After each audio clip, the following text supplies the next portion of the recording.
I open this hearing of the Select Committee on the Tasmanian Freight Equalisation Scheme. I begin by acknowledging the traditional custodians of the land on which we meet and pay my respects to their elders, past and present.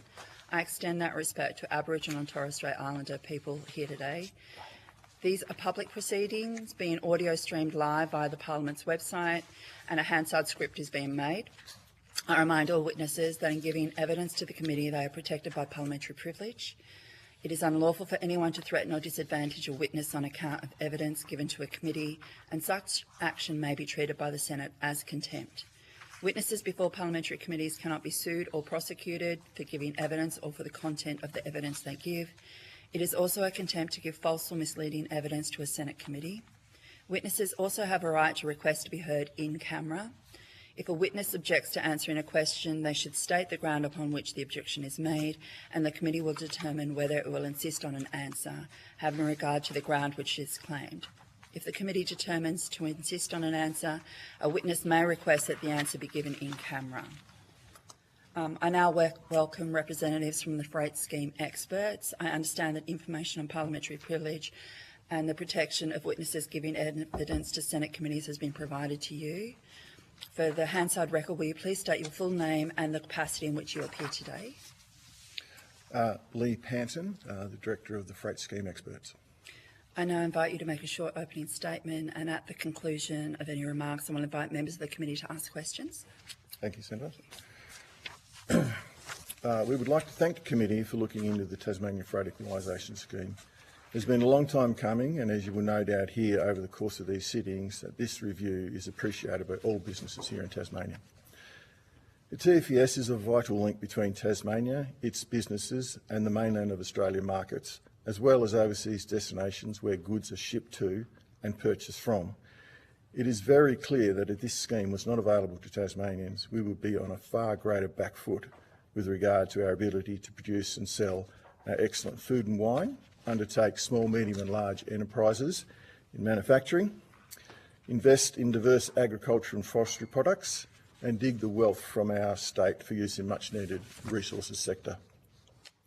As a personal note, I have much pride in saying that I led the Tasmanian transport programs for a number of years for Centrelink and saw it change and develop into what we see now.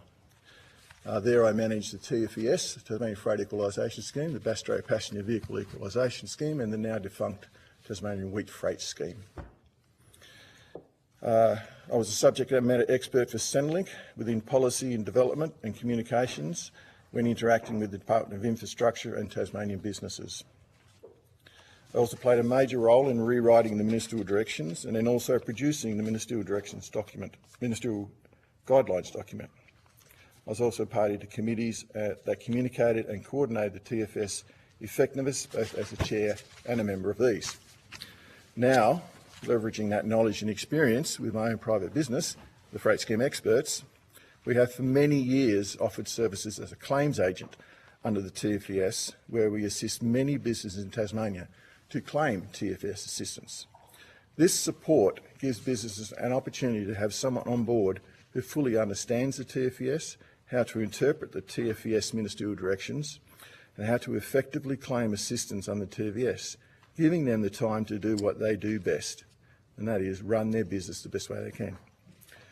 We have many great stories and positive outcomes with our clients, and we see our services as a claims agent a much needed conduit to achieve better results in the TFES. Thank you. Senator Cutler.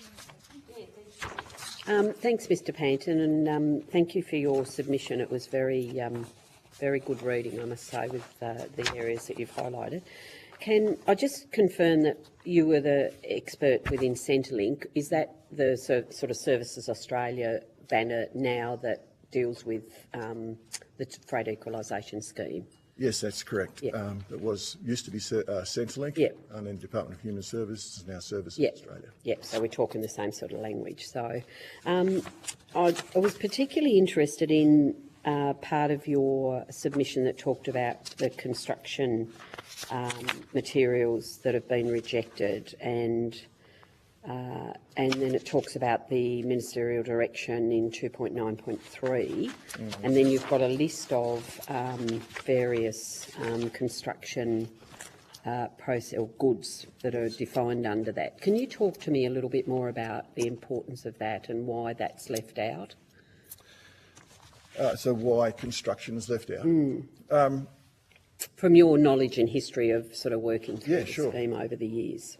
So TFES, the southbound component, has 5 categories: manufacturing, mining, agricultural, forestry and fishing.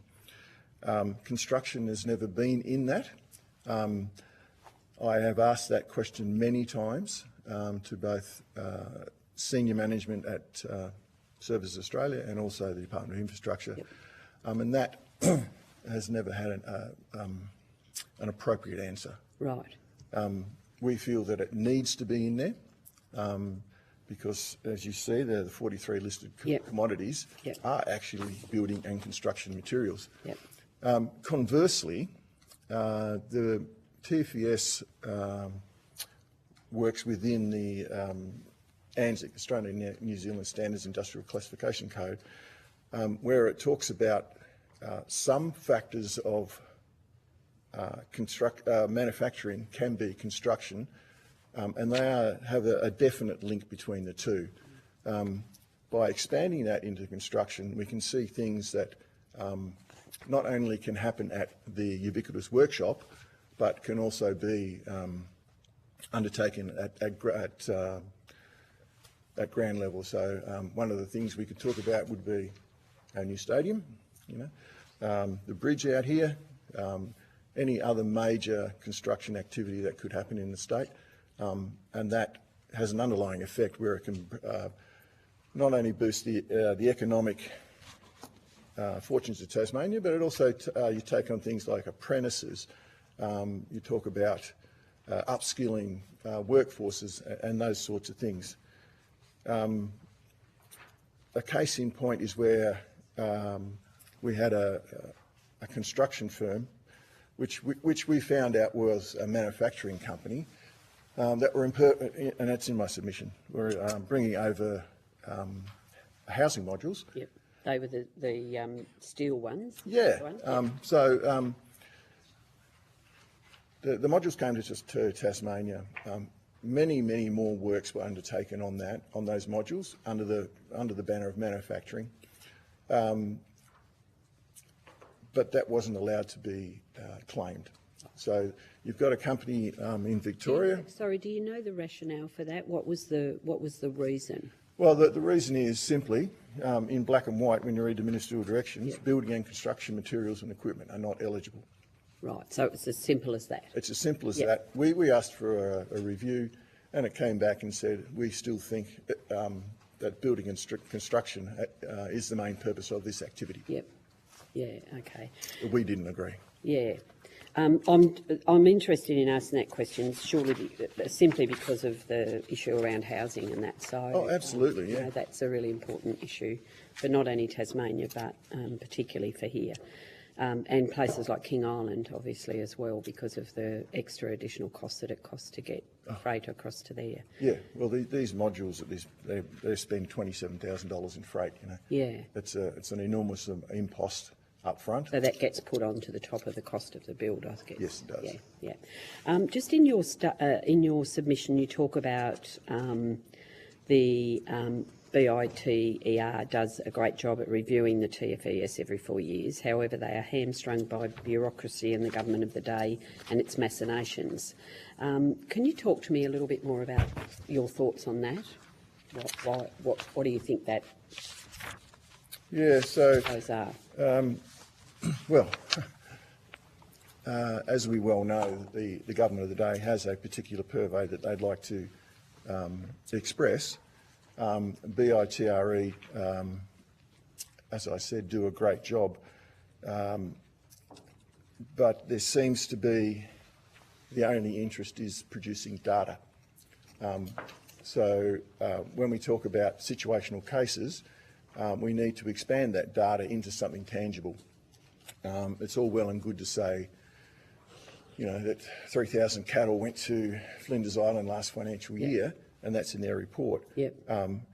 But there are things that BITRE produces that may not well be included in the final papers, and they may have been redacted. And some of those ideas would be around how to make the scheme more effective, and how to make sure that the scheme runs in a much better and proper manner. So those things aren't made available, but through my experience with assisting BITRE with these reports, that information is available, but it's not produced for the public to see. So from your understanding, what is the point of that collection of data? To be honest, the production of the data is so that we can use it for Australian Bureau of Statistics, also for your good selves and others that can stand up in front of the camera and say, hey, there's 3,000 sheep went to Flinders Island last financial year. It also talks about how the data is collected, which then feeds into the decision-making process. Yeah. So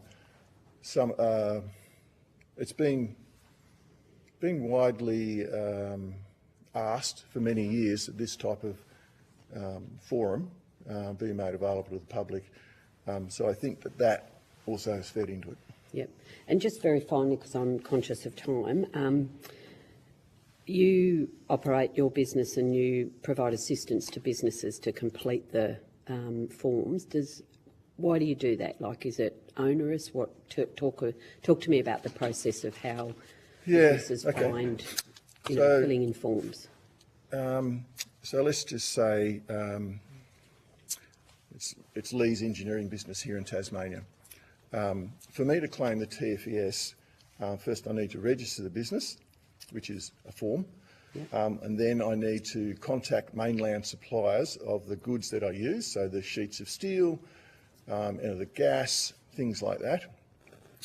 I need them to fill out a form, and then that needs to be lodged with the TFES here in Hobart. If I buy it off a supplier who buys it off a manufacturer, I need to fill in another form. I then need to fill in another form to register the goods, which is a 9-page document. We then need to set up our online claiming, which is through the TFES portal. And then we need to fill in the claim form. Now, the claim form's loosely thrown around because I only know of a handful of people that actually use a form now.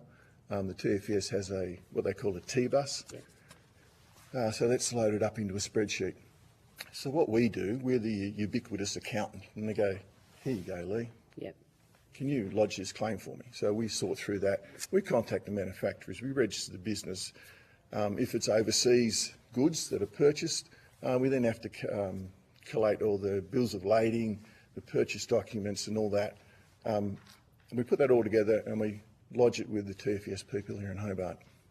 So that means that the business can keep doing what they do best, and we do what we know. What you talked about earlier. Yeah. How could that be streamlined, in your view? Great question. If you want to take it on notice and give it some thought, please look, do. But I have some very, very deep thoughts about this for many, many, many years. There is already an application within the TFES called, oh gosh, what's it called? Anyway, I can't remember. That allows people to lodge claims that go in the front door of the T-bus and comes out as a payment without checking.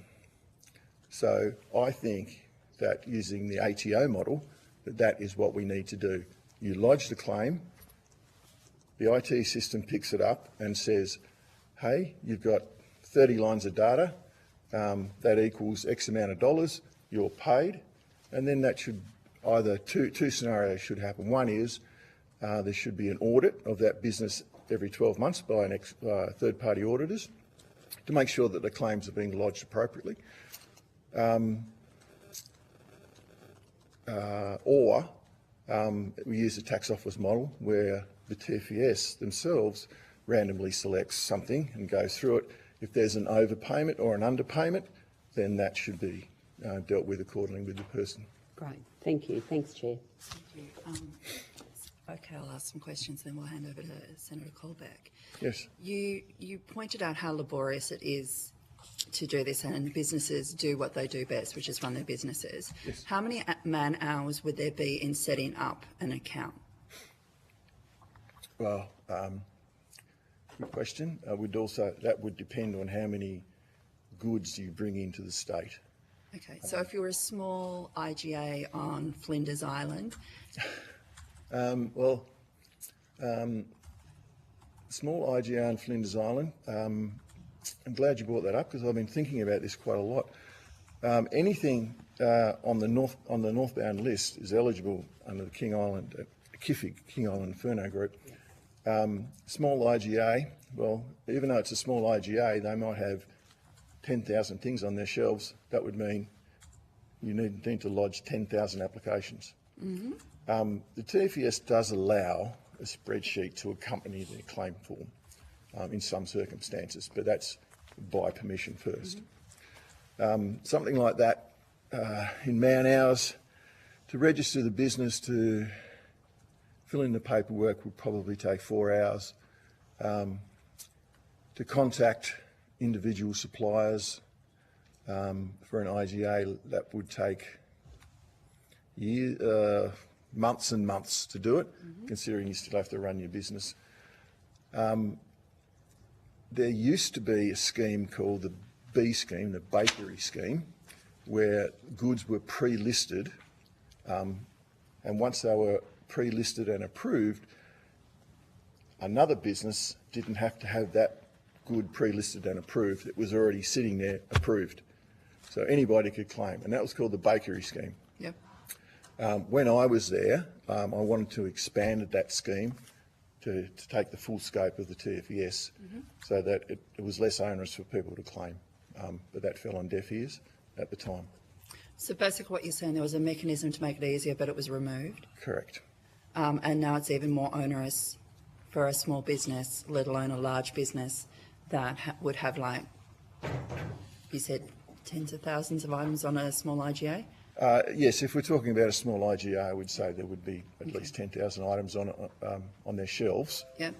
So yes, each item would need to be registered. Does that have to be rejigged every now and again throughout the year?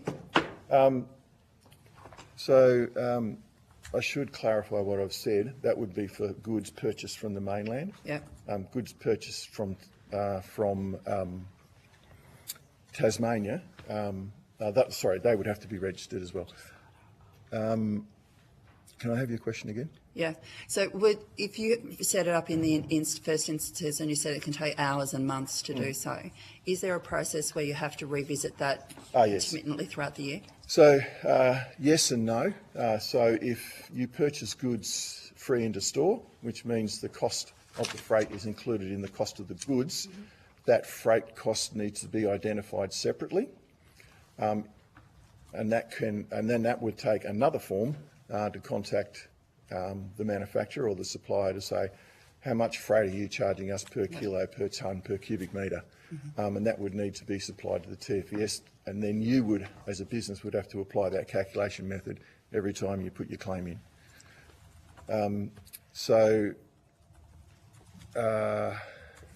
Yeah, I think I've answered that. So it's not an easy process, and it's an ongoing process which is taking time and energy from a successful business owner who knows how to do their thing, but then you've got to be an accountant in a specific direction to do this process, yeah? I would say having an accountancy background would be a great thing. So how many clients do you have on your books, give or take, like just an estimation, that you deal with every year?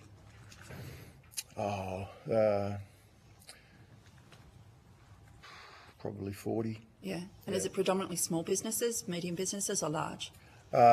Across the plethora. Yeah. And would you say it leans more towards larger businesses because there'd be a process that you have to charge out to and you'd be value for money because you're keeping them in their business. But is it cheaper to go to you to do it, or is it cheaper to take time out of their business to do the process? Well, yeah, a very good point again. Depends how you pitch.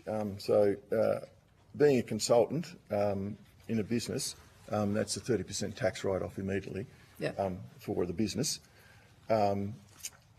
Some people just employ a person or two people to just do TFES work. They would be larger organisations. Yep, so larger.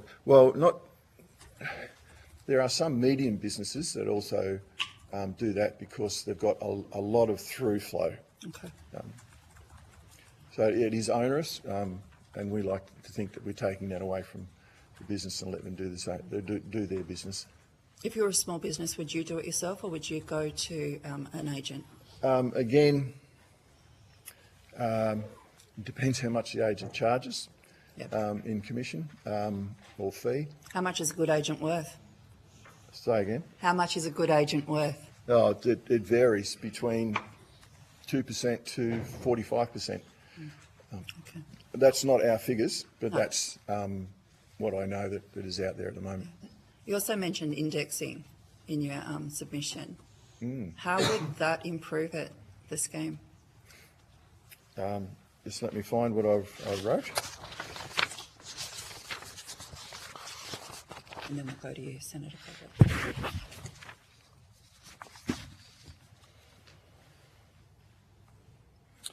Yeah, so indexing that to some tangible thing like CPI, but also I do think that indexing it against trends, as we all know, that the cost of freight across Bass Strait is, and many people will tell you this, the most expensive piece of water in the world to ship across. So those costs have risen. So it would be fair to say that it is a competitive business in shipping goods across Tasmania. I would say that there needs to be, the TFS have got all the data, so they know how much a container costs by shipper, because you have to include who the shippers of the goods. It could be TT Line, Sea Rated, or Team Global Express, or others. So they would know how much, and on average, that cost would be. That would be a good indexing figure to start with, because, as we know, fuel fluctuates greatly. It has done over the last 5 years. That's another indexing point. What else have I written down?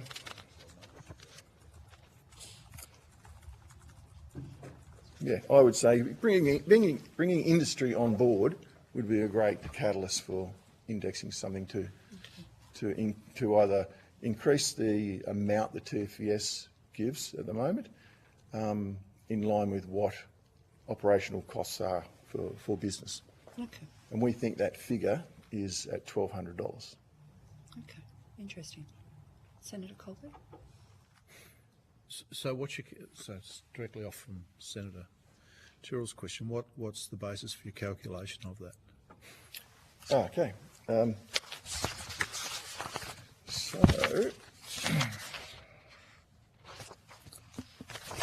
So what we see is that the costs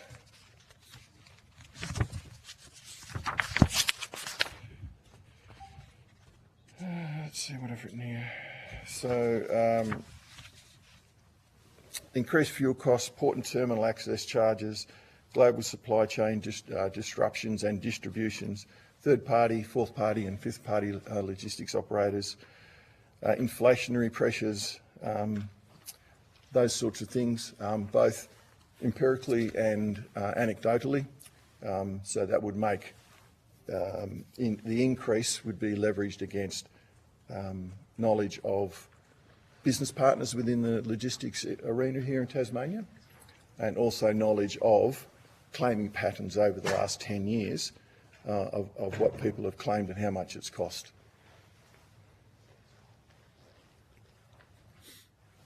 So rather than taking actual data, you're taking an assessment of where the numbers might be? Well, when I say we haven't, when we talk about not having data, that information has been used to get to this $1,200 figure, and that is mainly based on the intermodal cost, which is from the supply to the wharf at both ends, which currently sits at $50 each end. And we know intermodal costs have skyrocketed, so we would think that that would be around the at least $100 each end. And then the cost of shipping over the last 10 years has increased pretty much in a 45-degree angle on an XY chart. And then the fuel surcharges administered have been exponentially skyrocketing as well. So do you have any data?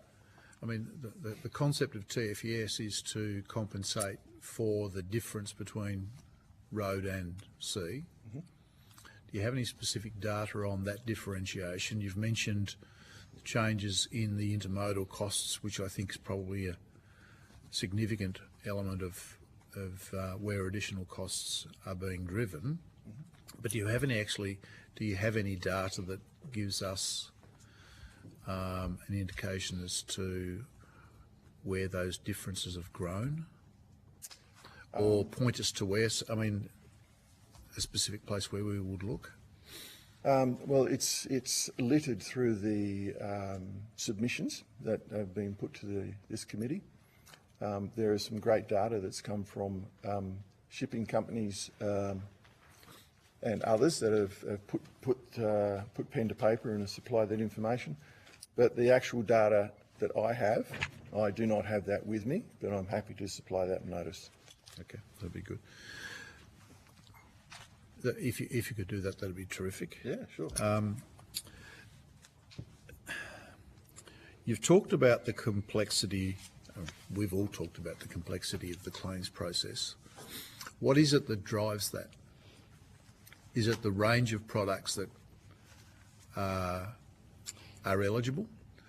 The way that invoices are provided to people making a claim, and you've talked about having to divide out the freight cost. What is it that actually drives that complexity, given that managing that is probably also a way to manage simplifying the claims process? So the TFES ministerial directions is an ambiguous document written in government speak. I think foremost that is the stumbling block for everybody. Having said that, there is another document called the TFES Ministerial Directions Guidelines, Yep. Which is buried very deeply within the internet and not available to many businesses because it's very hard to find. And that is a simplification of how ministerial directions works, how the claim process works, and how pretty much everything to do with the TFES works. If that document was made available and updated before publication, I think that this scheme would be a much easier thing. The other thing is the insistence or the necessity to fill in multiple forms just to be able to claim assistance. I think that's one of the stumbling blocks. And as I have seen over the years, post my time with the Tasmanian Transport Programs, that decisions vary depending on who picks the claim up. So this is assessment decisions vary? Yes, they do. Okay. And I have seen that from one claimant, one assessor might allow a certain thing and another assessor may not allow a certain thing, and then raise the ubiquitous Centrelink red flag and say, no, you can't, we reject this completely. In the past, that was something that was handled quite effectively by a phone call or an email to say, hey, we've come across this claim, There's some anomalies in it. Can you please explain this? The other factor, I think, well, I know, is that there is no industry-based personnel within the Service Australia, particularly with Tasmanian transport programs, that understands how industry works. It's very hard sometimes to get invoices and documents from transport operators and shippers, and if we sometimes, when we can't get those, we have to write to the TFES and say, look, we're unable to procure these. Is there any way around it? And 9 times out of 10, it's just a no. So if a small business was looking at that, that would be put in a too hard basket. So you would see a need for some practical capacity to be embedded in the way that the assessment process works or operates. I would say yes, a more practical way. There are some very capable people that work there. I would say that there needs to be more logistical experience within the TFES to make sure that they understand that it's very hard for things to happen overnight or within the 21 days that they give you to go back to those suppliers and shippers and get the documents that you require. Providing an extra piece of paper is not necessarily everybody's core business. No, hence that's why we're here.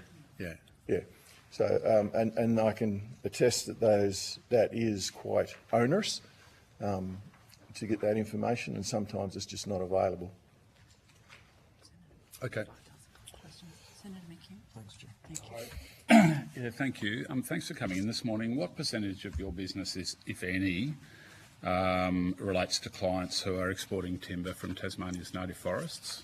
0. Okay, thank you. No further questions, Chair. Thanks. Senator Chandler, would you have any questions? Perfect. Thank you, Mr. Panton, for your time today. I do appreciate it. If you have any questions on notice, I believe they need to be in by the 22nd of November. And we thank you so much for taking time out of your day to come in and give evidence. Thank you. Thank you. I now welcome representatives from the Wilderness Society, Bob Brown Foundation and the Environmental Justice Australia, which is through teleconference, I believe. Thank you. Sorry, the third, Environmental Justice, is by teleconference. Apologies.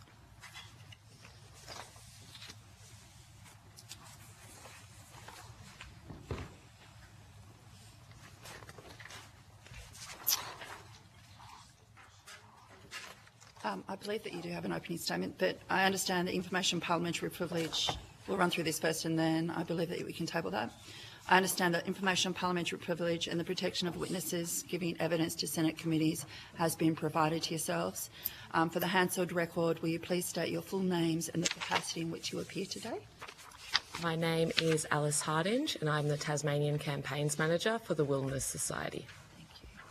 Eric Hayward, and I'm a campaigner at the Bob Brown Foundation. Beautiful.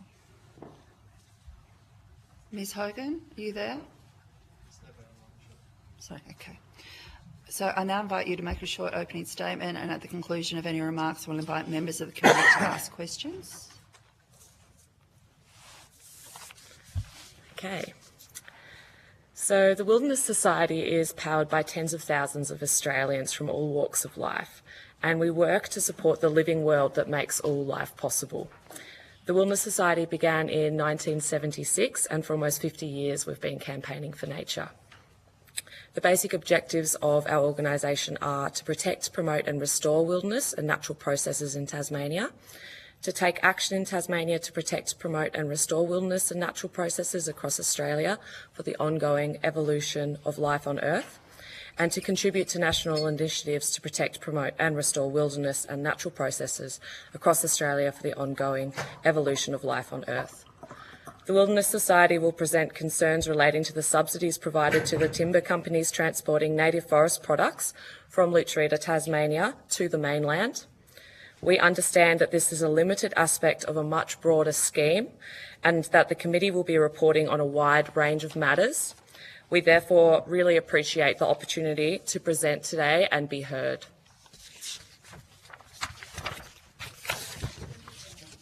I have a little bit more. Thank you. So the Wilderness Society's key concerns relating to the Tasmanian Freight Equalisation Scheme are a number of things.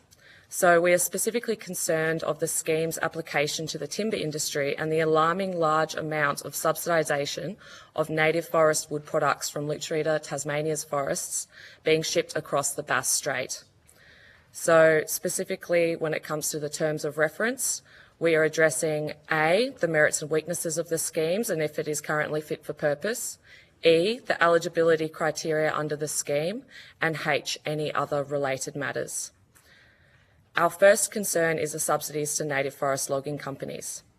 Federal subsidies for transporting native forest products between Tasmania and Victoria have doubled from 2023, with the federal government supplying upwards of $10 million in subsidies to a declining native forest industry in 2024.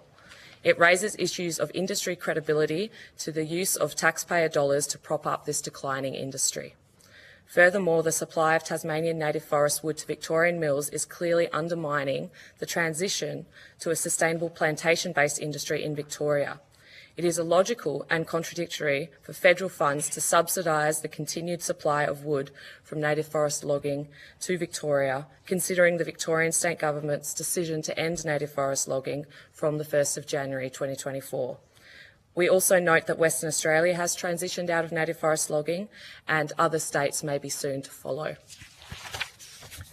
Our second key concern is the native forest logging companies receiving multiple payouts subsidies from the Tasmanian Forest Agreement, the Victorian Transition Fund, and from this scheme. So the scheme subsidies to native forest logging companies shows that there's a significant amount going to support predominantly native forest logging-based companies. For example, Western Junction Sawmill received $4.3 million in the calendar year 2023 through the scheme, which equates to over 100,000 tonnes of logs or 4 to 5 truckloads per day. Allied Natural Wood Enterprises also received at least $0.9 million in the calendar year 2023, which is equivalent to 1 to 2 truckloads. We are concerned, as mentioned, around the use of Victorian transition funds as well, and there is a crossover between some of the timber companies who are receiving funds from this scheme as well as from the Victorian Transition Fund. A number of these native forest logging companies also received extensive exit packages during the Tasmanian Forest Agreement, yet continue to operate in Lutruwita, Tasmania, and are now being subsidised through this scheme to export their forest destruction to this state. This equates to some companies double or triple dipping in funding from the federal government to continue their destructive practices. This is a well-known practice in the industry that raises questions of legitimacy. An example is when in 2010 a Tasmanian logging contractor was paid $830,000 in a structural adjustment assistance to leave the industry. He then promptly moved to Moira, where he re-entered the industry. Another key concern is the impact of native forest logging on threatened flora, fauna and ecological communities. In Lutruwita, Tasmania, logging continues in endangered species habitat, home to dependent wildlife species like the Tasmanian masked owl and Tasmanian wedge-tailed eagles. Forest types that are both rare and endangered continue to be logged and burnt. In 2023, 7,000 hectares of native forest was logged in this state. 1,500 hectares of that was primary forest, old-growth forests that had never been logged before. Australia's forests and bushlands are some of the most remarkable and unique ecosystems on Earth, but Australia is sadly a deforestation hotspot. Our other concern, of course, is the impacts of logging native forests on the cultural values of First Nation people of Lutruwita, Tasmania, the Palawa people, and the need for free, prior and informed consent for extractive industries to operate on this unceded land. First Nations people have unique and internationally recognised rights that should be enshrined in Australian law and practice, as set out in UN DRIP. and other UN agreements. The UN codified a universal framework of minimal standards for the survival, dignity and well-being of First Nation peoples of the world. This is a declaration that Australia endorsed in 2009, but is yet to implement. There has been no consent from Palawa people to log the native forests of Lutruwita, Tasmania. Uncle Jimmy Everett, Purulina Miamata, is a respected activist, writer and Tasmanian Aboriginal elder. He has been arrested protecting forest country several times in the past year. His actions represent a growing number of First Nations people speaking out against native forest logging in Lutruwita, Tasmania. He has asked that some of his statements in regards to protecting native forests be read out today. He states that First Nations law is in country, and we are obligated to defend our law because we are country and country is us. The profit-driven and huge taxpayer costs to maintain the native forest logging industry and the costs in terms of destroying natural ecosystems and the life therein is a serious issue in this time of climate change, and it has to stop immediately. As Aboriginal people, we are obligated to protect these forests. The final concern is the nature loss risk to Victorian buyers of wood products sourced from Lutruwita and Tasmania's native forests. Australia's combination of global specialness and environmental failure means that companies operating in Australia face very real challenges associated with the risk assessment and disclosure that must be urgently addressed to reduce their exposure to globally significant biodiversity risks. While multiple drivers are contributing to Australia's ecological decline, logging, deforestation, and habitat degradation and fragmentation are significant and increasingly visible and attributable. Mainland buyers of Lutruwita, Tasmania's wood and manufactured timber products are exposing themselves to nature loss risk, and federal subsidies are supporting the exporting of forest destruction to feed Victorian mills. The Wilderness Society has some key recommendations for the scheme. Our first recommendation is to amend the eligibility criteria for goods under the scheme to expressly exclude all native forest wood products from subsidisation. Our second recommendation is to provide accurate, transparent, disaggregated and publicly available data on native forest products and plantation products being transported on a quarterly basis. Our third recommendation is to insert a definition of processed wood to apply to plantation wood, which will continue to fall within the scope of the scheme, in line with the definition in the Illegal Logging Prohibition Act 2012. In conclusion, in a climate and biodiversity crisis, there has never been a more critical time to protect Lutruwita, Tasmania's precious native forests. Australians should not be footing the bill for the destruction and export of globally significant forests through this freight equalisation scheme. Thank you. Thank you. I also would like to point out that representatives of the media have requested permission to film and take photographs of the committee proceedings, and the committee has agreed to this. If a witness objects to being filmed or photographed, the committee will consider this request. The media are reminded that they are not able to take images of senators or witnesses' documents or of the audience. Media activity may not occur during suspensions or after the adjournment of the proceedings. Copies of Senate Resolution 3 concerning the broadcasting of committee proceedings are available from the Secretariat. That was in regards to staffers wanting to take photos. So we'll start with some questions. I'll ask a couple. Mr. Hayward. Did you have an opening statement? Taking into account that we do have 30 minutes. Sure. I'll be. Well, 15 as such because of... I have a short statement Thank you. on behalf of the Bob Brown Foundation. So we work on land of the Palawa Pakana Aboriginal community of Lutruwita. This land is stolen land, and we acknowledge the elders past, present and emerging. This was and always will be Aboriginal land. The Bob Brown Foundation is an environmental non-government organisation committed to taking action to protect wild nature and promote real environmental wins. Our principal objects are the protection and enhancement of the natural environment and the provision of information and education about the natural environment. Regarding the Tasmanian Freight Equalisation Scheme, TFES, our concerns: the logging of native forests, critical habitat decimation and removal of global carbon stores are being subsidised by the TFES that is being simply rorted by the forest industry. Native forests from private and public state managed lands are being carted to Devonport in northern Tasmania, Lutruwita. These are unprocessed forests that are being loaded on huge log cartage trucks on Sea Road and the Spirit of Tasmania. The forests we are seeing transported over the Bass Strait were essential habitat for our endangered and threatened species, including the critically endangered swift parrot. Habitat trees and feed tree forests are being shipped to mainland Australia in huge quantities. In 2023, Western Junction Sawmill received $5,426,427 from the TFES. So this equates to approximately 8 B-double log trucks fully laden with our forests every workday for 1 year. That's 133,000 tonnes of unprocessed raw habitat leaving Tasmania from one company in 1 year. The unprocessed forests we are seeing transported out of the state are funded by the TFES. The logging of native forests must end. However, TFES must cease the funding of native forests leaving our island state immediately. The average Tasmanian would be horrified to know that their tax money is being used to export habitat and carbon stores from public state forests. Enormous volumes of raw, green, unprocessed forests in the form of logs are being freighted to Victoria and beyond. The sheer volume of logs being exported is extraordinary.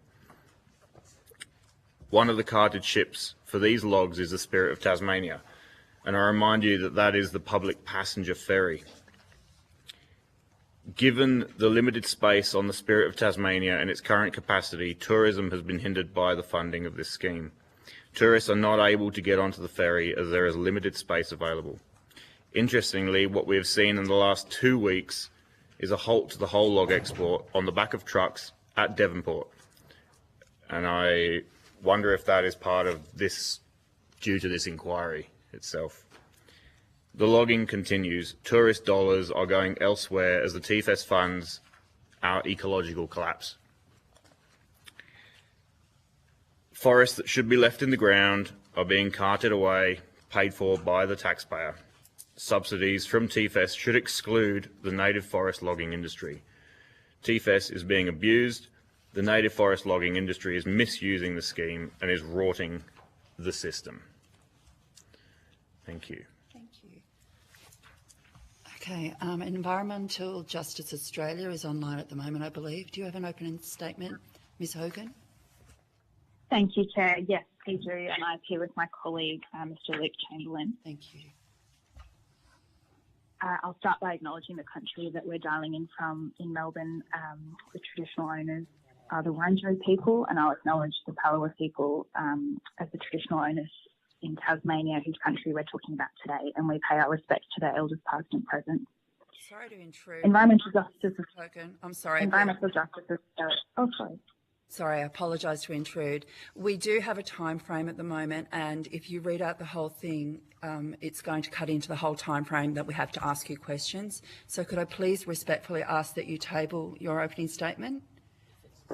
If it's similar to what Mr. Hayward and Ms. Hardinge have. Yeah, and is it what you have emailed through to us?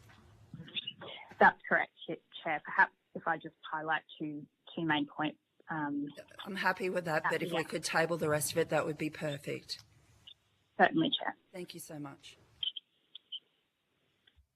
I'll just note EJA's main concerns in relation to the scheme. They are limited to its application to the timber industry and subsidisation of native forest wood to the extent that it's being shipped from Tasmanian native forest to mainland Australia.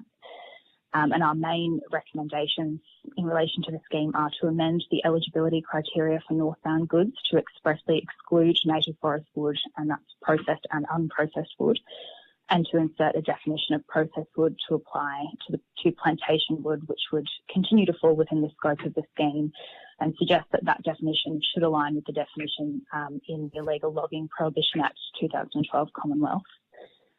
We consider that that would deliver much needed clarity and transparency to the scheme. And those are our main recommendations. Thank you, Chair. Thank you, Ms. Hogan. I appreciate your consideration of that. I will open up for some questions now, if that's okay. I have one main question. You've outlined concerns around subsidies for native forestry products being shipped across Bass Strait. Do you have a breakdown of the subsidies received by native forestry products versus plantation products?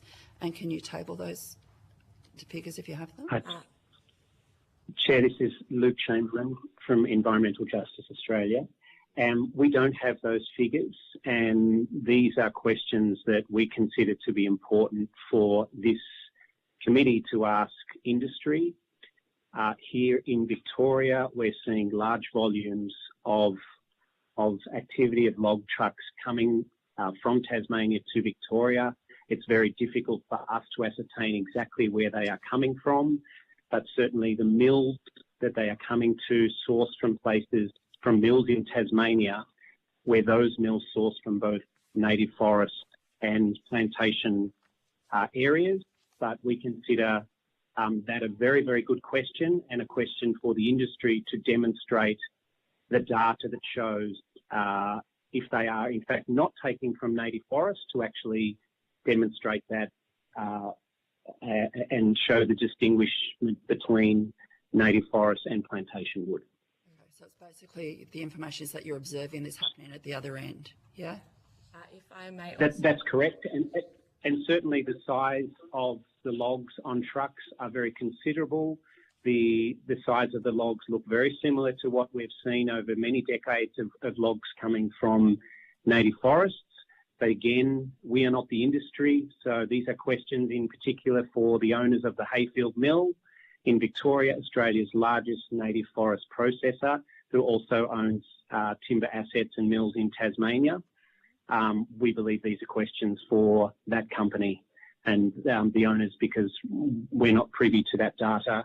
We can only assume that this is happening based on what we are seeing on the roads and what the companies say on their website of where they source logs from. Thank you. If I may also be permitted to answer the question, I would like to refer to a question on notice from budget estimates in June, where Senator Nick McKim did ask around the identification of plantation versus native forest timber, and the answer was given that Services Australia does not collect data on native timber products. So this is really an issue of receiving that disaggregated and publicly available information on a quarterly basis of what products that are being subsidised from this scheme are from native forests and what are from plantation. We have done some preliminary analysis on the data showing which companies are receiving subsidies through the scheme and which companies that we are aware predominantly use native forest timber and produce native forest timber products. And from those estimates, that's where we have the dollar figure of over $10 million in 2024 alone. However, again, because the data is not transparent or disaggregated, we have no way of knowing exact figures of what is native forest and what is plantation timber. Okay, thank you. Senator Urquhart, do you have any questions? No, I think I'm fine, because I was actually going to ask a similar question to you. So given time, I think clearly we don't have enough evidence to support that, you know, the logs, the pictures. I mean, we've got some pictures that I don't know where they are or what they're from. So I think we need to have that information. So thank you. Thanks, Chair. Senator Corbett? So I just want to confirm that last piece of evidence. So effectively the numbers that you've given to us as a committee are based on your estimates of the company, of your assessment of claims and estimates based on the companies that use native products, native timber products. So you've extracted from the data the amount of claims that companies that use native timber products have claimed against the scheme. Yes, so some of these companies do not have any plantation wood in their supply chains and are predominantly, if not entirely, using native forest wood, and therefore claims under the scheme would have to be for native forest wood. Well, your assessment of that is that that's the case. That's so. Okay. No, I just wanted to understand the basis of your estimates. That was all. If Thank you're you. happy to table those names at Yes. some point, that would be amazing. Happy to table those names. Yeah. Senator Chandler, do you have any questions? No, thank you, Chair. Senator McHugh. I do, thanks. And thanks to you both for appearing today, and thanks for the awesome work you're doing, both of you and your organisations, in defence of Tasmania's beautiful, biodiverse, carbon-rich native forests. Firstly, can I ask, I think you've provided the committee with some photos. Can I just ensure that they've been tabled, Chair? Say that one more time. Have these photos been accepted Correct. as being tabled? Correct. Yep, thank you. We're not announcing that. Thanks. Well, you both spent a fair bit of time in the forest. How old do you reckon those? How old do you reckon those trees are? So the images that I've tabled were all taken in 2023, mid-2023. They're all at Devonport, and some of those images are inside the Spirit of Tasmania. Some of these log trucks, this is just a fraction of what we're seeing, and some of these log trucks are from Victoria, so the Victorian cartage companies, the Victorian trucks, Victorian trailers. The majority of these trucks go to Western Junction sawmill and back, and that's in Tasmania. These logs, this is not plantation timber. This is obviously something that you have to ask the industry, but this is hardwood Tasmanian native forest of significant age. Thank you. Just to be clear, most, if not all, plantations in Tasmania, hardwood plantations, would operate on a fairly short rotation cycle. Would you agree with that proposition, Mr. Hayward? I would agree with that, yep. And clearly these logs would be outside of an age that would be outside the normal rotation cycle for plantations. Would you agree with that proposition? I would agree with that. Yeah, all right, thank you. And just to be clear, when you say that Western Junction sawmill is in Tasmania, obviously these logs are being exported out of Tasmania, and we've heard some evidence about where they might be going. But in terms of your point, Mr. Hayward, around impacts on the tourism industry, it's self-evident, is it not, that these trucks that are going onto the Spirit fully laden also then have to come back on the Spirit, presumably without logs on them? They do. Empty trailers are returning from Victoria on the Spirit of Tasmania. So the impact on places on the Spirits for tourists or for Tasmanians who wish to access spaces on the Spirits is not just on south-north voyages, but also on north-south voyages? Both, that's correct. All right, thank you. Ms Hardinge, would you agree with the proposition that the Tasmanian native forest logging industry is heavily subsidised by the public purse? I would agree with that proposition. The Forestry Tasmania, Sustainable Timber Tasmania, whose legal name is Forestry Tasmania, received $1.3 billion in prop-ups between 1997 and 2017. We continue to see annual losses within their statements, and it is only due to taxpayer funding that the state-owned logging agency, a government business enterprise, is able to continue to operate. Thank you. And just to be clear, would you regard TFES payments in relation to products from Tasmania's native forests as another subsidy to the Tasmanian native forest logging industry? Yes, Senator, I think that the subsidies through this scheme are just another subsidy on top of many other subsidies that allow this declining industry to continue to operate. All right. Mr Hayward, did you have any kind of response to that you wish to offer? No. Okay, all right, thanks. I wanted to just ask both of you, like, what's the, like, we're living through the breakdown of the planet's climate systems. We're living through ecological collapse, where the ecological systems that actually underpin all life, including human life on the planet, are crumbling away in front of our eyes. How do you feel about Australian taxpayers actually, or would you accept the proposition that Australian taxpayers are directly contributing to and accelerating those problems by these public subsidies, and how do you feel about that? So it's an absolute rort that the taxpayer is funding the demise of global carbon stores and Tasmania's native forest habitat and fueling the destruction of our entire planet. We are made complicit. Yes, I would also like to refer to a report written by Dr. Jennifer Sanger, which found that the largest carbon emitter, the largest emitting industry in this state is the native logging industry. And I would also like to refer some of my time for the international law obligations if Environmental Justice Australia has anything further to add.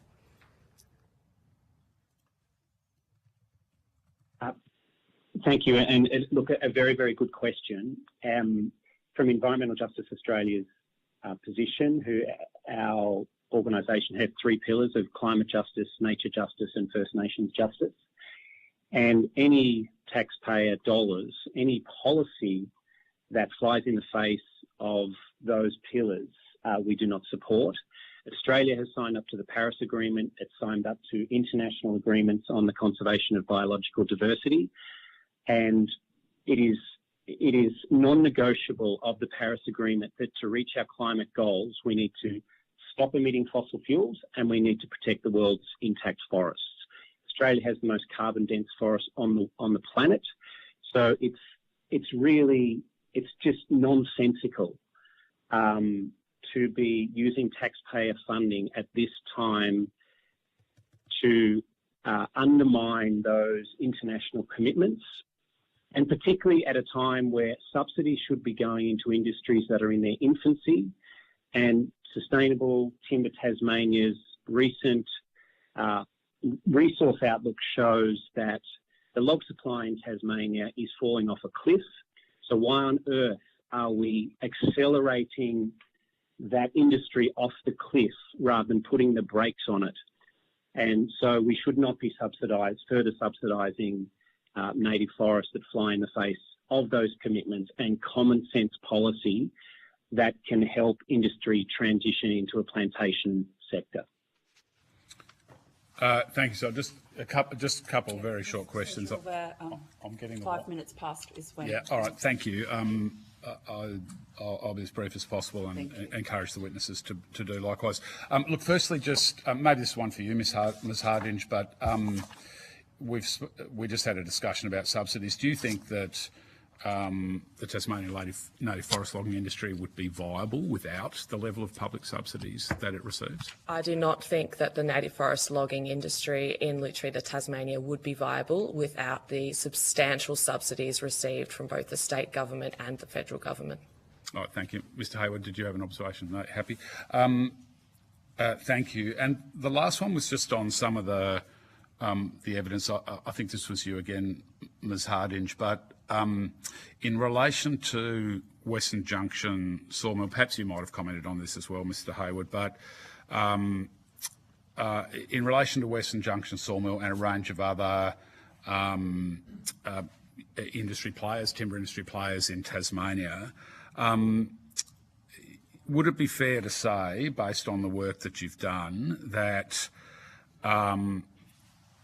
in the 2023 year, there was about $10 million in TFES payments that were made to timber industry, Tasmanian timber industry participants? Would that be a fair assessment based on the work you've done?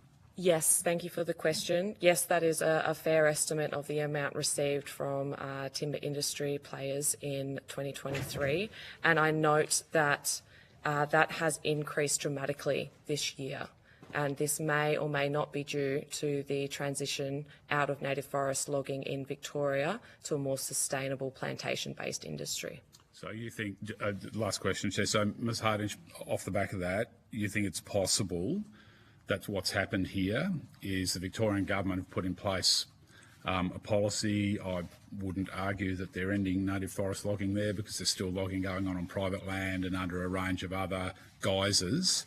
However, they have certainly constrained the Victorian native forest logging industry. So are you suggesting that what might have happened here is when those policy decisions were made in Victoria, which have reduced supply of native forest products to Victorian sawmills, that in fact there's been a concerted effort by industry players both in Tasmania and in Victoria to use the Tasmanian Freight Equalisation Scheme as a subsidy to export native forest products and therefore Tasmanian jobs from Tasmania to Victoria? Yes, I would agree with that proposition, and I'd also add that companies also operate in New South Wales, so it's right across the eastern seaboard. And last question, sorry, I know I said that before, Chair, but this will be my last question.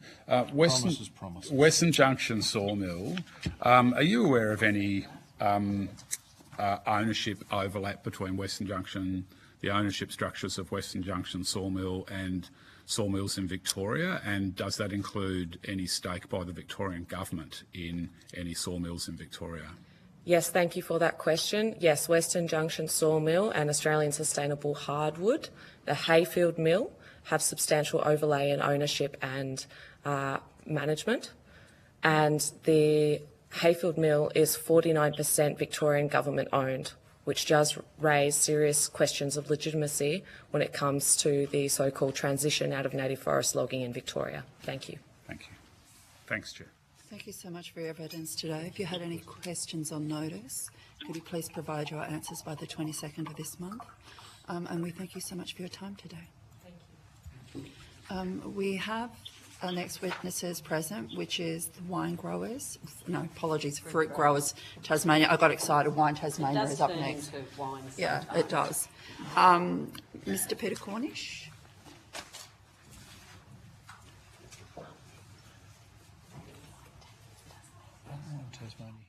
They're running late. Yeah. You can start. Yeah. The traffic is bad. Yeah, well, there's a lot of stuff going on apparently in Hobart today. I now welcome representatives from Fruit Growers Tasmania. As we've just said, Wine Tasmania is running a little bit late due to traffic. I understand that information on parliamentary privilege and the protection of witnesses giving evidence to Senate committees has been provided to yourselves. For the Hansard record, will you please state your full names and the capacity in which you appear today? My name's Peter Donald Cornish. I'm the Chief Executive Officer of Fruit Growers Tasmania. I now invite you to make a short opening statement, and at the conclusion of any remarks, we'll invite members of the committee to ask you questions. Thank you. I guess if there's one single message that I wanted to deliver today to you, it's that the overwhelming view of Tasmanian fruit growers is that while the cost of all freight transport has gone up over the last decade, the cost of Bass Strait freight has gone up more than any other route.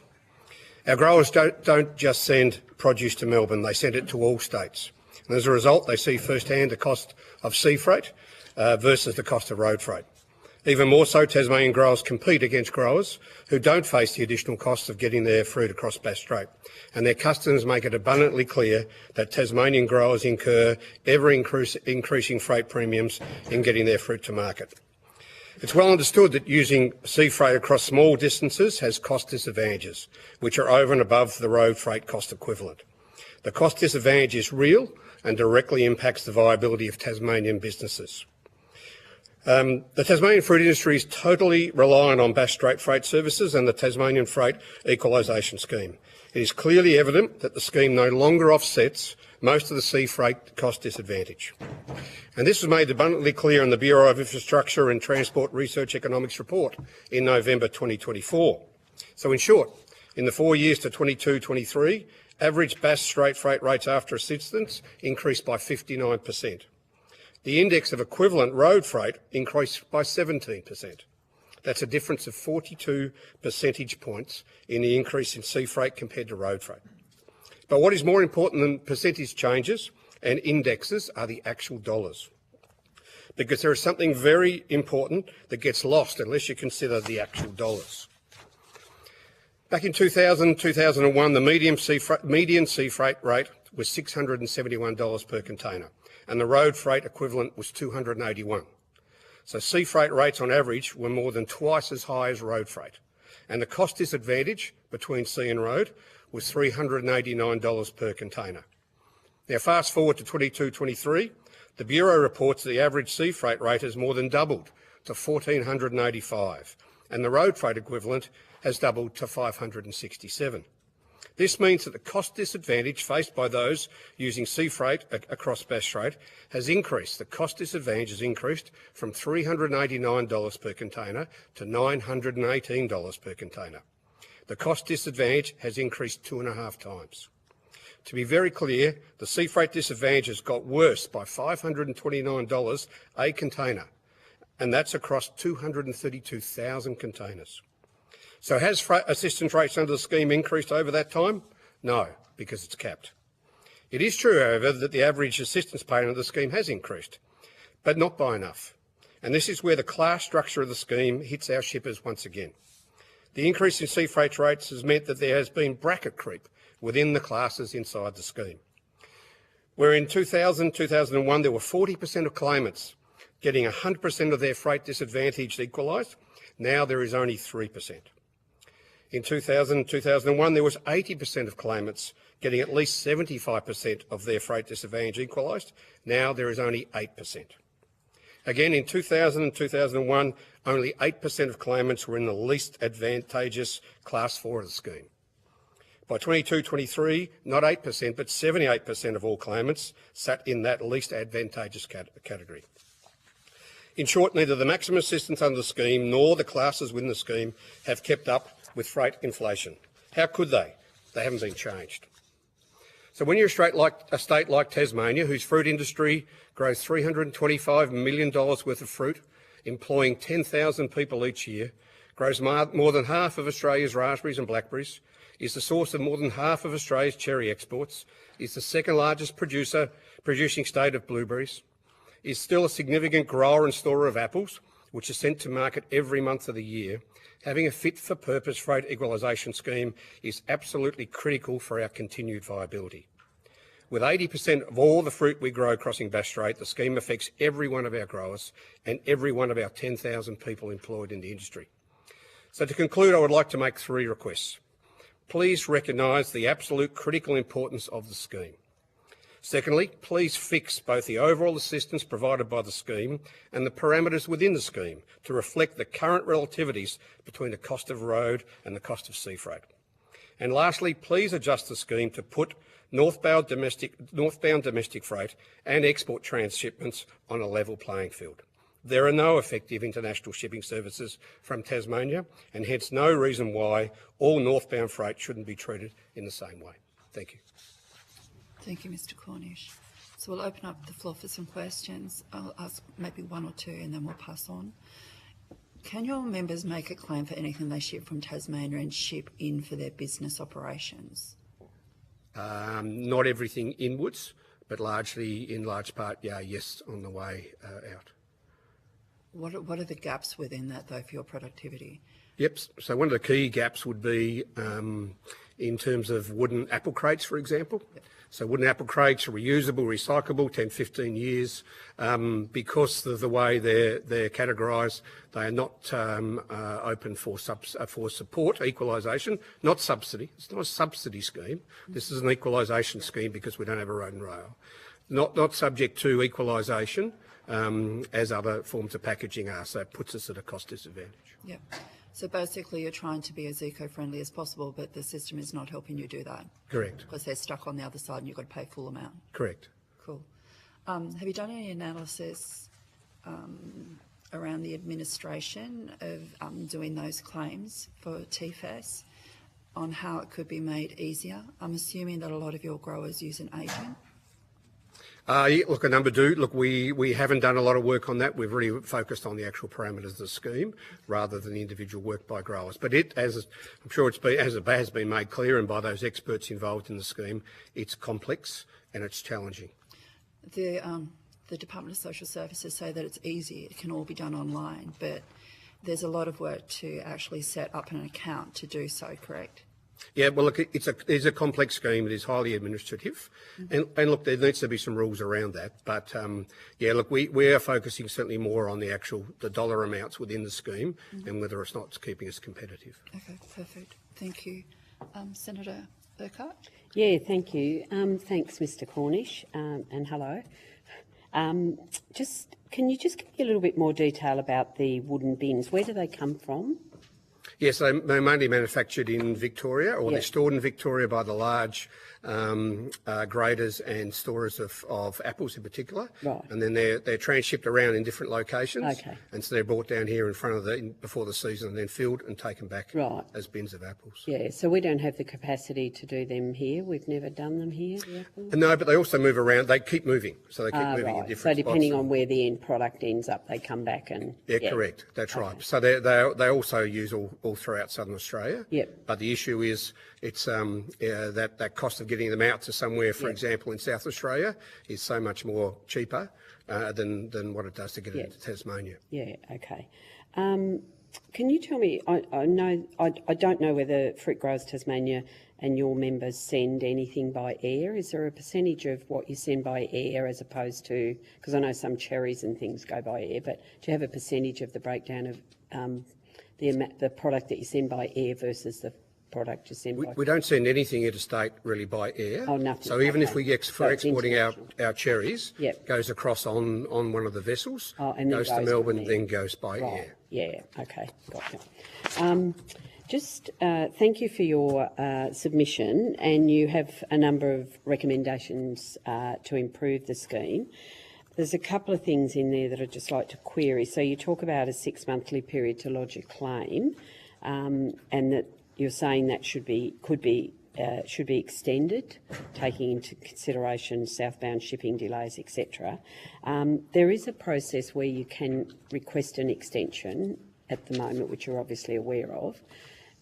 Why isn't that sufficient to cover off on that particular area? As much as the scheme's important to our growers, it's not the focus. They Yep. focus on growing. Yeah, And particularly for the importing side is where this comes in, where there can be quite large delays of when the product's moved or the machinery or otherwise is moved to get across. So it's just not always top of mind and practical, particularly during a harvest season, to be able to address this in that time frame. yeah. But why would they then not apply for an extension? Well, I guess if there's that potential to do so, there is, but again, it's an additional step and work that they have to do and Yeah, okay, focus so on. another step in the process. You know, we're talking about largely family businesses who are Yep. focused more on the growing. Yeah. And one of your recommendations to improve the scheme says a complete review be undertaken. So is there nothing in the current scheme that's good, or...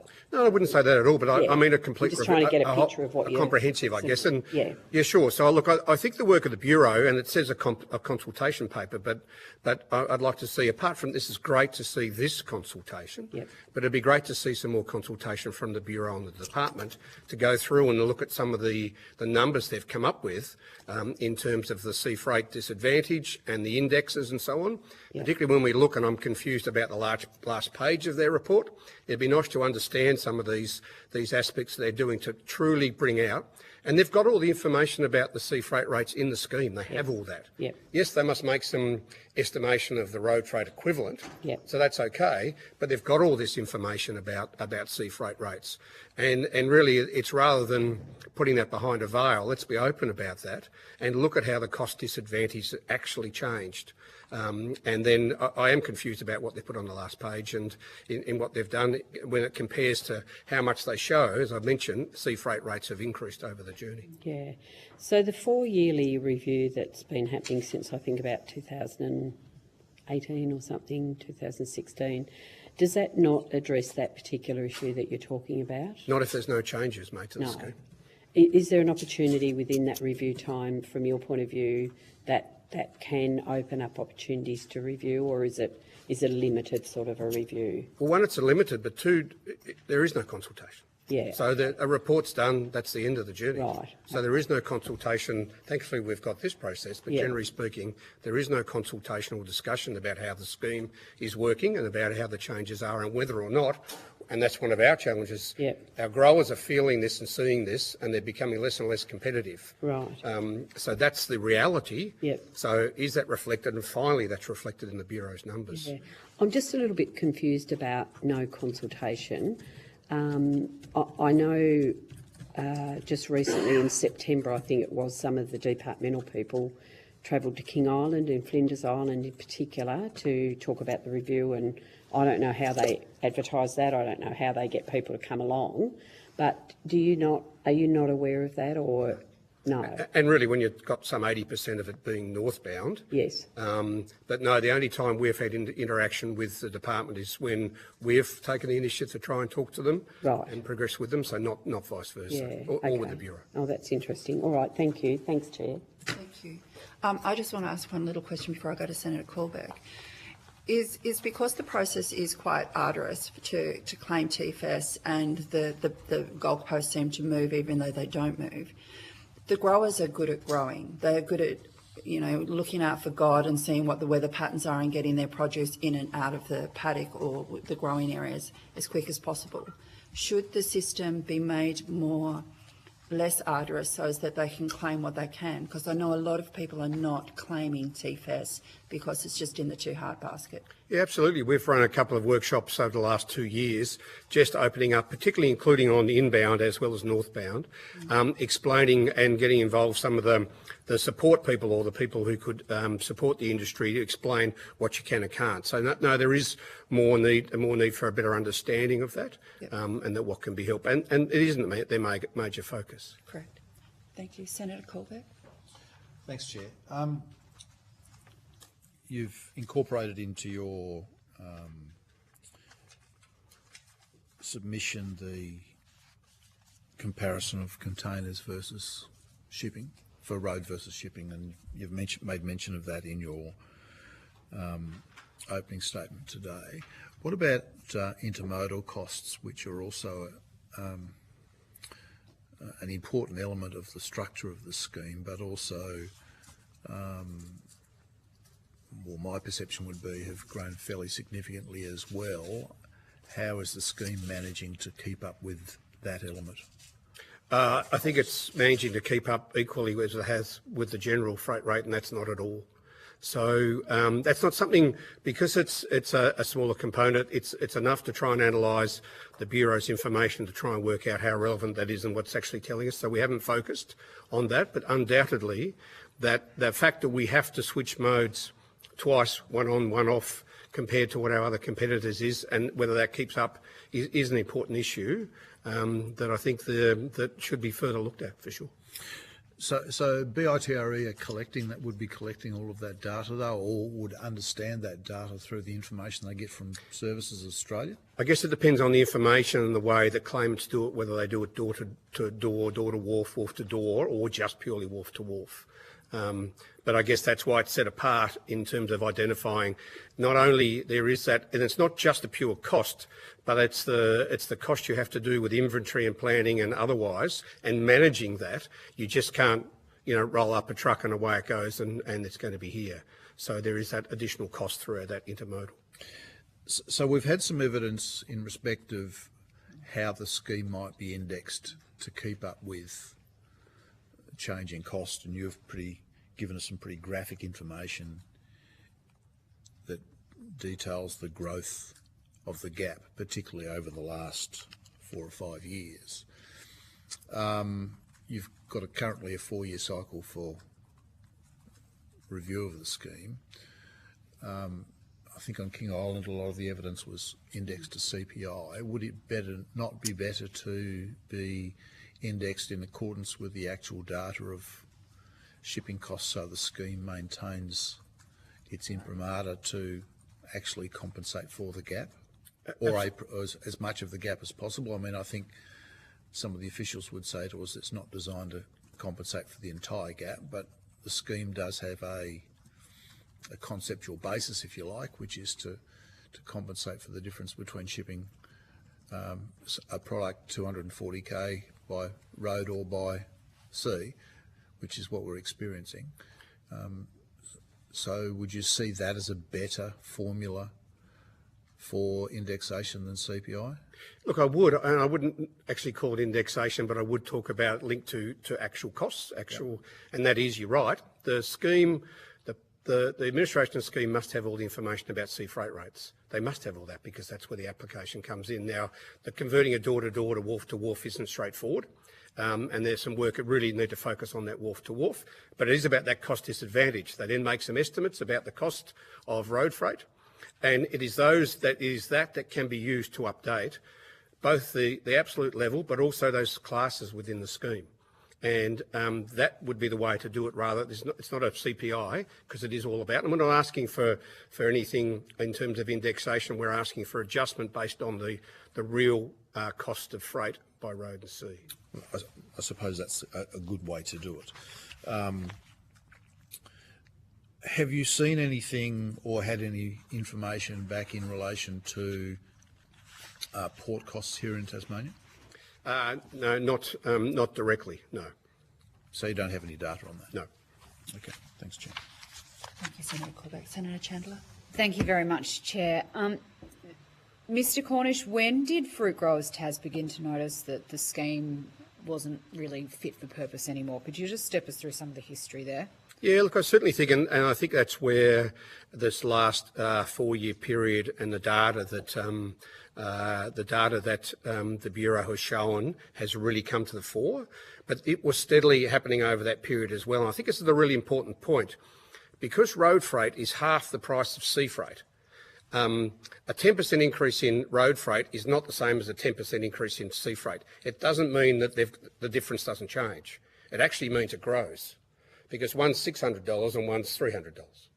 So this has been steadily happening over the period since 2000. So there's been a steady decline in that regard, but most importantly, undoubtedly over the last 4 to 5 years, that is where there's been a significant jump and divergence. So if we were going to try and build some sort of mechanism into the scheme so that it can be a little more adaptive than what you've described, given that, you know, over the last 24 years, there's sort of been a steady degradation in how useful it is, and your evidence seems to be that for the last 4 or 5 years it's been particularly problematic.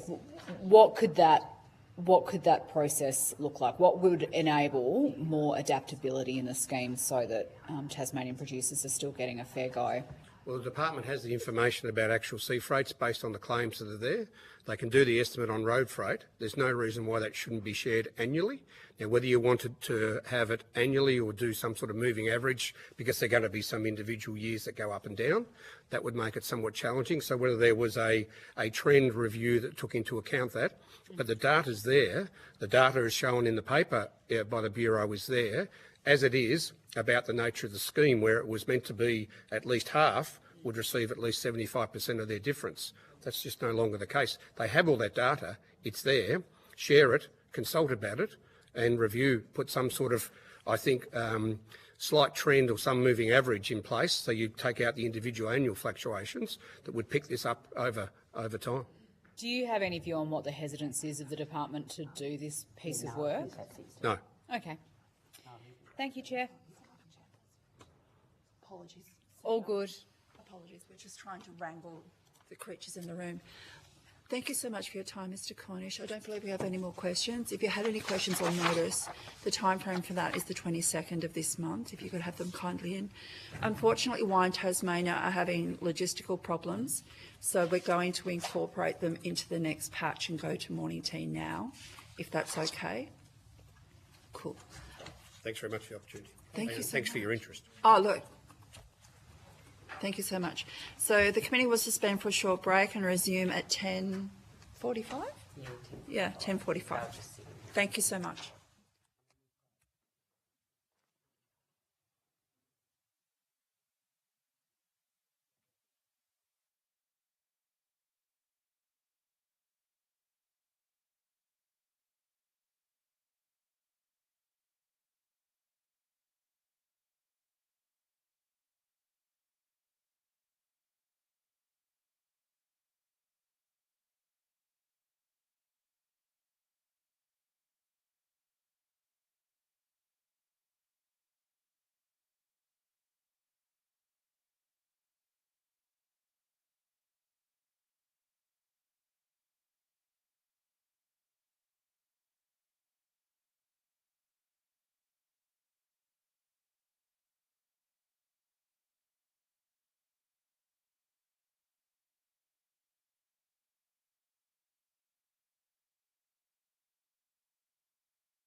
I now welcome representatives from Wine Tasmania and from the Tasmanian Chamber of Commerce and Industry. I understand that information on parliamentary privilege and the protection of witnesses giving evidence to Senate committees has been provided to yourselves. For the Hansard record, will you please state your full names and the capacity in which you appear today? Thank you. Senator Sherry Lee Davies, CEO of Wine Tasmania. Martin Rees, Chairman of Wine Tasmania. Yeah, Michael Bailey, CEO of the Tasmanian Chamber of Commerce and Industry. Thank you so much. I now invite you to make a short opening statement, and at conclusion of any remarks, I will invite members of the committee to ask questions. Thank you, Senator. We do have one other representative who's come across from the East Coast and will join us very shortly. But thank you so much for the opportunity to meet with the committee and to all of you for instigating these investigations into the critical issue of freight and Tasmania's competitiveness in this area. Obviously, we're here to talk about the Tasmanian Freight Equalisation Scheme, and we look forward to doing so. I think it's evident that almost 50 years after that scheme was first introduced, it is no longer achieving its objective of levelling the freight playing field, nor of removing Tasmania's disadvantage when it comes to freight. In our submission, we've put forward, I guess, a number of recommendations, from small and reasonably simple changes through to a complete overhaul of the system, and certainly look forward to taking questions on any of those. But I guess it's worth thinking about what we're really talking about here and the importance that freight and removing the current disadvantage means to the Tasmanian community and the Tasmanian economy. Certainly for the wine sector, we look very much into the future, 15, 20 years and beyond. And we also have to take a big picture view of the risks coming our way. When we talk about freight and the current disadvantage we have here in Tasmania, we're talking about risking the competitiveness and the profitability of our predominantly small businesses, seeing that continue to be eroded. We're risking investment and growth, and certainly for us in the wine sector, we're risking losing some of our supply chain to the mainland purely because of the lack of competitiveness in this area of freight. And of course, with that, there's investment and economic impacts as well as employment impacts. So it is unquestionably in all of our interests, the whole Tasmanian community and economy, that we do everything we can to improve the freight situation. So thank you for the chance to have a chat with you today. Just to add to that, we've undertaken a piece of work at Wine Tasmania over the last few years looking at 2040 and what the wine industry and grape industry will look like in Tasmania. And based on case studies in Central Otago and Oregon, we're talking about up to 17% per annum growth to make it Tasmania's largest industry by 2040. And that's now shown out by the amount of investment coming into the industry. And obviously, the more that occurs, the more it grows, the more the freight becomes an issue. And we're likely to see production done off the state, which is a result of that cost deficit of having to move bottles at a later stage. And the second issue is that, yes, we have a lot of small producers, and the bulk handling of a number of cases and the intermodal costs that haven't been indexed are significant to those small producers in putting a box of wine into a pallet, moving it again, putting it into a truck, taking it on the boat, off the boat, depalletising it and distributing it. So it affects both the big players and the small players in the industry. Thank you. The TCCI, we represent around about 20,000 businesses in Tasmania through our own membership and also the regional chambers of Tasmania. There's no doubt that the Freight Equalisation Scheme has been incredibly important for growing Tasmanian exports and also supporting Tasmanian advanced manufacture through imports.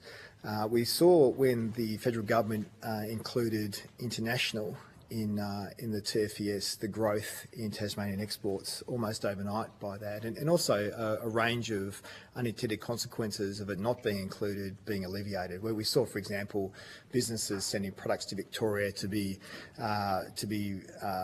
manufactured and then freighting from Victoria. So by the change, that's really improved Tasmania's advanced manufacturing footprint. There's no doubt that there are certain areas of the TFES that, in our opinion, could be looked at. In our submission, we talk about some administration points that I've got greater detail up here that I can either leave with you or I can talk to if you would like me to. Clearly, too, the intermodal costs, as pointed out by Wine Tasmania, are absolutely right. That hasn't been indexed since, I think, the early 90s. So, again, there's great opportunity there, I think, to be more contemporary in the way that's viewed. Things like the tear weight of containers. I mean, the half container weight was based on essentially a mathematical model of a container being chopped in half. The reality is that half a container weighs a lot more than just half a 40-foot container, because you've got doors, hinges, and the like, which affects again the amount of support that our exporters can get. But fundamentally for Tasmanians, for Tasmanian industry and the community, I think this is a very successful scheme, one that does recognise the sea highway view of Tasmania, that if the federal government was in fact paying for a highway that went across Bass Strait, it would be a far more expensive thing than the TFES provides. And again, its support in helping Tasmania to be more economically powerful is evident. So, again, thank you to the federal government for what is a very important mechanism for growing Tasmanian industry. And as I said, that has been played out. No doubt the committee has had access to Regional Development Australia's report done by Mike Brindley, which showed the impact of that international element to the TFES and how it improved Tasmanian exports, again, almost overnight. We hope not to be the mendicant state that a Premier called us once, and these sorts of very clever schemes are a great way that the federal government can enable Tasmania to do better. Beautiful. Thank you so much. Wine Tasmania. I'm interested to hear more about how your members ship Tasmanian wine. You mentioned that you have pallets that have to be put together, transported, and then pulled apart. You also do subscription services, is that correct? This is different to shipping via an organised distribution service that goes to bottle shops. How many of your members who ship to consumers make TFES claims to help with those freight costs? Yeah, thank you, Senator. The direct-to-consumer shipments or the individual parcel shipments is certainly, I guess, something that we've focused on through our submission, because whereas the Freight Equalisation Scheme may be delivering to a good degree on bulk freight, it really isn't picking up that direct consumer or the individual shipment side of things. So our research indicated that 40% of our wine businesses are not claiming the Tasmanian Freight Equalisation Scheme because the rebate on those individual shipments, so the smaller scale shipments, is too small to justify it, and the process to claim also is unjustified. I'd like to also recognise Mr Tim Lynn has arrived at the table. Thank you. Sorry for being late. Happens to all. So basically what you're saying is it's too complicated, it's too hard, the process is not easy to do that. So how does that affect their businesses on the broader scale and like promoting Tasmanian product? Yeah, so our research indicated that on average our wine businesses are paying a 35% premium to send boxes of wine around the country. We looked at the Australia Post rates, which is really our only provider of freight for those individual shipments. We looked at rates ex Tasmania and we looked at rates ex Melbourne, and so found on average 35% premium. It is as high as 70% premium for some parts of Australia. And we found that the rebate amount that would be available would be somewhere between 80 cents and $1.20. So, and we're talking about, if I actually use direct figures, we're talking about $14 difference, for example. And so, yeah, it simply doesn't make sense for them to spend the time going through what is unfortunately an onerous claims process for such a small amount. Do you feel that there could be a way to automate it more easily so as that claims could be processed for smaller businesses? Yeah, I think so, and maybe I'll hand over to Tim because Tim runs a wine business and has practical experience there. No, absolutely. The process is quite laborious.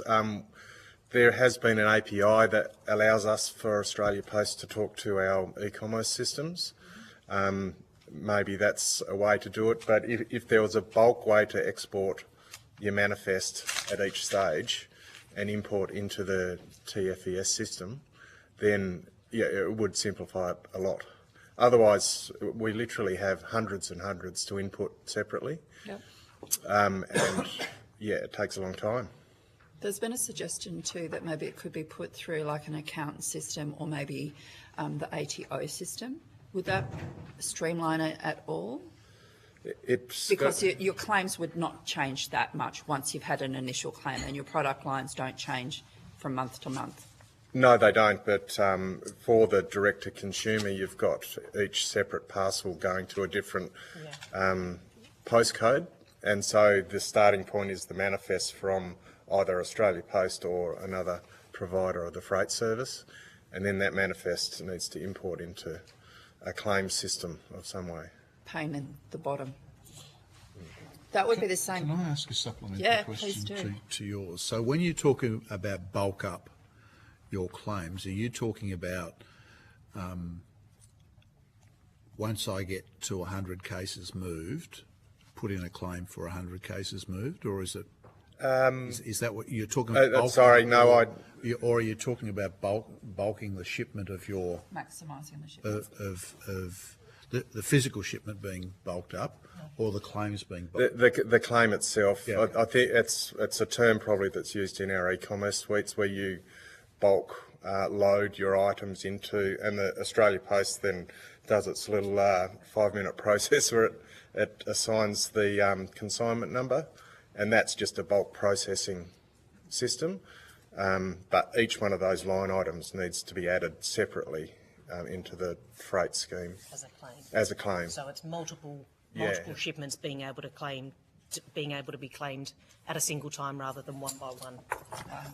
Would that be similar for your members? Yeah, certainly what we hear is, firstly, the administration, although it is, I suppose as good as it can be currently, because it's administered through Centrelink, there, in the view of some of our members, appears to be a, as difficult as possible threshold for getting access to support.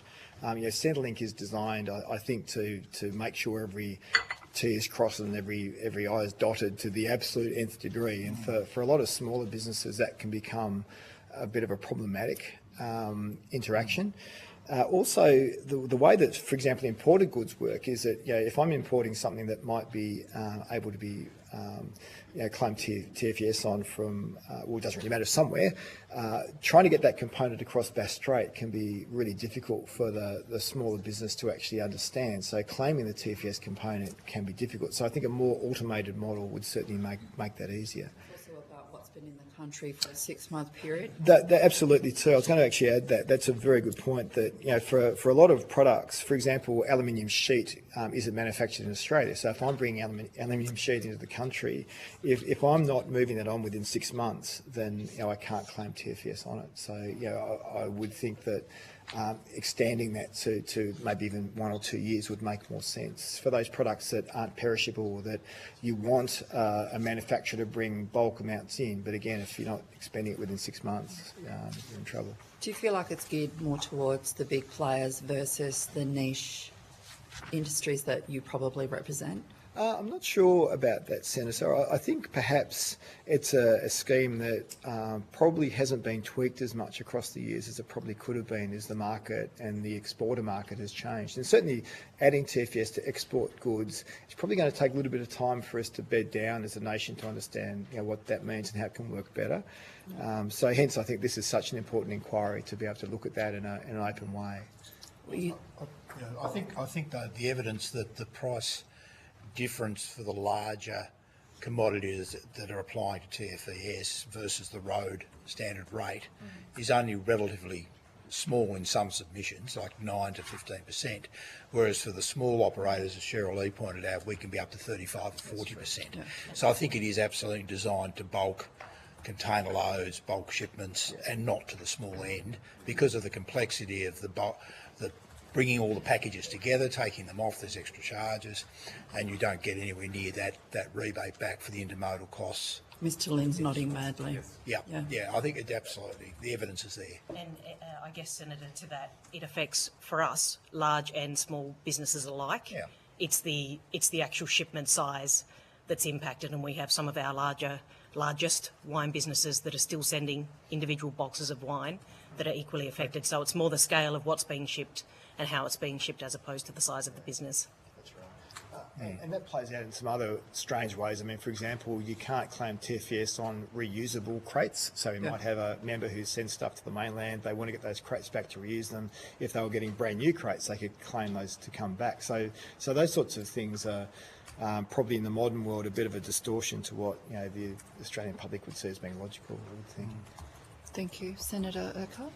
Thank you. So just on that, is that a similar example, Mr. Bailey, as what we heard from fruit growers in terms of the apple boxes, or is that the crates you're talking about? Is that a different scenario? Different again. I understand that's the same for meat producers, for example, and for some others too. That again, they can't claim on the crate being sent back to be reused again. They've sent it over, and it's and they're ideal. Is it covered on the way over? Yes, of the freight, the product's covered, and then it comes back bring empty. it back. And whereas if they bought brand new ones, they could claim them to bring them back. Oh right, okay, right. Yeah, so it's just an administrative tweak. I think that would be more logical to encourage recycling rather than throw those away bicycles.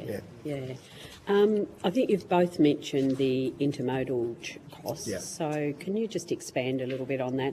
I think in your submission, Mr. Bailey, you talk about it hasn't been revised since 1998. Yeah, that's right. So can you just give me a bit of information about how that affects the businesses you represent, but also then Wine Tasmania? Yeah, it's funny. When a business looks at the cost of their freight, they automatically think that the cost increases is due to the ship. The ship is gone. That's often not the case. What it is the truck movements at either end of the ports to move the product. So the offloading off the ship onto a... Yeah, so that amount was indexed back in the 90s, and that hasn't been looked at since that was indexed. So talking to some of my... How was it indexed back in the 90s? Oh, sorry, it wasn't indexed. It was set back in the 90s. Oh, okay, sorry. And it hasn't been indexed since. Right. So I think it was $50 at each end from memory. I might be wrong with that, so I need to confirm that back. Yeah, I think that's right. I think it's $100 overall. And talking to my freight companies that are in the TCCI, that has drastically gone up in that time. So when a Tasmanian business looks at the cost of freight across Bass Strait, it's not just the shippy bit, it's the intermodal stuff either side as well. I think there's an additional thing to that is that benchmark back in 1998, there was no such thing as online sales, which we're talking about here. There was no such thing as shipping one case of wine and then consolidating it up. So the base rate's not appropriate in the way it's been set, neither is a lack of indexation. Right. And I think it's a significant shift in the way business is transacted and the way it should be calculated. And I guess most of the freight that comes, that affects comes in containers or whatever rather than on the back of a truck. Yes, then correct. loaded onto a truck, and that's the cost or rail or whatever. So. Yes. And that's a similar sort of story for Wine Tasmania. Except you'd have a pallet, not a container. Oh, yeah. And because you haven't got a truck, but the pallets go into highway, containers? They will, but then they're going to come back out and be reloaded. So you've got to get them out of the container and then put them That's the point. They're on a pallet, but Or they've got to be split apart. If you actually had a road transport, you'd have it in a smaller van, just your cartons, and then drop them off to the places so you're like likely that. to split the pallet. Yeah, you're likely to split it, but now you've got to consolidate it, move it, deconsolidate, ship. It's a different world to what it was in 1998. Yeah. Administration and real life completely different. Yeah, and that's the actual physical handling, and then there's also what Tim said, which is in the documentation to manage to get a claim. If you can't consolidate it, it's impossible. It's just not worth the time. So Wine Tasmania has put forward some recommendations. I think certainly you've talked about the automated claims and the allowing the bulk claims. And but there's a number of other areas there that you talked about. Do you want to expand on any of those that you haven't touched on already? Look, I think there's probably at least two that we'd like to talk about. I'll talk to one which is the consolidated shipping model opportunity, and then Tim, I might ask you to speak about the manufacturer registrations. Yeah, sure. Which is another one that's probably worth just highlighting.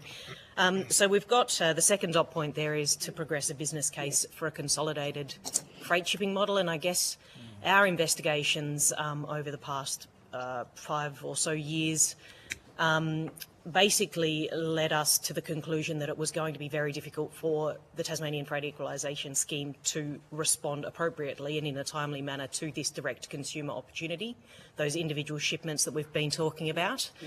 And so with support via the Tasmanian Government's Freight and Export Advisory Service, which was set up for a little while, and some specialists in the area of freight there, a business case was actually developed to run a 6-month pilot whereby there would be aggregators based in Tasmania, existing freight companies based in Tasmania, who would take all of these individual shipments, palletise them, containerise them, get them across to Bass Strait, break them down and then deliver end to end, all with traceability the whole way through. And then through effectively an automated process and through limited people being involved in that, the Freight Equalisation Scheme would automatically be claimed as part of that process and through the technological solution. And so the individual businesses would just get one invoice and presumably it would not only be better in terms of traceability but also in terms of costs. Now, there's a business case that is separate to us, but I guess what's being sought is proof of concept, because it needs to be tested. I mean, there is a possibility it won't work or it will be more expensive, but we would certainly be very supportive of at least that business case being progressed and investigated. And where is that business case sitting now? Is it just on a shelf getting dust? I hope not. No, I think the business case was put... Where did it go to? To the Tasmanian Government via the Northern Tasmania Development Corporation, which agreed to be the administrator for the 6-month trial. So I believe it's sitting with the Tasmanian Government with a request for a funding support that I think is in the order of $800,000 to run this 6-month pilot. Okay. So for us, with all of our investigations over so many years, this seems to be the closest we have ever been to a viable solution for that direct-to-consumer stuff. So. And can I just very quickly ask, when was that business case developed? So is only in the last 12 months. Okay, so it's like quite that recent. Cost would be a similar sort of figure? I think so. I believe so, yes. Yeah, okay, great, thank you. And eligibility for the new products, that was... the manufacturing, that's right. Yeah, so I'm not sure. This has come up in the last 6 months with me. There must have been a new bottle designed and made, and it had a new serial number. A new wine bottle? A new wine bottle. Right, okay. And then when I went to claim that, they said it's not registered in our list. And so, okay, we must have been using the same bottle for the last 15 years. Right. But, so I had to then, because we use a third-party supplier, so either Cospac or Plasdene in Tasmania, I had to ask them to send me a letter with the signed off on being an Australian product, as you do. They also had to get one from the manufacturer. And then when that was put in place, then it was then able to be claimed on. But that had to be done for everyone in my position. Right. Not everyone in the bottles position. Yeah, okay. And it was unbelievable. So sort of that an the industry end user. It wasn't the supplier of it. It was the end user that had to register it, which was crazy to me. And that was just simply... took me 2 months to get the letter out of the suppliers. Yeah. I had a 6-month deadline, and I had to extend that, otherwise I couldn't make the claim. How onerous was the extension? No, it wasn't too bad. It wasn't too bad. But trying to get the right letter from the suppliers was... so that you don't get a template. Well, I had to... No, not really, because I had to ask the middleman, the Cospac, to actually use their product numbers, and they had to align with the... Right. They had to align with what was on the invoice as well. Or because you changed the shape of your bottle, right? Yeah, pretty much. Yeah. Right. So that was... Did you regret that? I thought everyone was using it already. I can't believe I was the first one to do it.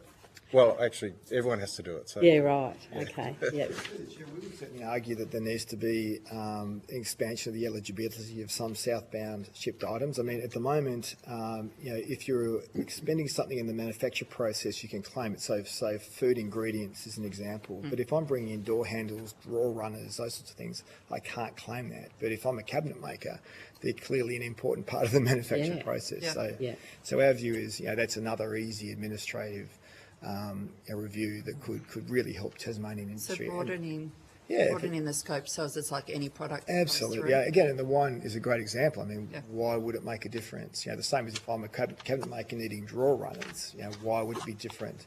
To me, that should just be an eligible item. I could keep talking about this, but I want to share the. Thank you so much. I appreciate that. Thank you, Senator Colbeck. Thank you, Chair.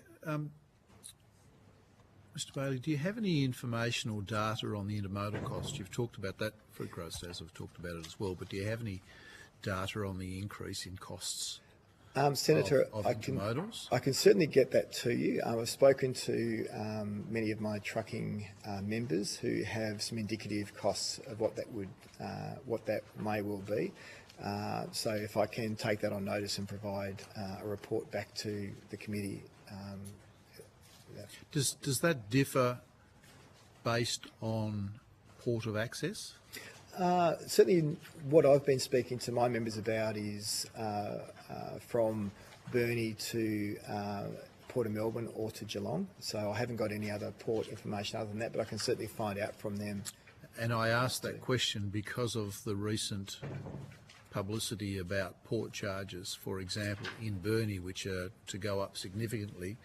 Although talking to users at Devonport, they believe that Burnie's just catching up with where they are. So a bit more ferreting to do there, but I would be curious to understand if there's any differentiation based on the port of access. I'll find that out for you, Senator, and certainly when I got the data originally, it was before those port charges had changed, so the data I have will be out of date now anyway, so I'll get that updated anyway. Okay, well, if you could take that on notice, Will the do. Chair will give you a date for returning your Absolutely. later. Yep. In respect of imports, that's currently on a flat rate. Do either of you have any perspectives with respect to where we sit with that? And I'll ask this in anticipation of the supplementary about what we look at in relation to exports, and whether or not you've had any feedback as to whether that might constitute what might be regarded in global trading terms as an export subsidy and therefore create any issues for us in respect of our broader WTO obligations. Just being alert to all of the little bugs that might crop up, and the Europeans being very keen to pick on us if they can. We certainly haven't, but it's an interesting point. Yeah, and I guess through the wine sector's experience in China, we know that everything is looked at, but whether or not this was seen as anti-competitive, I don't have the answer to that either. I mean, only 8 or 9% of Tasmanian wine is exported. So it's a very small volume at the moment, but that's going to change significantly over the next 10 years. But no, good question. Mr. Bailey, do you have a... Senator, I think we always hear from our exporters and importers that they would love to have greater support. I think perhaps an easier mechanism is to actually streamline some of the administration around the claiming. And again, talking about it, the proof of transshipment is a good example of it, where again, if you can't provide the discrete cost across Bass Strait, it's very difficult to claim it. It could well be that you change the model so that you can automatically claim the 700 TU on anything that comes across Bass Strait without needing to find that exact invoice for that middle bit. I think things like that, which would be simpler without needing to increase the cost, would be heralded, and I think it's again a pretty sensible and easy fix, really. Just to wind, Taz, the AusPost example that you used as a comparator, what's the normal mode of transport that's used for that? Is it land, sea, air combination? What's the normal mode that gets used for that? Yeah, so our expectation is that it's ship. However, Australia Post has the ultimate say in how they send products, and I believe they choose to send a lot of their products via air, but we certainly are happy with ship in terms of obviously having non-perishable items. It's not perishable and not time sensitive, Correct. except for those at the other end waiting for it so they can drink it. Perhaps so, yes. Yes. Another example of that red It'll tape. appeal to the sensitivity. Another example of the red tape is every time a southbound import is brought into the state, a TAS 005 form has to be filled out to accompany that import. Our view is that should be a once every 12 months or once every 24 months form. If again, every time the business brings an item in that is the same item, they've got to fill that same form out. So again, that sort of streamlining of bureaucracy and red tape, I think, would be simple and would be well regarded in the market. Do a lot of your clients use an agent or do it themselves? Sorry. Depends, Senator, on the scale of the business. Many don't claim at all because they see it as being too difficult. Certainly, the various agents are well used, and the bigger players will do it for themselves as well. So there's a variety. I would think most of our members would be either using an agent or would have staff on board that would be doing it for them. I saw Wine Tasmania nodding their heads madly as well. So is that the same for yourselves? Yeah, absolutely. So people are not claiming? Correct. 40%. 40% are not claiming? So in the context of a case of Tasmanian product that you produce, would it be easier if there was a standard rate? I mean, we have an export rate of $700 at TEU for export-based containers. I mean, effectively what you're seeking a level of compensation for is the shipping leg from Tasmania. So that's all it is. So in that context, there really isn't too much variance, but a set rate that could be easily bulked up and claimed would make on the face of it, a simple resolution to trying to resolve where you sit. Absolutely, per parcel rate, we'd definitely be interested in exploring. Okay.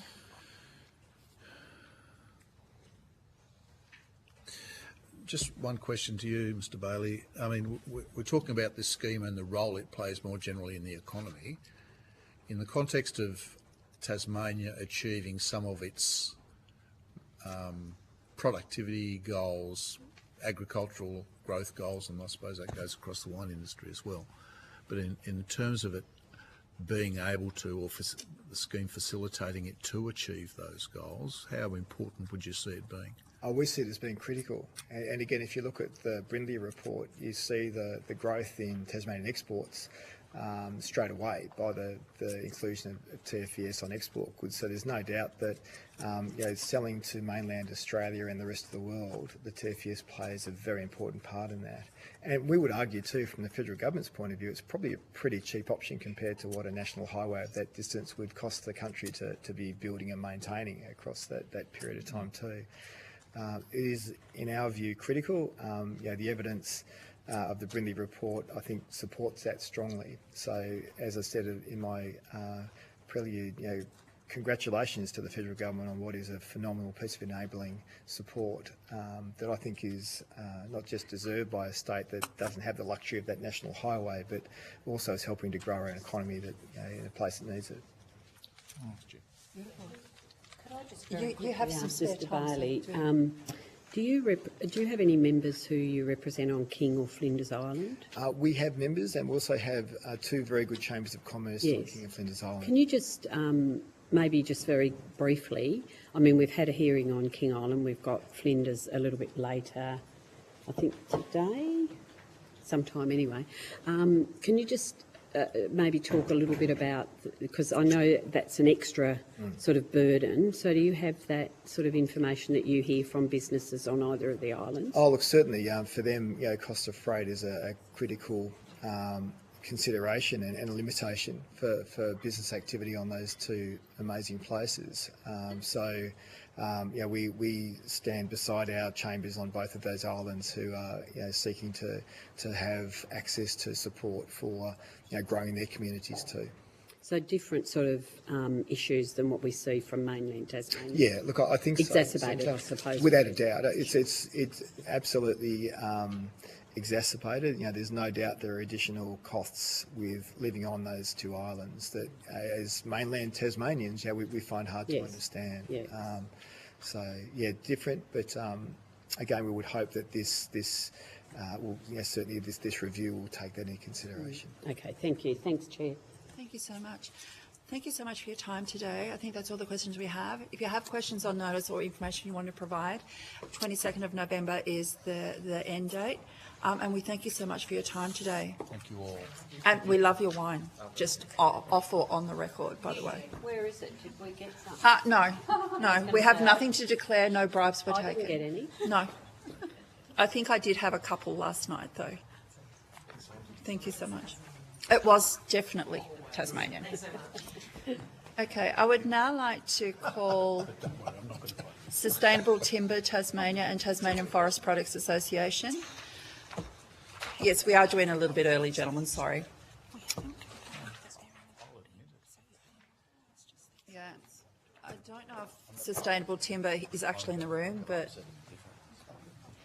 they may pop in late. I understand that information on parliamentary privilege and the protection of witnesses giving evidence to Senate committees has been provided to yourselves. For the Hansard record, will you please state your full names and the capacity in which you appear today? Yep. Nick Steele, so I'm the CEO of the Tasmanian Forest Products Association. And David Bowker, Media and Public Relations Manager for TFPA. Do you have an opening statement that you would like to read? For sure. Thank you for giving the TFPA the opportunity to speak to our submission on the Tasmanian Freight Equalisation Scheme. The TFES is widely supported by our members. A recent survey of our members found that the majority of them use the scheme in one way or another, with over $320 million in exports to the mainland and over $55 million in international trade facilitated through the system. This is only for the sustainable forest industry, and much of the trade would not be possible without the TFS aim of alleviating the freight cost disadvantage incurred by Tasmanian exporters. Our members have told us there are several issues with the TFS as it currently operates. They tell us that the system is old, out of date and relies on manual bookkeeping methods. They say its lack of indexation actually means businesses are worse off now than before the scheme was introduced. And the scheme hasn't kept up with increasing shipping costs, which are now much more kilometre per kilogram than road or rail freight, further disadvantaging Tasmanian businesses against their mainland counterparts. Again, the TFPA welcomes the opportunity to make a submission to the Senate Committee on the TFES, and we're happy to answer any questions you may have. Thank you so much, Mr. Steele. In your submission, you mentioned that indexing TFS payments would help in its aim to equalise freight costs. Can you tell us how indexing would make the scheme work better for your membership? Can you say it again? I'm hard to hear. Indexing TFS payments would help in its aim to equalise freight costs was in your submission. Can you tell us how indexing would make the scheme work better for your membership? Yeah, okay. So through our members, they've sort of said there's a lack of indexation. The scheme has cost businesses millions of dollars over the past few decades. As the cost of shipping continues to rise at a faster rate than terrestrial transport. So a lack of indexation has meant those rises come straight out of our members' pockets. To ensure TFES remains relevant, the TFPA is urging that the scheme must be indexed. This will ensure the schemes remains fit for purpose in the years to come. Okay. With that, the system is also very convoluted in usage. So do a lot of your businesses use an agent, or do they have someone on site that utilises the service? And if so, what changes could make the process easier to do? In terms of the agent, I'd have to take that on notice. I believe most do it themselves, especially the larger ones. Would have to check with our other members in terms of if they go through an agent or do it themselves. In terms of the last bit of the question was around? So that About the process, because we've heard that it is quite strenuous and drawn out. Yep.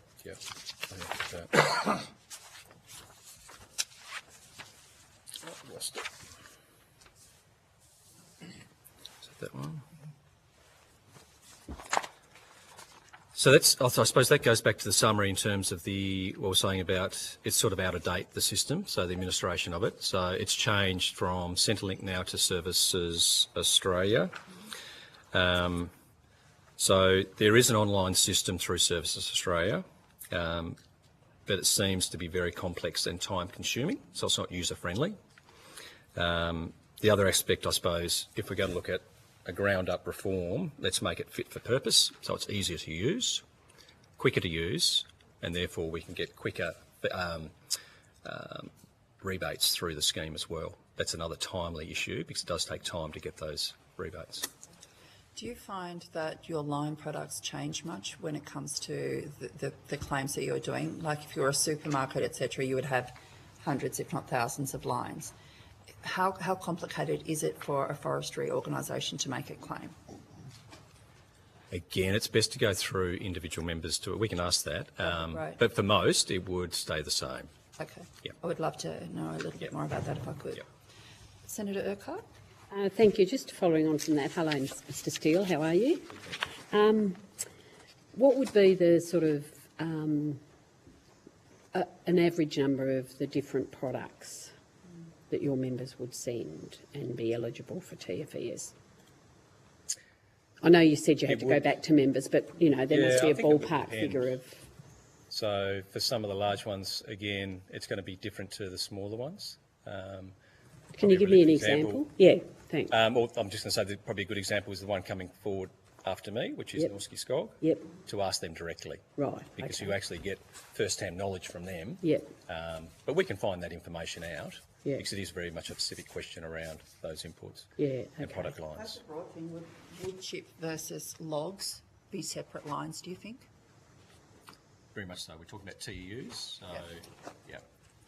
Yep. Sorry. No, you're right. I don't think I have any more at the moment. I might come back if I do, but I think you've asked a couple that I was going to. So. Apologies. No, that's okay. Senator Colbeck? Yeah, I'm just interested if there's if you've got any data about which elements of the scheme are providing pressure points. We've had some good information in respect of raw shipping costs versus road transport. What about an intermodal? Do you have any data through your members in relation to each of those various elements that you can provide to the committee? Yeah, I was listening to the similar one through TCCI, who was trying to answer that too. So, again, we'll take that on notice because we can get that individual data and collate it for you because that, and provide that answer. Some conversation earlier about support for construction industry materials, and then not having a category within the scheme and its structure as it stands now, and particularly for finished products. Do you have any thoughts on that? So you're saying you can't claim on TFS through that? Well, construction materials don't qualify as, there's not a category or for those in the TFES at this point in time, and obviously timber products fit within that scope. And it's an important industry here locally, but particularly, I mean, one of the concepts around TFS to start with was to promote and support manufacturing and processing. Yep. So timber trusses would be an example, maybe? And that there's an example, or window componentry processed, like rather than raw material, promoting the processing of product here locally rather than raw product. Do you have any thoughts on that? Well, certainly from an on-island perspective, the more we can do here, the better, in terms of timber production for our houses. And obviously that's meeting the state's needs of 30,000 new houses and also the national needs as well, the more we can do here.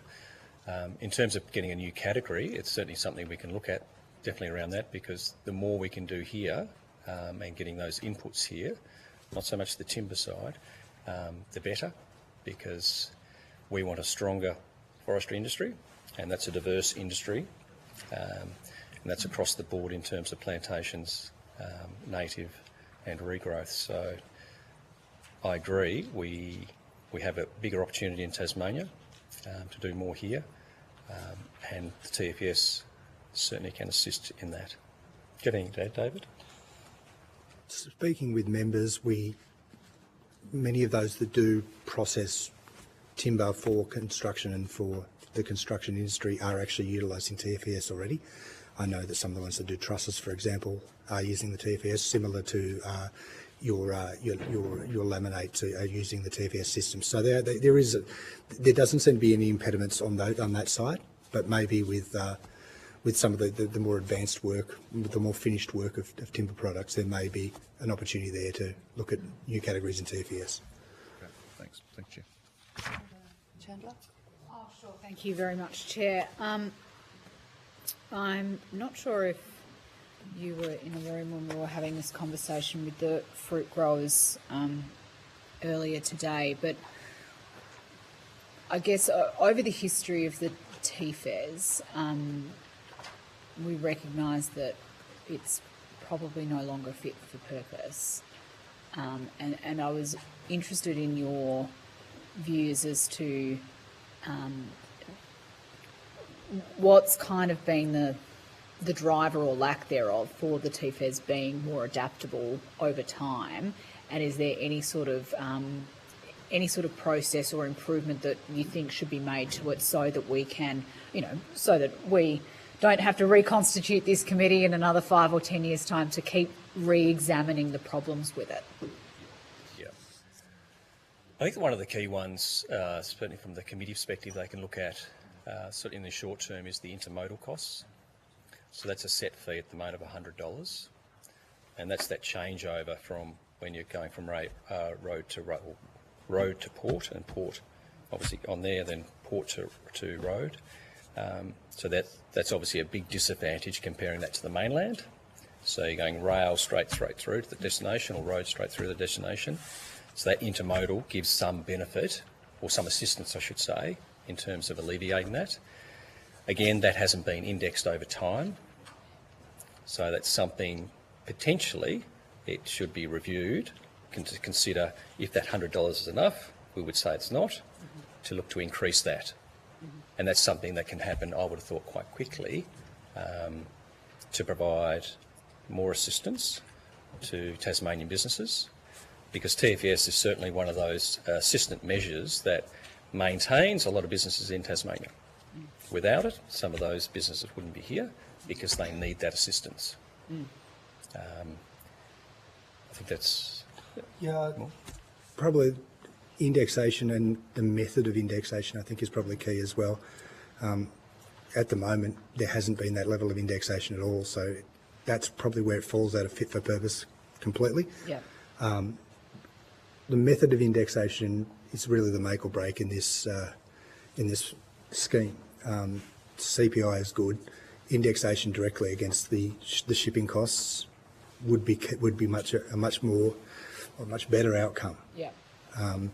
Basically, yeah, we've seen the difference between road and rail and shipping to be significant when this product was when this scheme was set up. But however, it's increased even more since then. But we haven't seen that index, so the gap widens. So our members are telling us that it's coming out of their pockets. It's making the whole industry, and it's not just forestry, it's the entire, any exporter in Tasmania is becoming less efficient and less successful to do business with the mainland. When you say it's coming out of the pockets of the businesses that you represent, have you done any cost modelling, particularly in relation to Our members certainly have. Yeah, I guess I'm just interested to know what the dollar value is that businesses are paying out of their own pockets, because we take that one on. That would be great. Because we don't go into that. We don't delve too far into our members' finances. But I'll get. Of course. Of course.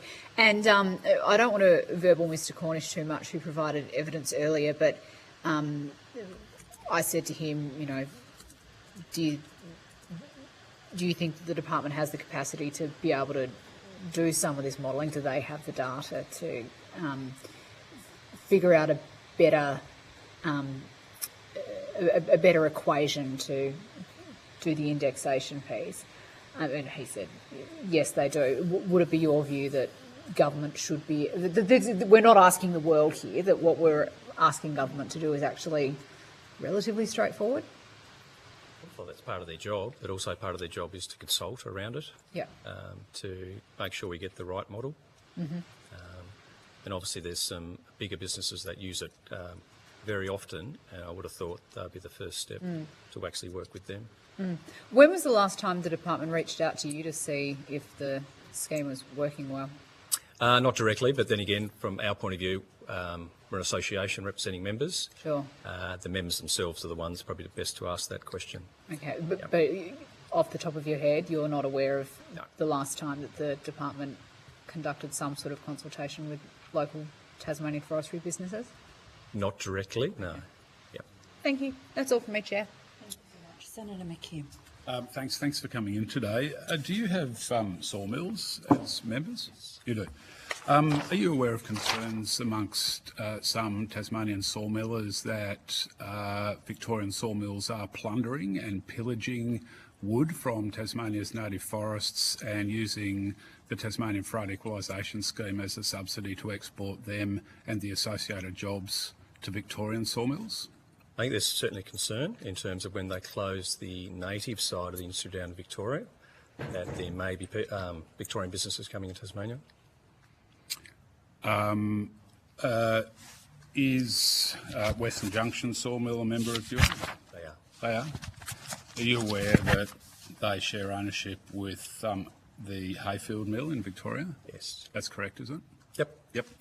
Is the Hayfield Mill 49% owned by the Victorian government, to your knowledge? Don't know. You don't know that? Okay.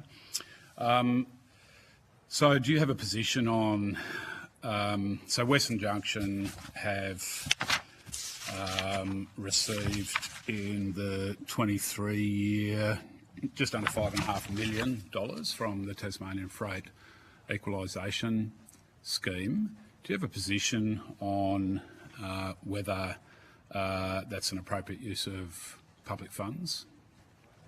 They're a business in terms of they can apply for assistance, which they've done, and there's a system there to account for that. Yeah, but do you have a view on whether it's appropriate that that system be in place in the way that it is? Yeah, it's like any other business in terms of hopefully doing as much processing on island as they can. Well, but Mr Steele, that's the point, isn't it? That the Tasmanian Freight Equalisation Scheme is being used to subsidise the export of whole logs from Tasmania's native forests, which are then being processed in Victoria at Hayfield Mill. That's what I'm putting to you, and I'm asking whether you have a position on whether that's a desirable thing for Tasmania or for Tasmanian native forest processors. Well, as I believe with Western Junction, they're expanding and they're going to do as much as they can on island. As a member, $5.5 million in one 12-month period to export whole logs out of Tasmania to be processed in Victoria. You don't have a view on that? They're a member of TFPA, so we're supportive of that member. So you're supportive of that. Yeah. What about the comments of Mr Edwards, who speaks for a coalition of Tasmanian sawmills, who said that Victoria is now, quote, pillaging resources in other states, and who said this: our mills are concerned they are being expected to go into competition and an open tender process where they are required to go up against the might of the Treasury of Victoria. And what Mr Edwards is referring to there is that the Victorian government has a 49% stake in the Hayfield Mill. And I'm asking you whether, as a representative of Tasmanian forest processors here in Tasmania, whether you think that is appropriate, that that is subsidised to the tune of many, many millions of dollars a year by the public purse out of the Commonwealth Treasury. Yeah, well, that's Mr. Ed's point of view. If I can look at that data, I can access it and make a better view, because at the moment that's come through from Mr. Edwards, not through TFPA, to find that data. Well, you've indicated you are aware of concerns amongst Tasmanian Oh, through our members, we are. Yep. Yep. But you've also said that you support what's going on because one of your other members is Western Junction. Is that like right? everything, they are, for all our members, obviously we're there to support them as best we can.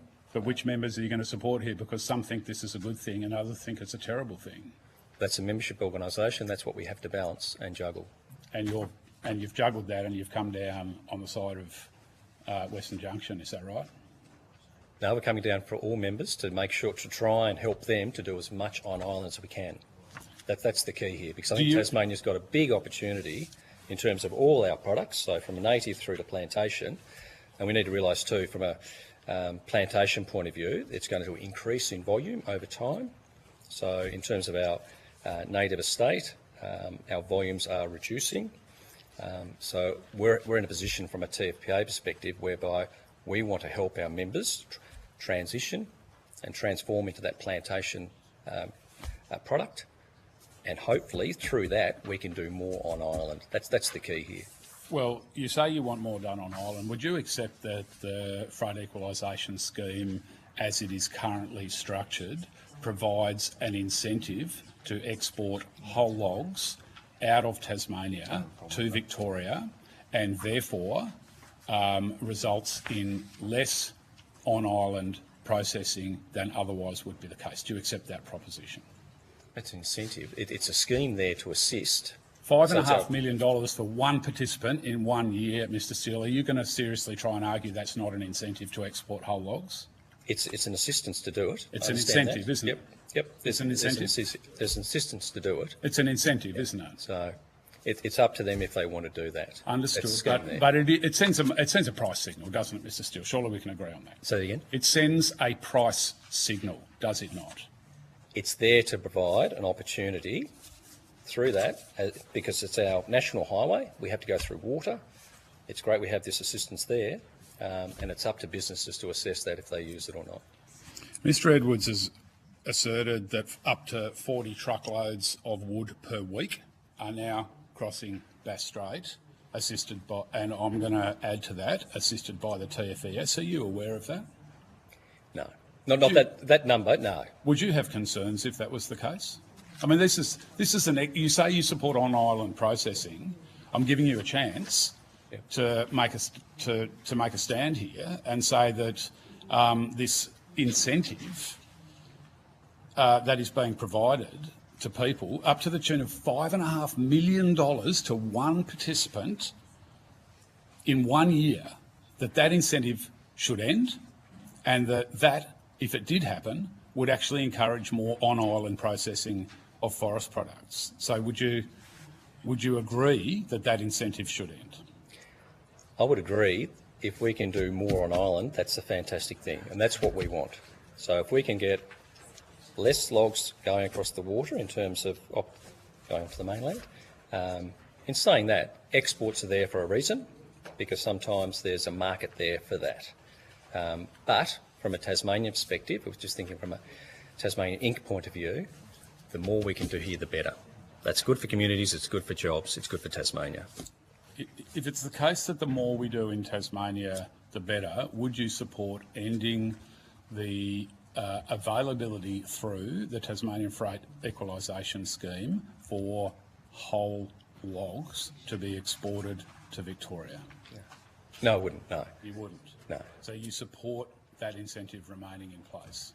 No, yeah, I do. I support in terms of having the opportunity to export logs, because sometimes there are markets that you need to get to, and for Tasmania as an island, sometimes we need to get them off the island. So how does that support for the scheme sit against your claim that you want to see more processing on island, because they are diametrically opposed, are they not?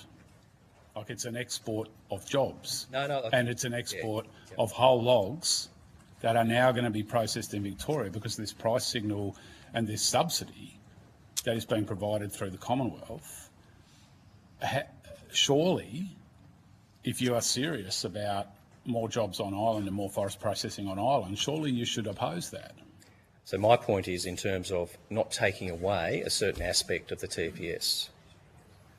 So you still need to open that up and provide opportunity for people to look at different markets. All right. In saying that, we still, from a TFPA point of view, would like to see more on-island processing. All right. There's no doubt about Okay, that. well, perhaps I can just couch the question slightly differently then. Do you support Western Junction sawmills using the TFES as a subsidy to export logs that have been harvested in Tasmania to be processed in Victoria? I wouldn't call it a subsidy, I call it assistance. So it's Do assistance. you support that assistance? I support members who want to use the scheme. But yes, but So as an option. So do you support the scheme being used in that way by Western Junction sawmills? well, it's up to Western Junction to do that. From my perspective, I would like to see more on island. There's no doubt about that. I do have some more questions here, Chair, but I want to ask whether there are any representatives from Forestry Tasmania in the room who were scheduled to appear 20 minutes ago. Yeah, unfortunately, they are not in the room at this point. We will try and fit them in once they arrive. Extraordinary. Extraordinary. Ducking for cover, I have no doubt. Have either of you gents... Sorry, but there is extenuating circumstances with transport into the city at the moment too. It's a 2-minute walk from Forestry Tasmania headquarters to this very room. I hear that, but we are following up. All right. Have either of you gentlemen spent much time in the forest? Yeah. You have? Mr. Steele, are you, I mean no disrespect here, are you a forester or...? No, not at all. No? No. But you I spend do time visit in the forest? Visit coops, yes. You do visit coops? Okay, I'd just like to provide these photos to Mr. Steele. Chair, if someone perhaps from the Secretariat... Oh, I don't have anyone from the Secretariat. Would you mind if I just approach Mr. Steele and provide these? Oh, could you provide those photos? I would like to recognise that we, at 11:50, we are moving on to the next. All right, Mr. Steele, these are photographs of log trucks being loaded onto the Spirit of Tasmania. Yep. My assumption is you don't represent the tourism industry, so you won't have a view on the desirability or otherwise of log trucks taking up space that could go to tourist caravans on the Spirit, so I won't ask you about that. But I wanted to ask you, I understand that you won't be able to count the rings on those trees or anything like that, but I wanted to ask you whether, in your view, those are more likely to come from native forest or plantation, those logs on the back of that truck. Unsure. I really am. Couldn't say specifically, Senator. No, I understand you couldn't say specifically. Yeah. That's why I couched it in terms of more likely. It's true, isn't it, that in Tasmania most plantations are rotated at a time frame of less than 40 years? Would you agree with that proposition? Yep. Yep. Reckon those trees are less than 40 years old, Mr. Steele? Be unlikely that they would be. Depends where they're growing. That's true. They could be. Yeah, it could be. Do you reckon they could be? Yep. Oh, it's rainfall. Do you reckon they're different likely things. to be? But again, I'm not a forester, but in saying that... they're native. They're overwhelmingly likely to be trees from native forests, aren't they, Mr. Steele, those photos? Again, Senator, could be. Could be. Yeah. I think I'm getting the wind up. You are getting one more question, All and right. we do need to move on to the All next. right. So, Mr. Steele, data provided to this committee shows that in the 23 year, and I've spoken to the $5.5 million in that year that went to Western Junction Sawmill, but overall to timber industry participants, over $10 million in that year went out of the Tasmanian Freight Equalisation Scheme to subsidise. You can, sorry, you had a different word for it, but I'm going to assistance. I'm going to stick with subsidy because it's a clear subsidy in my view. I'll use your words actually, to assist the export of logs, the export of forest products from Tasmania to the North Island. Do you think that is an appropriate use of the Tasmanian Freight Equalisation Scheme, bearing in mind that Mr Edwards, as a spokesperson for a coalition of Tasmanian mills, at least some of whom I presume are members of yours, has described that as plundering, has described that as pillaging, has raised concerns that Tasmanian sawmills are in open tender process against a sawmill that is about half owned by the Victorian government, and that 40 truckloads of wood a week are heading across Bass Strait, headed for Victorian mills, subsidised or assisted by the Tasmanian Freight Equalisation Scheme. Do you have any concerns at all about that situation? I think I've answered it, but in terms of the TFES is there to provide that assistance, and again, it's up to businesses to consider if they want to take that assistance. I've mentioned too, through TFPA, we support all our members. We're a very diverse membership, and the key thing for the TFES is to maintain the scheme, to look to simplify it and to alleviate some of the indexation measures. I think that's my key point. Well, Mr Steele, you might describe that as an answer, but I certainly don't. We may have to agree to disagree, Senator McKim. Thank you so much for your time. If you have any questions that were on notice, the 22nd of this month is the due date for that, and we thank you so much for your time today. We will be transitioning to the next witness. We are chasing up sustainable timbers, but we have Norske Skog coming in now to the table. I do understand that information on parliamentary privilege and the protection of witnesses giving evidence to Senate committees has been provided to yourselves. For the Hansard record, will you please state your full names and the capacity in which you appear before us today? Yes. Thank you, Senator. So, Patrick Dawley, General Manager at Norske Skog. Rod Bender, Vice President Renewable. And Arnold Willems, Commercial Manager. Thank you so much.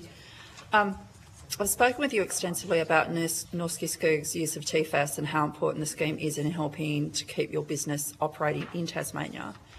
How could the TFAS work better for your business? So we've prepared a statement, so we'd like to... I should have said that. If you have an opening statement, please read it now. I just jumped to the back end. Apologies. Good question. I can come back. Yeah, I'll come back. I'll circle. Thanks, Senator. Firstly, thank you for the opportunity to present on behalf of the Norske Skog Boyer Mill. I'd like to introduce Rod Bender, 35 years with Norske Skog and Senior Vice President of Renewables and Business Development, ex-General Manager for 10 years, and integral in expanding in part of the expansion of the TFES scheme to exports some near 10 years ago now.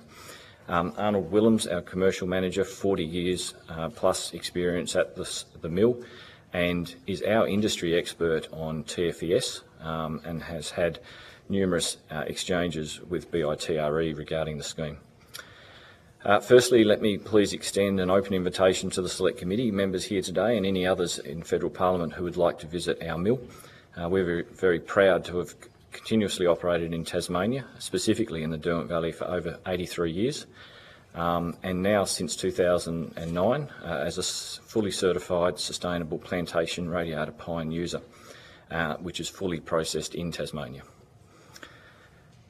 As the second largest participant in the Tasmanian Freight Equalisation Scheme, moving more than 250,000 tonnes across Bass Strait each year, we think we have deep insights into the scheme's operation, as well as how it stacks up in meeting its stated objectives. A visit to our mill would also allow us to highlight just how important this scheme is for our business and many others like it throughout Tasmania. TFES is critical to our viability. Without TFES, the Boyer Mill, and I dare say many other Tasmanian businesses, would not be operating today. And without appropriate future support, these businesses will not survive in future, and Tasmania's economy and Australia's sovereign manufacturing capacity will be placed at risk. I'd like now to hand over to Rod Bender to summarise our viewpoints on the scheme. Thanks, Pat, and thanks to the Senate Select Committee here today. Our view is that the scheme, as it operates today, has some definite flaws, and that these have grown over recent years, in fact over time generally, and now represent fundamental challenges to the scheme's adequacy. This is why there's such a strong chorus of calls from Tasmanian businesses and their representative organisations for the scheme to be reviewed and for that level of assistance to be increased, thereby restoring the level of cost alleviation to levels previously delivered under the scheme in past years. Fixing these issues is the only fair and reasonable outcome that can be expected from the Senate Committee inquiry and any subsequent extended reviews. There's three issues that we think are the most obvious, and we just want to spend some time on those this morning. We made a detailed submission to the inquiry, and we would encourage people to read that if they haven't. But I'm going to touch on those three issues today just to put it on the record and to make it clear how obvious some of the issues are and maybe how easily fixed they might be. So the first one isn't obvious, but it's clear to see when you look into it. We're calling it class slip, and this is to do with the class framework that sort of underpins the scheme's domestic freight scheme, not the international scheme, just the domestic part where all those parameters come into play. The scheme's equivalent to ATO's bracket creep is what we have found, and we're calling it class slip. And that's been graphically highlighted by BITRE's latest own data set, confirming reduced level of compensation seen by all scheme participants, particularly over the past decade since the last Productivity Commission review, but really starkly in the last 4 years since their own last data review. Referring to slide 4 in the pack we've given out, and I'm sure you might have seen this before, it can be seen that there's now less than 10% of the scheme shipments covered in the combined classes 1 and 2, and that's shown in the table on the left. If you look at the bottom, in 2022-23, the bottom half of the scheme now covers just 8% of participants. Now that's an insult to the scheme's designers. That should be 50% by definition. 50% below class 2-3 cutover and 50% above. And you can see now that it's wildly skewed. The fundamental design of the scheme should be 50% in classes 1 and 2. Similarly, more than 3/4 of all shipments now fall into just one class, class 4. And the travesty of that is that class 4 is a capped part of the scheme. And what that means for claimants is that any expense increase, any cost increase in shipping, $1 cost increase comes directly from their pocket. There is no compensation for those incremental dollars. Now, we'll come back to that in a minute because it really starkly in the data shows in different ways, but that's a huge issue. Now, surely it can be seen that this is a dramatically different situation than originally intended in the scheme, and now capping the claim of 80% of almost 80% of users of the scheme leads to much poorer outcomes for all of the scheme users. To be clear, our business does not operate in class 4, so we're not making a claim here for our own business. This is a call for the scheme to be improved for the whole of Tasmania, particularly for those shippers that have found themselves in class 4, simply because no adjustments have been made in over 25 years, in a quarter of a century. The cap needs to be reviewed, the class breakpoints need to be updated. The ATO's tax brackets, this is equivalent to tax creep, have been adjusted 13 times in the last 26 years. This scheme's tax brackets have not been adjusted in 25 plus years. That's just plain wrong, and it needs to be fixed, full stop. The second point we make is what we're calling rate equivalent slip. And these two things are sometimes hard to see. They're sort of hard to, they get mixed up together, let's say. We're going to try and separate them today and show you how we've done that. This deals with the scheme's calculation of the fundamental freight cost disadvantage. It's at the very heart of this scheme. This scheme works on calculating the difference between road freight equivalent and sea freight equivalent. BITRE's latest updated data set highlights that sea freight costs after assistance have skyrocketed over the past 4 to 5 years. And I'd ask you to go to page 5 of our presentation and look at the yellow line. This is the sea freight cost after assistance. This is the cost to shippers after assistance. It has skyrocketed. This is made up of two driving forces. The main one that's driving that is class slip.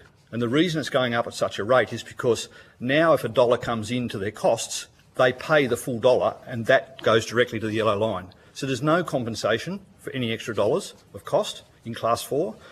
That means that that line's gone up more steeply just as a result of that. So that's the class slip part. What we've tried to do, there's a second and maybe more important part of what's driving that, and we've tried to separate it out. And this is the rate equivalent slip that we highlight. And what we've identified is the red line there is the calculated sea freight cost before assistance as an index since 2000 against the road freight equivalent index that's issued by BITRE. And you can see in all but 2 years of 23 years data series, we've been on the wrong side of that equation. And so it is today, to the tune of 13%.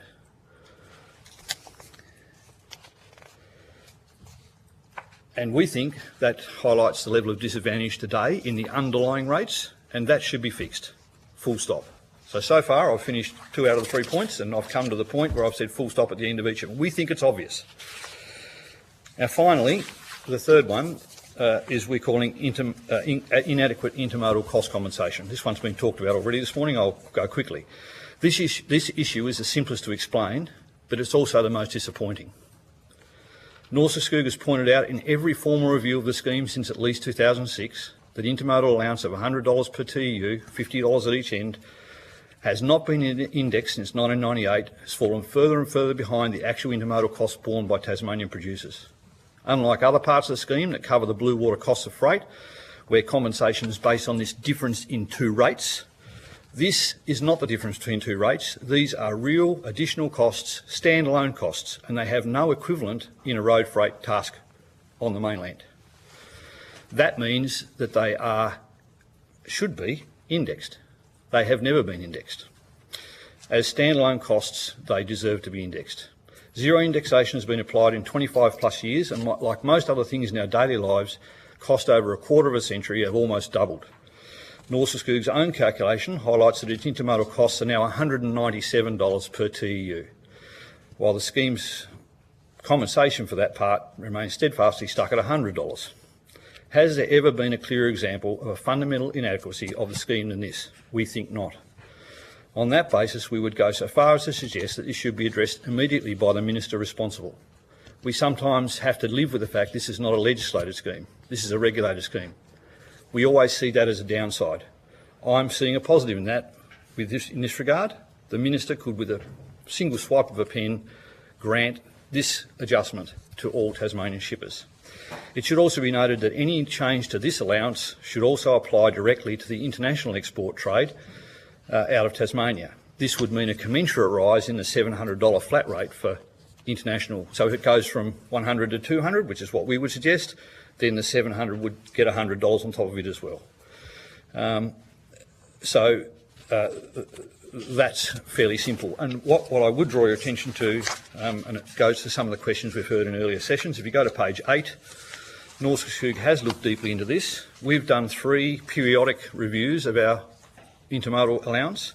In 2006, we calculated it was $122.20. We told the Productivity Commission, we were ignored. In 2013, we said it was $145.40. We were ignored. Today, we've calculated it's $197. It just so happens that if you look at the CPI time series above it, it's almost directly in step with CPI. And if you go to the bottom, the Reserve Bank's own calculation on the left of a $100 basket of goods in 1998 is now worth $199.37, within 10 cents of our own rate. Finally, there's one more point that we should raise. Since, and this is to do with the BITRE work we've talked about already, since submissions to your inquiry closed, BITRE have issued a consultation draft of the 2024 TFS report. We should thank the staff, the BITRE staff, for making it available for consultation. That's sometimes new. They haven't always consulted. In this case, they have consulted. We provided some feedback through Arnold on Friday last week. We were granted a hearing with them on Monday morning. They are more than genuinely, I think, engaged in a consultation, and they deserve credit for that. However, on the BITRE report itself, we have raised several questions and concerns, as well as some suggested improvements with BITRE, and these were discussed on this hookup I mentioned. Our feedback relates to some commentary and information in the draft report which we believe to be wrong or misleading, and which aren't consistent with our own real-world experiences. Our concern is that the Senate Select Committee might give precedence to BITRE's commentary, and that this might come at the expense of scheme participants' valid viewpoints like our own. I'd like to highlight that in the draft report, it's open for consultation, and I'd just encourage everybody to take that opportunity to do that. But just a good example of where we see some issues with their report. They've suggested that with this intermodal, very simple, in my view, intermodal issue, they've suggested that the correct indexation for that over 25 years is 16%. 16% over 25 years. They make that suggestion using the stevedoring PPI. They've applied a 16% stevedoring PPI, despite stevedoring activities being explicitly excluded from intermodal costs. It is apples and oranges. And 16% over 25 years, you wonder what else in your life has only gone up by 16%. The only way that stevedoring costs have probably accurately gone up by 16% is because of the massive productivity improvements in the bigger ports around Australia, offsetting those costs about labour, fuel, equipment costs, etc. Well, none of those productivity improvements are relevant for shipments out of Tasmanian ports or receipts of Tasmanian imports into Victoria through Webb Dock and other ports like it. So it's completely irrelevant. And we would say that the implied 0.65% indexation that BITRE are saying, 0.65% times 25 years, 16%. Our own analysis over 3 specific time periods, as I've mentioned, shows that 2.7% is very close to what our cost increases have been, happens to be very close to the 2.8% of CPI over the same period. We've raised a bunch of other questions and provided some other comments that are technical in nature to BITRE, and I won't go into those here today. But again, we would just encourage the Senate Select Committee not to take completely for granted what BITRE have written, and I worry that as an organisation that carries much more weight than individual representatives here, that you might give favour to their view. In conclusion, it's our view that 3 major problems have been identified with the current scheme: class slip, rate equivalent slip and inadequate intermodal cost compensation. These need to be fixed. Some people worry about the costs of this scheme. Based on our own analysis using BITRE data, we estimate that to correct 2 out of the 3 issues that we've raised would cost $31 million to the federal scheme. And I make no apology for that as a Tasmanian. In fact, I think we are probably 5, 10, 15 years late in getting some of that because these things have accumulated as issues over time, 25 years. The reason for being unsure about the total cost to fix the 3 issues we've raised is because only BITRE and the federal government have access to the data that we need to calculate the cost of the class slip. Our position is that all 3 of these issues should be resolved, irrespective of the costs. The fundamental parameters that have led to the issues being now so obvious haven't changed since 1998. What else in your lives has not changed since 1998? Any improvement in this scheme is well overdue and, in our opinion, well deserved. To not address these measures places Tasmanian businesses, including our own, at significant risk, and we'd see existing levels of under-equalisation continue and indeed continue to grow simply due to the passage of time. Thank you. Sorry it took so long. Thank you. No, look, it was very holistic, and I apologise that I jumped to the end because a lot of the things that I was going to ask you were within the statement. I probably have just one simple question. If this scheme isn't revised and brought to modern-day levels with the indexation or the modification of the amount of money that people receive, how is industry and business in Tasmania going to proceed moving forward? Jobs, money coming into the state, et cetera, because at the moment we're behind the 8 ball. Correct me if I'm wrong. Perhaps I could start and then maybe Rod can conclude. So I think it would be very difficult, particularly for industries like ours that are a commodity-based industry. We don't have the ability to pass through cost increases, and therefore what we've seen over time is erosion of the whole reason that we're there. Tasmanian businesses exist so that they can be profitable, provide employment, provide lifestyles and the likes, and declining profitability makes businesses like ours marginal. And I would simply add that it's been made. The point's been made before today, but I've made it before in previous Productivity Commission hearings since 2006. There's some people in our industry in Tasmania that feel like we should apologise for asking for this scheme to exist or for this scheme to be improved. I am not an apologist for this scheme. this scheme is a valid way of ensuring the productivity and the cost-effective operations in Tasmania, particularly in commodity-based industries where competition is fierce. They're very important points, and I think we should recognise without such a scheme, many of us wouldn't exist in Tasmania already. So this really is a federally funded highway between the mainland and Tasmania, correct? I've given up describing it that way, but I have in the past pointed to if God had graced us with a land zone between the northern Tasmania and the southern Victorian borders, then the federal government before now would have built a road on it. And the cost of that road would have been enormous, even a three-lane highway, as Tasmanians seem to be okay with. At the end of it took us a while, though. At the end of the day, the construction cost of that road, put aside the cost of capital of that investment, so that the annualised cost of having that investment out, and the maintenance cost far and exceed the cost of this scheme.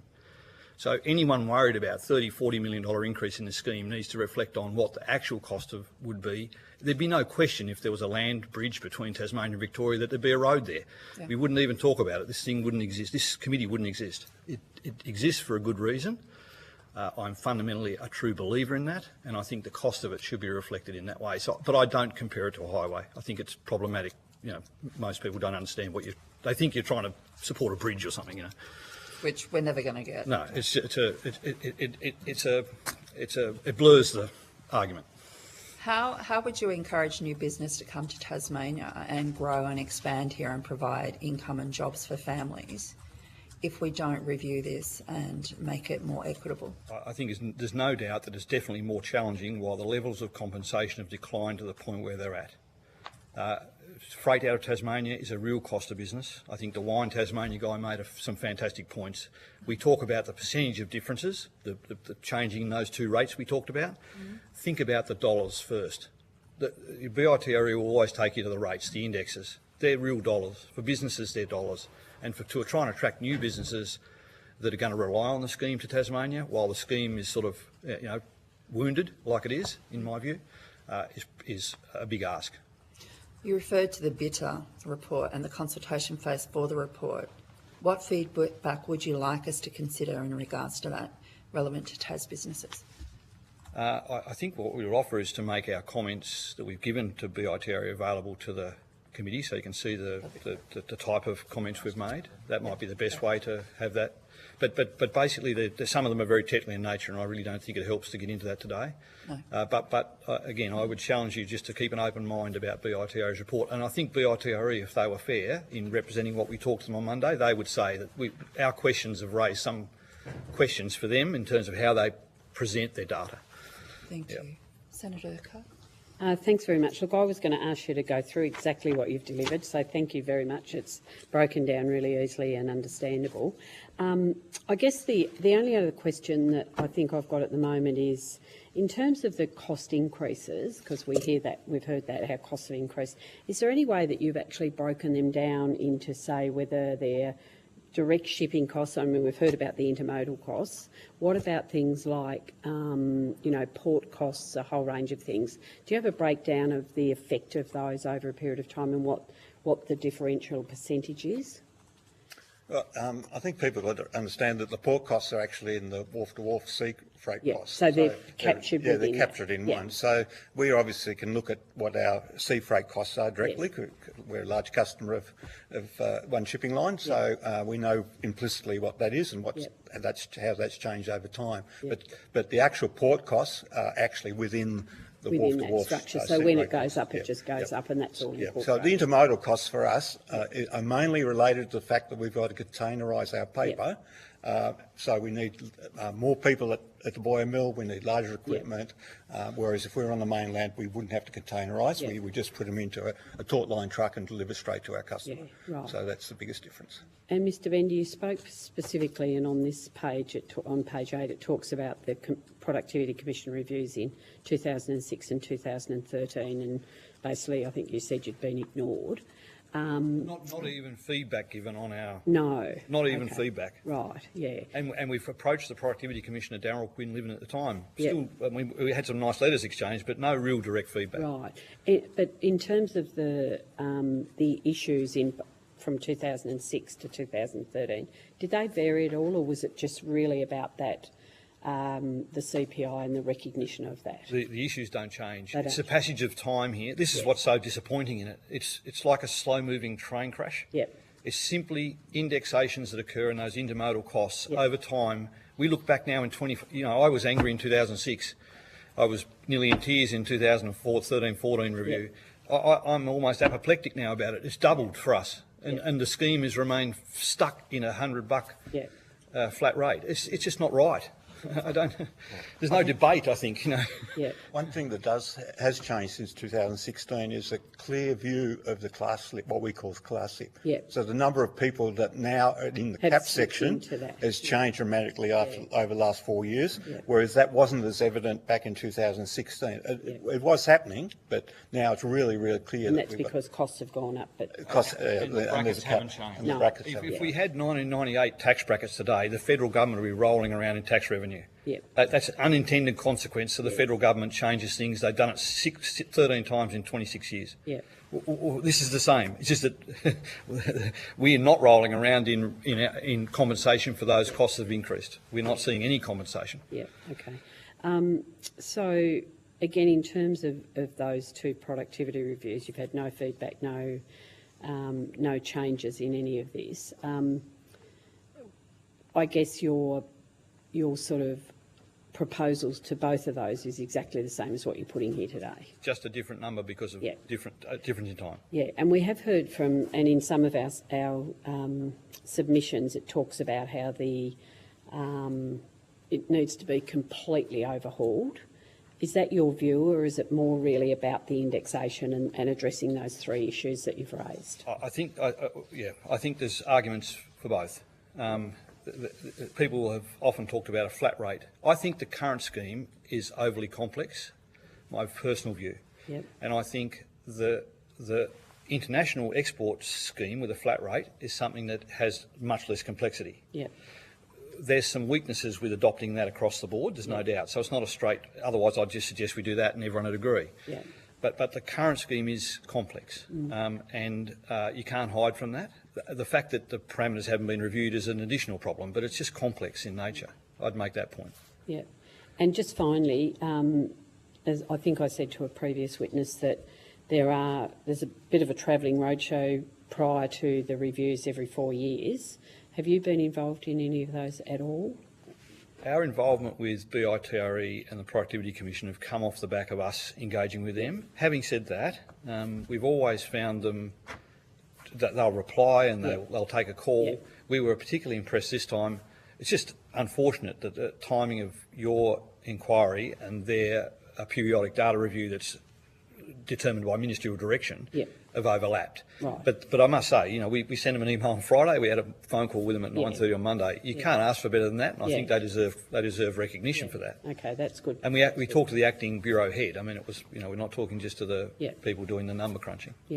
Sure. I think one point I would make about BITRE, and maybe they're in the room behind us because I know they're here today. I think we just need, and this really came as a reflection from the call on Monday.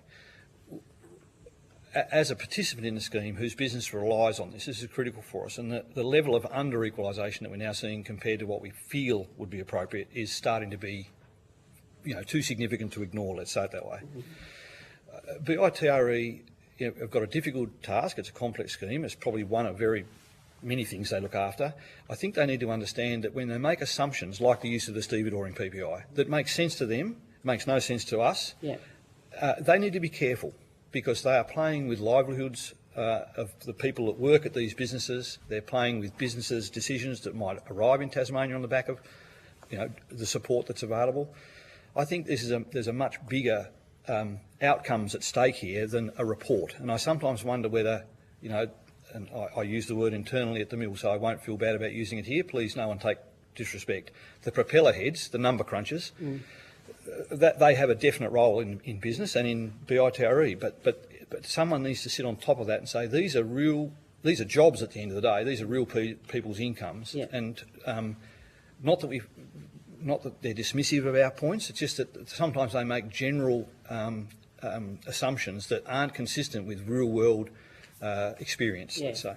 Okay. And so the consultation is welcome because it gives us a chance to reflect that with them. But it's about the end product and what you do with that data, really. Isn't it? And someone I think was alluding to the point earlier that maybe some more industry-based people associated with these types of reviews within BITRA might be appropriate. You know, the number crunch is important. You've got to have them, and they'll certainly play a big role in developing a sound report. But ultimately, the advice of people on the ground is probably sometimes important. Yeah, I'll never argue with you on that, Mr. Ben, No, because you would know from my background. Of course, And I just think there's some lessons to be learned from that, maybe in how we structure the committees that report on these things. Okay, thanks, Chair. But the numbers won't crunch if the people aren't there working in the business either. No. Yeah. Senator Colbeck. Thanks. Who else makes newsprint in Australia? No one else, Senator. So where would Australia's newsprint come from if the TFES didn't exist? Primarily it would come out of either North America or Europe, some out of Asia, maybe Japan, Malaysia, something like that. The only domestic producer of newsprint and catalogue publication grades now in Australia and New Zealand. Okay. Perhaps all our newspaper editors can take a note of that while they're thinking about our proceedings today. The class slip discussion, and you said in your document it's hard to estimate that without complete BITRE data. What would be, in your view, with the aforementioned rider, the mechanism to adjust that?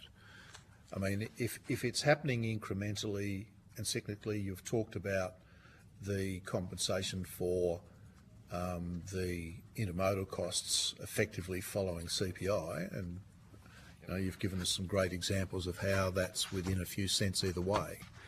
What would be the mechanism in re-looking at or redesigning the scheme that would adjust that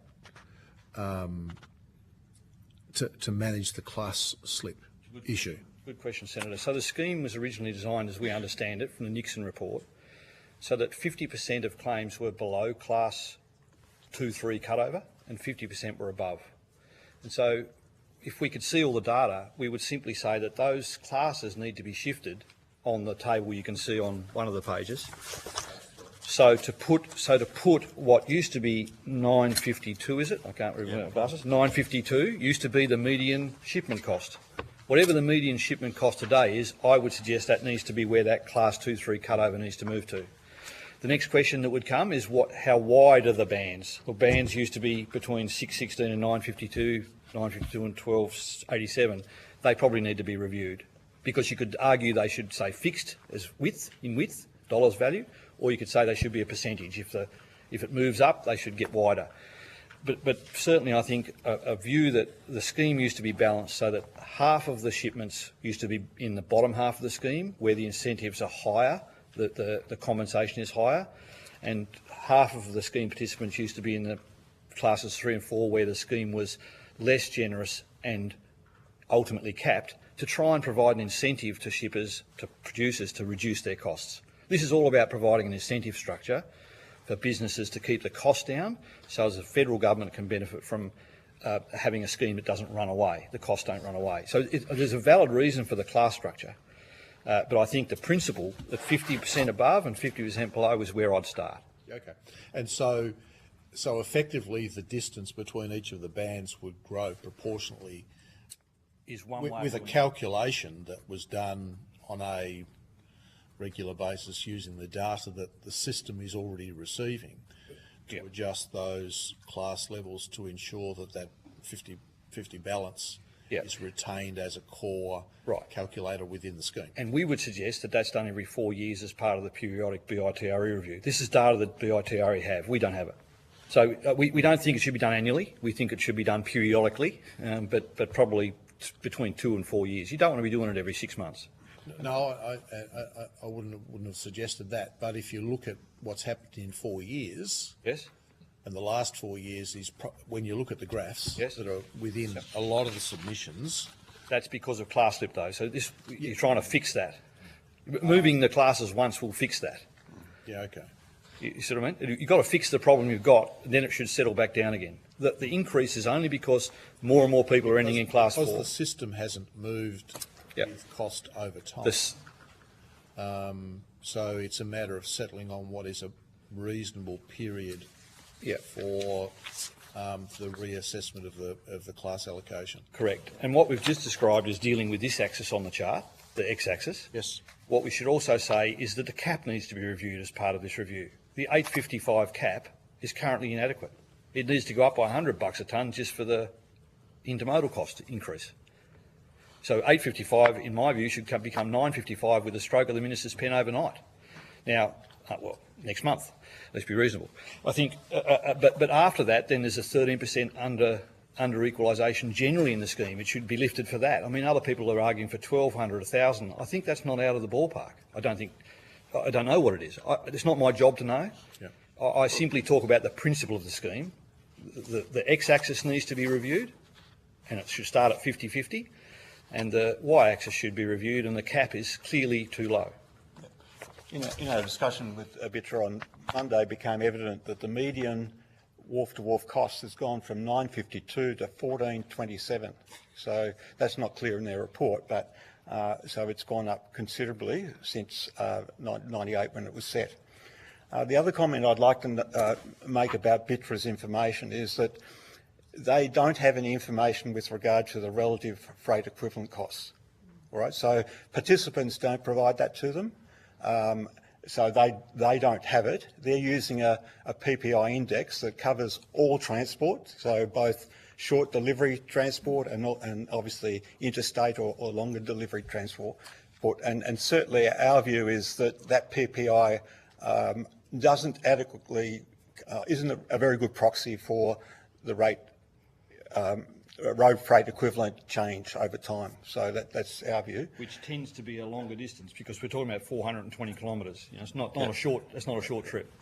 And secondly, what became clear was that even the wharf-to-wharf sea freight costs that they have very little transparency of what that is for people that claim door-to-door. Because when someone claims door-to-door, they give you a price, and at the end of the day, that goes into the calculation to find out what compensation you get. But they don't have any visibility about how it's broken up, how much of that is door-to-wharf, wharf-to-door, and how much is wharf-to-wharf. So the actual statistics they now use is only based on wharf-to-wharf information they get through the claims, and that's somewhere but less than 40% of claimants. So we asked them what it was, and they were going to come back to us with what it was. But 4 years ago it was 42%, and we believe it's probably less. So they're creating a data set out of the information that they have. But it's a subset of all the information because they don't have the information. So to apply across the whole system. Yeah, that's right. Yeah. So I think that BITRA and the department more widely would have a difficult task in themselves in doing the parameter review. All right. So and in the past, like for the Productivity Commission, what they did for the freight for the road freight part, they actually got a consultant in, and that consultant provided them with appropriate road freights at that time. So would there be anywhere in the system, if you like, noting the BITRE are the organisation that collates and collects data around transport and transport economics? They are the government entity that we task with doing that. Is there anywhere, if they don't have it, who would? I honestly don't think anyone does, Senator. So and to a large extent, those individual elements that you've described would be very individual to individual businesses. That's correct. But a large player like us, this is all relative though. So you know, we would expect to have better wharf-to-wharf costs than wine growers, right? So we're larger. We ship 17,000 TEUs. But similarly on road freight, we would generally have a better road freight. So the difference between the two should be similar to a smaller player who has higher road freights and will have higher wharf-to-wharf rates. So, it is the difference, and the relativity is important.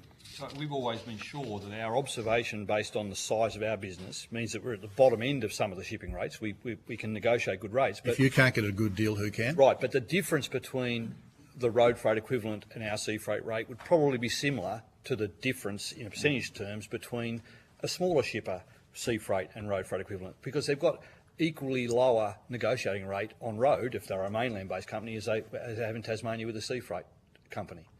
You see what I mean? So the relativities in that sense don't necessarily differ all that much. They may do by a point or two, but we can't see it. So that's an assumption we've always made, and we know by making that assumption we're sort of arguing on balance for all of the claimants in the scheme, trying to make a case that's fair to everyone, not just good for us. If we were here arguing what's good for us, we'll have a flat rate, done, because our compensation will go up by millions and millions of dollars. You haven't asked us ever want a flat rate, because we don't think a flat rate is necessarily good for Tasmania. It won't be good for all the Class 4 participants, because the flat rate at the moment would probably be similar to what it is, and they're already getting hurt by it. So the core element is here, let's return to the core design principles of the Freight Equalisation Scheme, including appropriate indexation of the classes and all.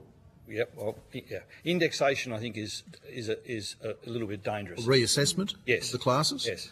And indexation of the rates in relation to what would be reasonably discoverable data. Yeah, and I think with intermodal, for instance, you know, we can picture what intermodal is.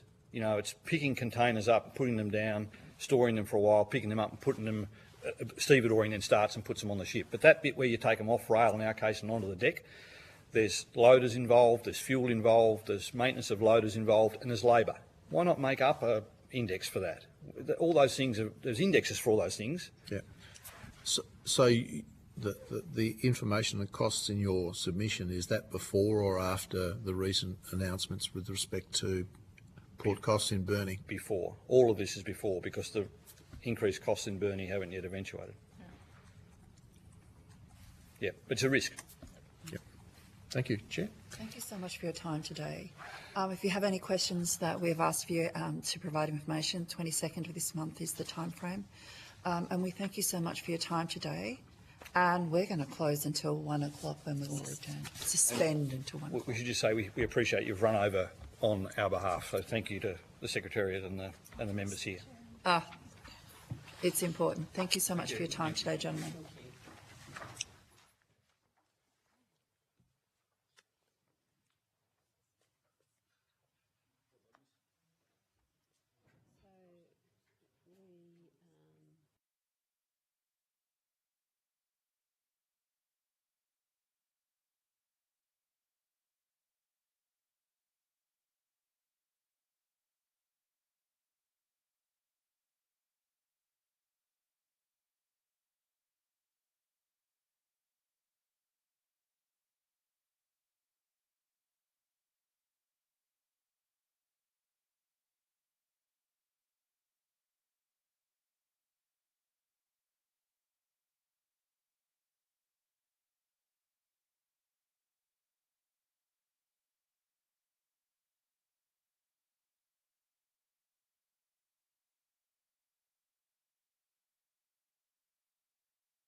I now welcome Mr. Saul Eslake.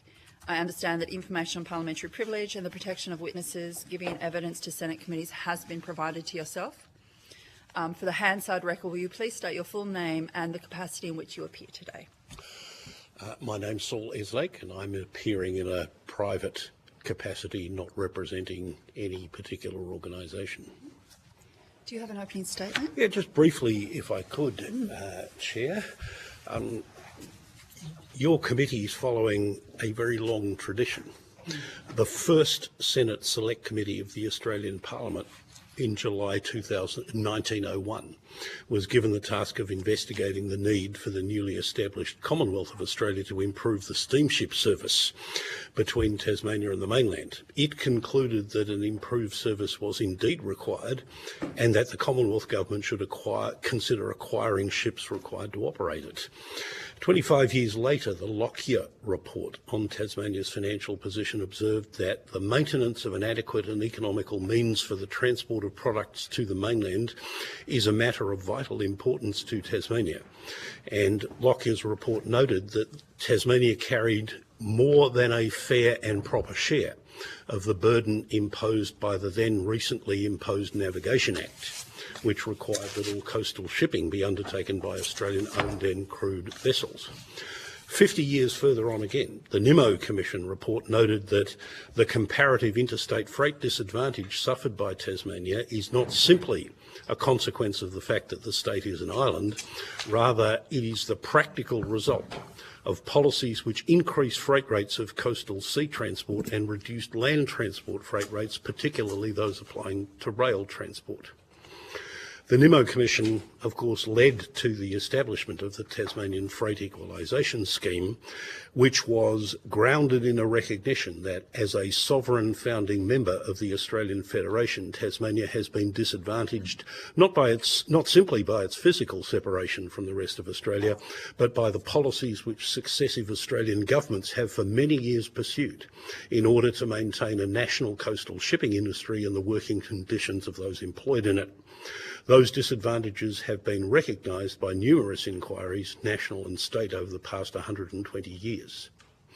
For the first 35 years of its operation, the Tasmanian Freight Equalisation Scheme broadly met this objective of ensuring that the cost of transporting goods between Tasmania and the mainland is approximately the same as moving similar goods by land across the same distance on the mainland, as has been confirmed by a succession of external reviews by a number of different official agencies and others, largely because, by coincidence rather than design, Bass Strait shipping freight rates and freight rates for road or rail transport over similar distances on the mainland increased at broadly similar rates. But since 2010, Bass Strait freight rates have risen a great deal more, in the order of 115% up to 2022-23, after including assistance provided through TFES, a great deal more than mainland or road or rail freight rates, which have risen by around 42%, according to estimates compiled by the Bureau of Infrastructure, Transport and Regional Economics. Yet the parameters used to determine the level of assistance payable under the TFES have remained unchanged since 1999. One obvious consequence of this is that the proportion of freight movements covered by the TFES, which are classified as Class 4, who receive the maximum dollar amount of assistance, capped at $855 per TEU, now represent over 78% of the total, compared with 25% in 2009-10 and just 8% in 2000-2001. Because this maximum figure, like the other parameters of the scheme, hasn't changed for 25 years, the maximum amount of assistance represents a diminishing proportion of shipping costs across Bass Strait. As another way of illustrating this point, the average payment per TEU under the TFES has risen from $739 in 2014-15 to $782 in 2022-3. That's an increase of 5.9%. Over the same period, the CPI has risen by 23%. In real terms, therefore, between 2014 and 15, between 2014 and 15 and 2022-23, the average payment per TEU under the TFES has declined by 13.9% in real terms. As a result, the TFES is no longer meeting its stated objective of offsetting the difference between the cost of moving goods between Tasmania and the mainland and the cost of moving goods an equivalent distance on the mainland. Such assistance to businesses moving goods between Tasmania and the mainland should be viewed in comparison to the assistance which the Commonwealth has historically provided and still provides today to businesses moving goods to and from other relatively remote parts of Australia, such as, in the earliest years of Federation, the construction of railways and roads linking Western Australia to what they call the eastern states, or the Northern Territory to South Australia, or more recently to Commonwealth funding for beef development roads and other roads across northern parts of Australia. Such assistance could also be compared to the different forms of assistance provided by the Government of Canada, the Federation more like Australia than any other, to businesses needing to transport goods between its two island provinces, Prince Edward Island and Newfoundland, and the Canadian mainland.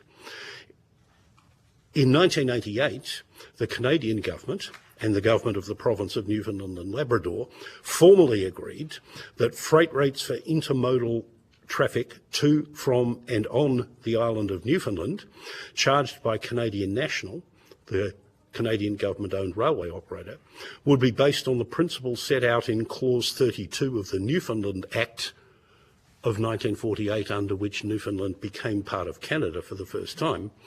And this meant that railway rates would apply to the transportation of goods to and from Newfoundland, whether by rail, water or truck. And of course, as you may know, in the early 1990s, the Canadian government effectively funded the construction of a bridge between Prince Edward Island and the mainland of Canada, something that obviously the Australian government can't do in the Australian context, but it nonetheless illustrates the approach that's been taken by our sister federation, Canada, in relation to the same problem that exists with regard to its islands' problems. If action isn't taken to address the growing divergence between the cost disadvantages faced by businesses operating in Tasmania and the assistance provided under the current TFES arrangements, there will be, I think, a growing risk that investment which would otherwise be undertaken and jobs that would otherwise be created in Tasmania will instead be diverted to other parts of Australia. Thank you for the opportunity to express those thoughts. Thank you so much. You've studied this scheme extensively over many, many years. Can you explain how the TFES could be tweaked or modified in some way to future-proof the state and ensure Tasmanian businesses can compete on a level playing field?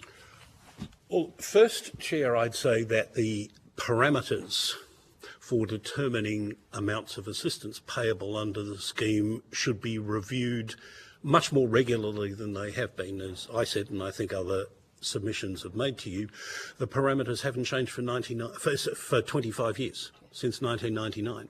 That's extraordinary, especially in the light of the surge in costs, including shipping costs, that have occurred since the onset of the COVID pandemic. So I would have thought it's a reasonable requirement, reasonable ask, that the parameters be reviewed annually, and that in the absence of evidence to the contrary, they should be indexed by the Consumer Price Index. Now, that's not a perfect measure of shipping costs, and that's why I say, in the absence of evidence to the contrary, the CPI should be used for indexation. The second thing I would say is that the businesses shipping goods to or from Tasmania typically have to undergo 3 steps. That is, taking goods, in the case of exporters to the mainland, taking goods from where they're produced to a port, typically Burnie or Devonport, but it might be Bell Bay or Hobart, possibly storing them until such time as the ship on which they're due to be transported to the mainland is ready to be loaded and to depart. Then, once they reach, normally Melbourne, being offloaded, again, either transported directly by rail or road to their intended destination and potentially being required to be stored overnight in Melbourne or some other mainland port. Now that's considerably more steps than are required for a mainland-based business sending goods from one point on the mainland to somewhere else on the mainland. This is often referred to as an intermodal task. The payment to people shipping goods between Tasmania and the mainland in respect of those intermodal costs has remained at $50 per TEU for at least 25 years.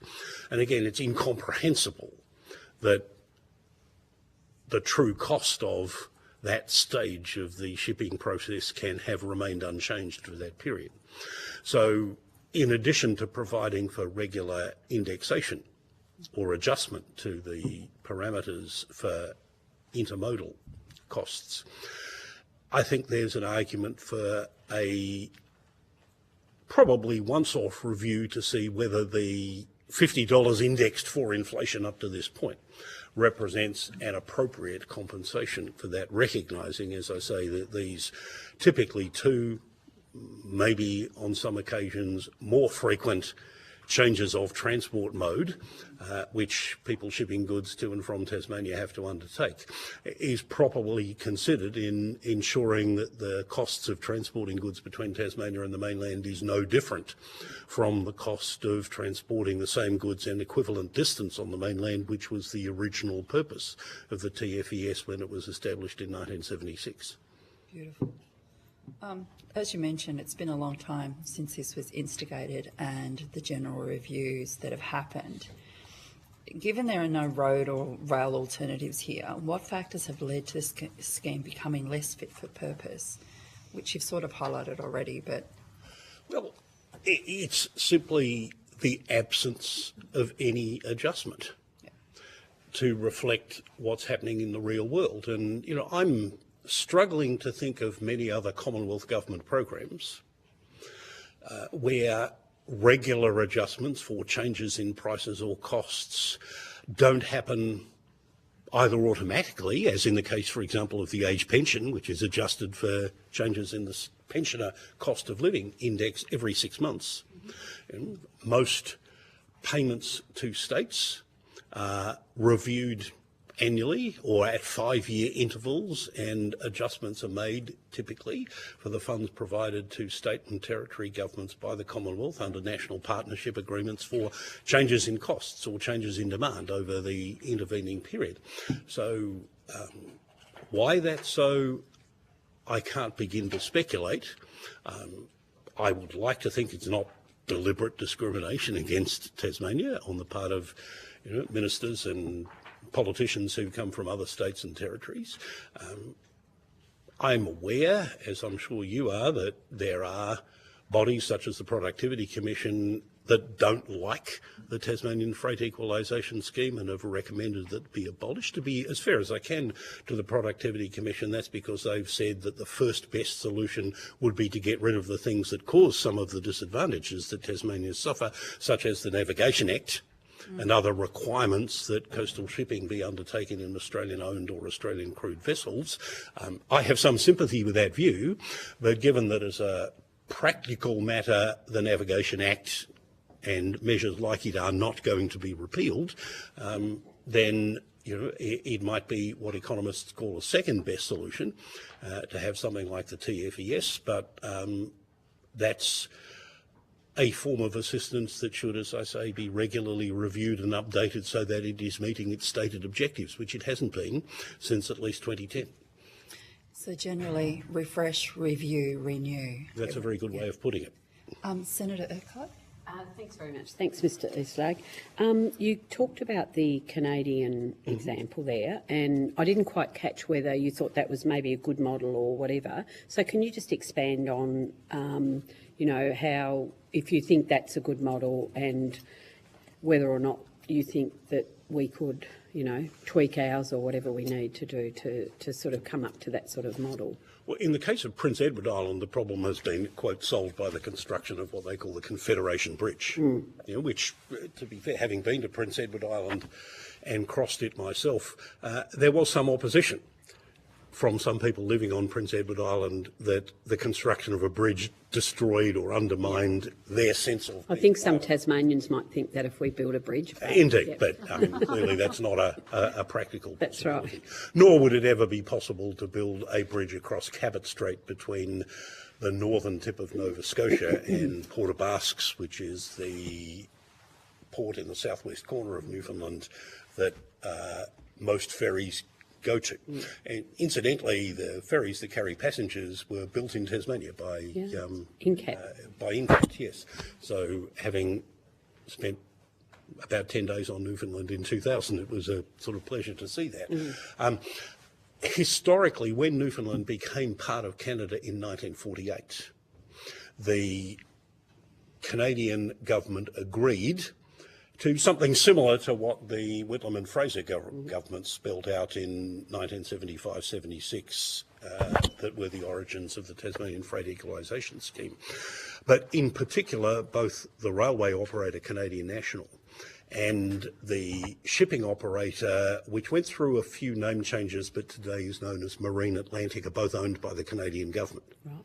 So, there aren't the sort of necessarily the commercial considerations that are required there. There is now some competition, I believe, on the shipping routes, freight shipping routes, not passengers, but freight shipping routes between Newfoundland and mainland Canada, and there have been some accusations by the private operator that the shipping rates which Marine Atlantic sets make it very difficult for the private operator to compete in a commercially sustainable way. I'm not in a position to make a judgment as to whether that's true or not, but I referred in my opening statement to the principle which the Canadian government has had in place since, I think, 1988, that the cost of freighting goods between Newfoundland and Nova Scotia should effectively be the same rate that you would do over a similar distance, say between Quebec and Ontario or some other mainland Canadian provinces. Precisely how they do that, I'm not sure. Right. It might be worth having someone investigate that and see if there is a parallel. But the fact that all the operators are in effect owned by the Canadian government, as opposed to the situation on Bass Strait where you've got one line owned by the Tasmanian government and then two privately owned shipping lines, probably means that it's not directly transferable. What I would emphasise, however, is the principle that the Canadian governments of both major political persuasions have upheld for, in effect, 1940, almost 80 years, with regard to the treatment of the transport of goods between Newfoundland and the mainland of Canada. Which is a similarity here in Australia, obviously, both. Well, I often have the view that there is no country on the planet that is more like Australia in terms of the way it ticks than Canada, and that there's probably no place in the world that's more like Tasmania in many respects than Newfoundland as well. We have a lot in common, even though we know so little about each other. Just one other question. You said in the absence of other evidence, you suggested that indexing the process by CPI. What would be other evidence that you could think of that could be used instead of a CPI, maybe? Well, among the other evidence could be hard data from shipping companies, the companies that operate services across Bass Strait, and from road and rail freight operators on the mainland as to what they're actually charging the direct costs EU. From either. Yes, in other words, directly collecting the data from those involved and comparable. Another possibility could be the producer price indexes for rail, road and water transport that are published by the ABS, usually about 2 or 3 days after the consumer price index. And that would probably be a more accurate reflection of the actual costs than the CPI, which is obviously influenced by a whole range of things that have nothing to do with the cost of operating trains, trucks and ships. The one thing you might have to be careful about is that, although the ABS could be helpful, is that the producer price index for water freight presumably includes and gives a bigger weight to international shipping than shipping around Australian coastal waters, and you therefore need to be careful that if you use the water freight index, that it was actually giving you a reliable picture of what was happening to coastal shipping costs rather than being unduly influenced by international costs. Okay, great. Thank you. Thanks, Chair. Thank you, Senator Coburn. Thanks, Chair. And just on that question, I was going to ask you how competitive you think Bass Strait is. You've got two private providers and the Tasmanian government effectively. But it comes with all of the elements that you've already very neatly set out in your opening comments about the rationale, the impacts of the coastal shipping requirements. Are you aware of any data sets that might make a comparison between the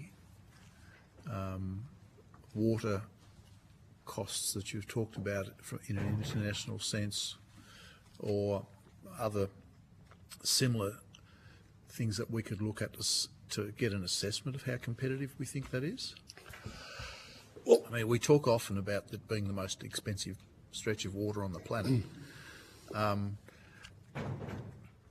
With the possible exception of Indonesia, I'm struggling to think of many internal shipping routes that would be as long as Bass Strait, almost 200 kilometres.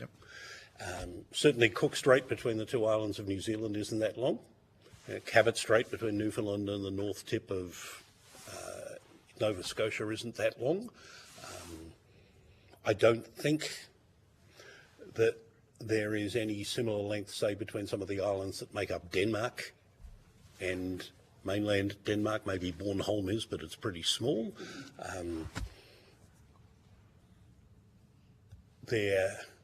The US, interestingly, defines shipping between Los Angeles and Honolulu and Seattle and Juneau or other ports in Alaska as, quote, coastal shipping, which means that, among other things, Bob Clifford can't sell his catamarans for use on those routes, even though, for example, the ferry between Digby at the southern tip of Nova Scotia and Bar Harbor in Maine, which is an international route, that's plied by INCAT ferries as well, although the US makes an exception for the Navy, but not for commercial things. So, Bass Strait, as I think we all know, is one of the roughest stretches of water in the world.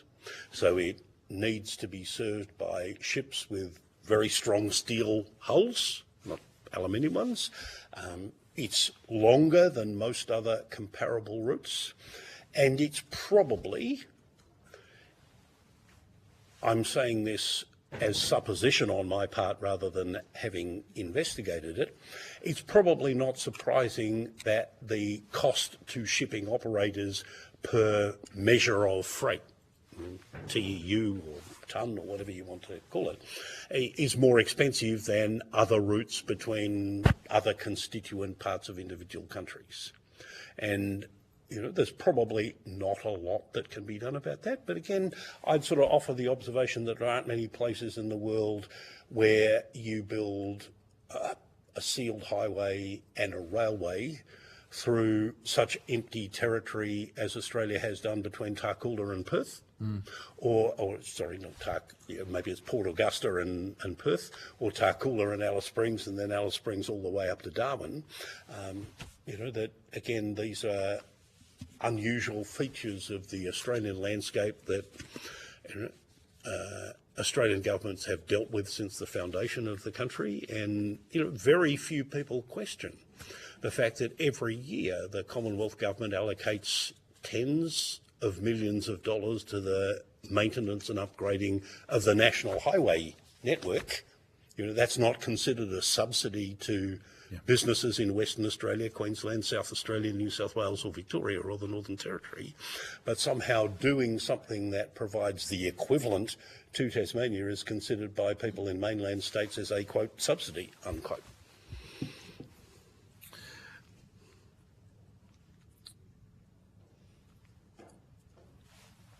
Sorry, Senator, if I could just add, the proposed railway from Melbourne to Brisbane, the inland railway, right, which, as I understand it, the business case for which has never been made public.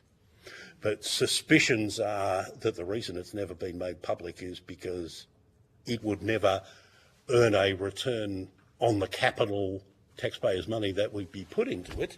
I mean, nobody really is saying that's a subsidy to producers in Victoria, New South Wales or Queensland, but in a sense, viewed through the same lens that many people look at the TFES, it's just as much a subsidy to producers in that part of the world, that part of Australia, as the TFES is. I'd agree, and I think it's reasonable that we look at this in the context that you've put it in for us, that there are other implications that we have to manage and deal with. The Coastal Shipping Act provides an overlay, and therefore there's a mechanism to deal with it. Look, that probably covers me, because I was going to ask the same question that Senator Urquhart did in about what other tools might be looked at. Did you hear? We had some evidence before from Norski, who looked at CPI on the intermodal costs, which interestingly demonstrated if you looked at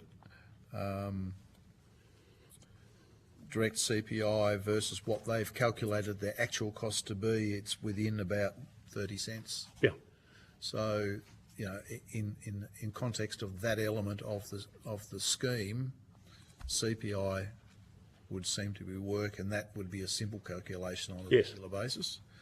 And the other elements where the founding principles of the scheme were that about 50%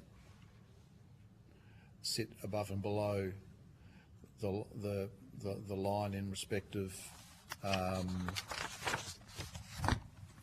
the class framework. Mm-hmm. I mean, that's a calculation based on the costs that are applied to the scheme as much as anything else, and could be done on a regular basis, whether that's annually or every couple of years.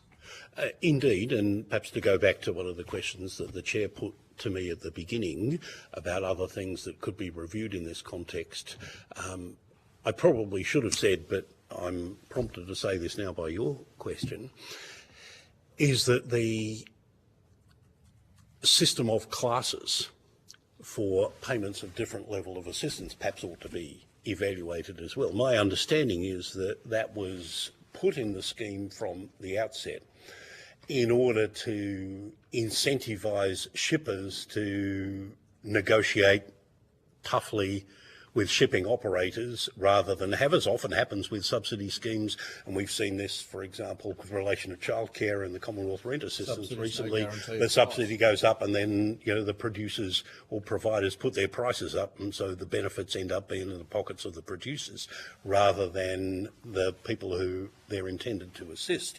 So it's not the purpose of the TFES to boost the profits of the companies operating shipping services.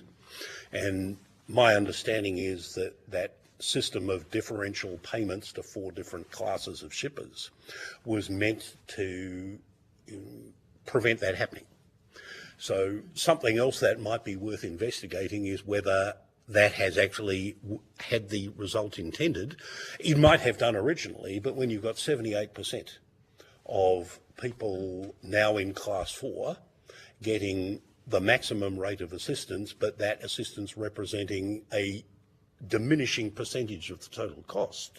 Or as I think it was Norska Skog's submission to you, which I have read, put it to you that there's in effect no compensation for any increases in freight rates above, I think their figure was about $1,280 per TEU, then that's evidence the scheme is not working as it's intended to do.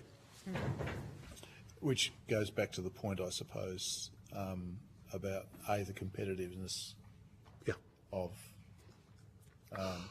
Bass Strait. Yeah, and that's a fair question to ask in any context. I mean, the fact that you have 3 participants, is more than you've got in a lot of other Australian industries. Airlines, as we were discussing. Go to our previous conversation. Going back to a previous conversation. I mean, in most Australian electricity markets, there are only 3.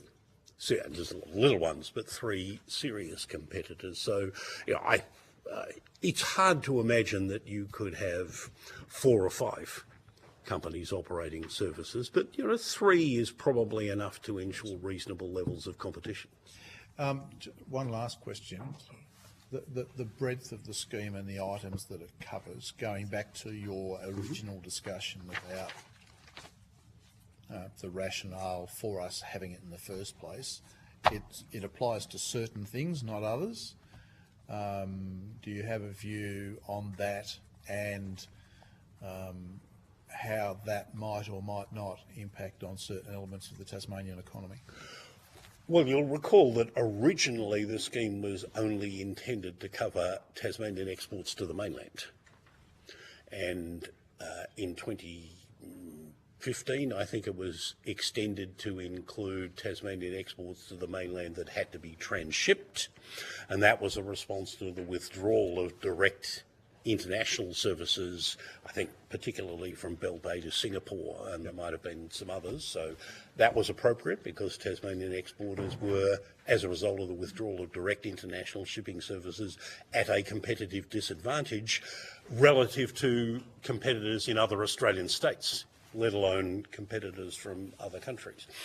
The argument for the TFES to apply in the other direction isn't as strong, I think, intellectually. But if that subsidy wasn't there, then the almost inevitable result would be higher costs of living for Tasmanians, because it's not as if anyone would be proposing any compensating increase in their wages or salaries. As you know, wages and salaries in Tasmania are typically 10 to 15% below what people doing similar jobs in mainland states get paid. And it's also thinking about, for example, the subsidies that are given for specifically sporting equipment and entertainment purposes. If those subsidies weren't there, the probability is that fewer sporting events and concerts and other things like that would come to Tasmania as well. And that, I think, Tasmanians would feel legitimately aggrieved that they were being discriminated against. So do you think there's scope for reconsideration of what the scheme applies to in the context of developing the economy? So broadening it effectively? Well, I'm not sure, given that it now covers, as I understand it, almost all categories of exports to the mainland, and a fair spread of imports, although I think they have to be things that you can't otherwise get in Tasmania. That's not an unreasonable requirement. It's not obvious to me how much further it could be broadened, what other things. Let me confess, this is not a subject I've investigated, but it's not immediately obvious to me what things are not covered by the scheme that should be. Okay. Thank you so much, Mr. Eslag, for your time this afternoon. If you had any questions or evidence that we request of you, the 22nd of this month, I believe, is the date, but I don't think we did. Thank you so much for your time today. Thank you for the opportunity to talk to you. Thank you. I now welcome representatives from the Department of Infrastructure, Transport, Regional Development, Communication and the Arts and Services Australia. I understand that information on parliamentary privilege and the protection of witnesses giving evidence to the Senate committee has been provided to yourselves, and you're aware. The Senate has resolved also that an officer of a department of the Commonwealth shall not be asked to give opinions on matters of policy and shall be given reasonable opportunity to refer questions asked of the officer to superior officers or to a minister. This resolution does not preclude questions asking for explanations of policy or factual questions about when and how policies were adopted, Commonwealth officers appearing today are also reminded of the Senate order specifying the process by which a claim of public interest immunity should be raised. A copy of the order is available from the Secretariat. For the Hansard record, would you please state your full names and the capacity in which you appear today? Maybe left to right. Hi there, Lauren Callanan, Services Australia, National Manager, Tailored Programs. Afternoon, Senator. Tony Piazza, General Manager of Families, Indigenous and Tailored Programs within Services Australia. Senators Megan Scott, Assistant Secretary, Maritime and Shipping Branch, Department of Infrastructure, Transport, Regional Development, Communications and the Arts. Tristan Cathage, Acting First Assistant Secretary, Surface Transport Emissions Reduction Policy in the Department of Infrastructure. Phil Sverthwaite, Director of the Regulation and Programs Section within the Department of Infrastructure. Georgia Keenan, Acting Head of the Bureau of Infrastructure, Transport and Research Economics in the same department. And Jack McCauley, Director of Infrastructure and Surface Transport Statistics Team in the Bureau in the Department of Infrastructure. Thank you so much. I now invite you to make an opening statement if you have one.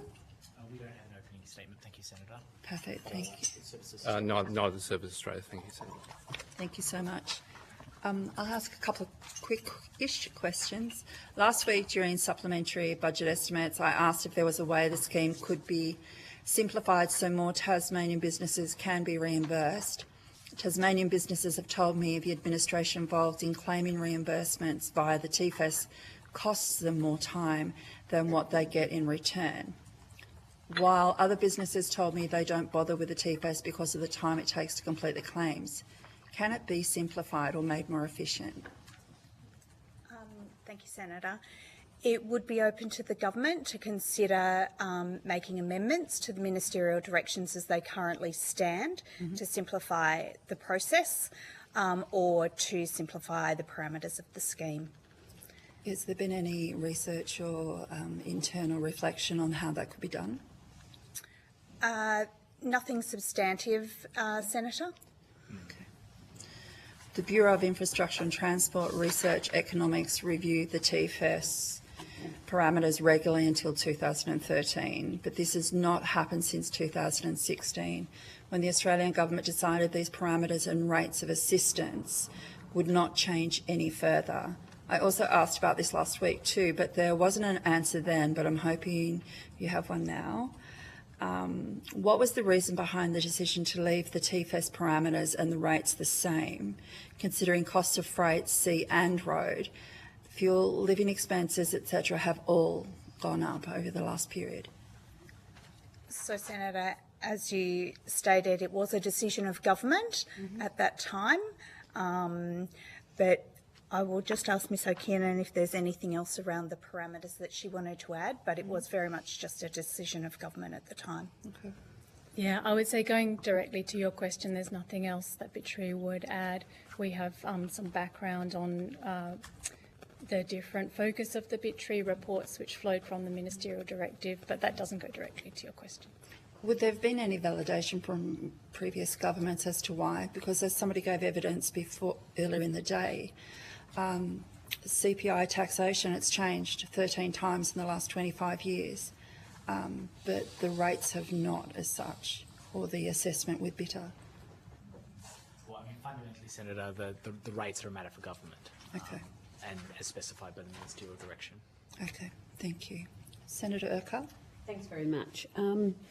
So we heard evidence earlier, I'm not sure whether you guys were listening, but we heard evidence around productivity commission reviews that have happened in, I think, 2006 and 2013, but don't quote me on those figures. And the evidence we heard was that nothing basically has come out of that. Companies have put forward evidence or whatever. Do you want to comment on that? Has the department been involved in that in any way? We're aware of those submissions, and we are certainly aware of when various companies write to the minister, whichever minister might be responsible at the time, and provides a response. And at that time, it remains open to... Sorry, where does the response go? Back to the companies or...? Where does that go? To whoever wrote the letter, Right, the response okay. would go to. Right. And again, it is open to government to have made some assessments during that they would change the parameters of the scheme or make any other adjustments to the ministerial directions. Right, okay. Has the department ever costed the scheme to take into account CPI increases? Not that I'm aware of, Senator. Norski Skog earlier, and again, I don't know whether you know this or heard them, but they gave evidence around 3 issues that their view should be considered that has disadvantaged businesses over a long period of time. One is what they called class slip, which is where the 1, 2, 3 and 4 classes sort of, it's almost a bracket creep where that comes in together. The rate equivalent shift, which applies to domestic freight only.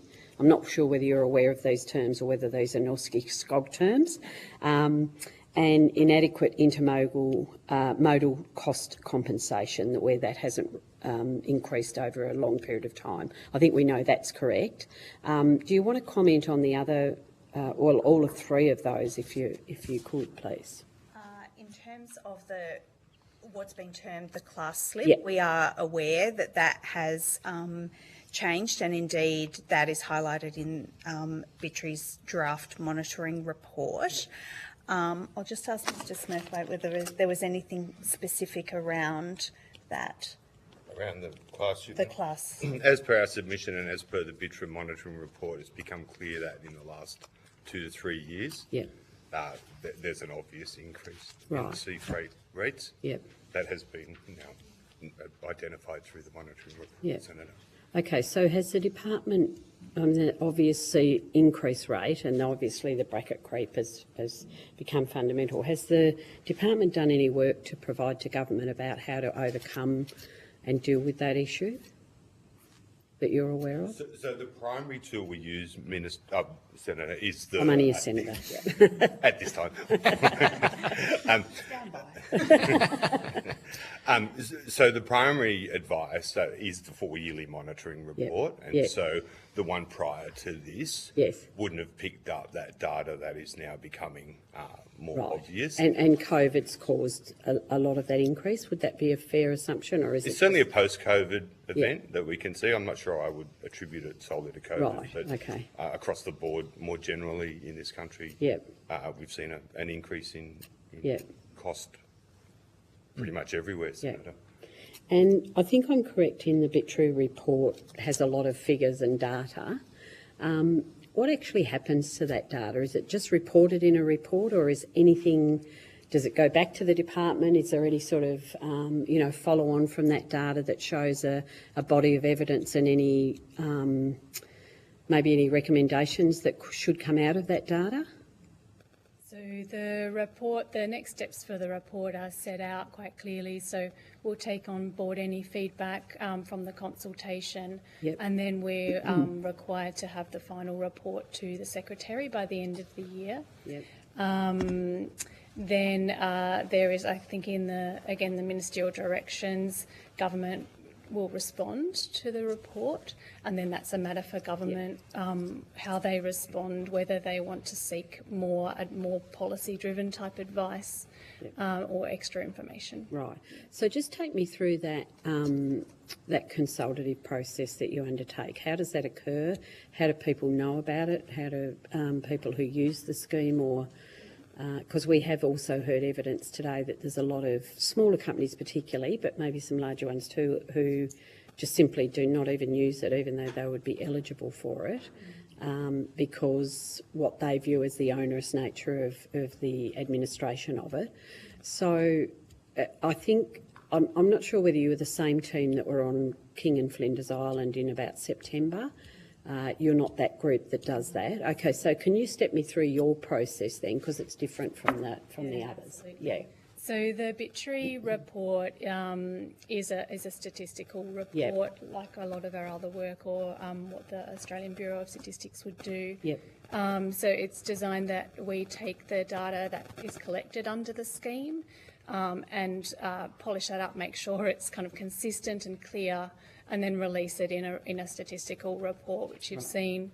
That's then available to everybody to understand what's happening with this. And where do you have the consultations? Is that with industries? Is it with, where does that, you know? So there's no qualitative consultation that happens in developing the BITRE report. It's You just get it off the data. Presenting the data from the scheme. So again, it would be a matter for policy consideration or for the government if they wanted to gather other types of information as well. Sure, yeah. So maybe back to the department, you might be able to talk more about those consultative processes that occur, you know, on islands, and assuming it's done on the big island here at Tassie, but I know there was some people from the department on King and Flinders Island in, I think, September this year. I believe what you were referring to was some work that Services Australia did on those islands recently. Okay, maybe Services Australia can fill me in there. Because certainly there was no one from the department here. Okay, they're looking like they don't recall anything. I don't know if we're aware of work that, if it was Services Australia. Well, someone must know. It's either got to be the department or Services Australia. Like, The Mayor did tell me that they didn't actually arrive. but they were scheduled to go. No, they were scheduled. Yeah.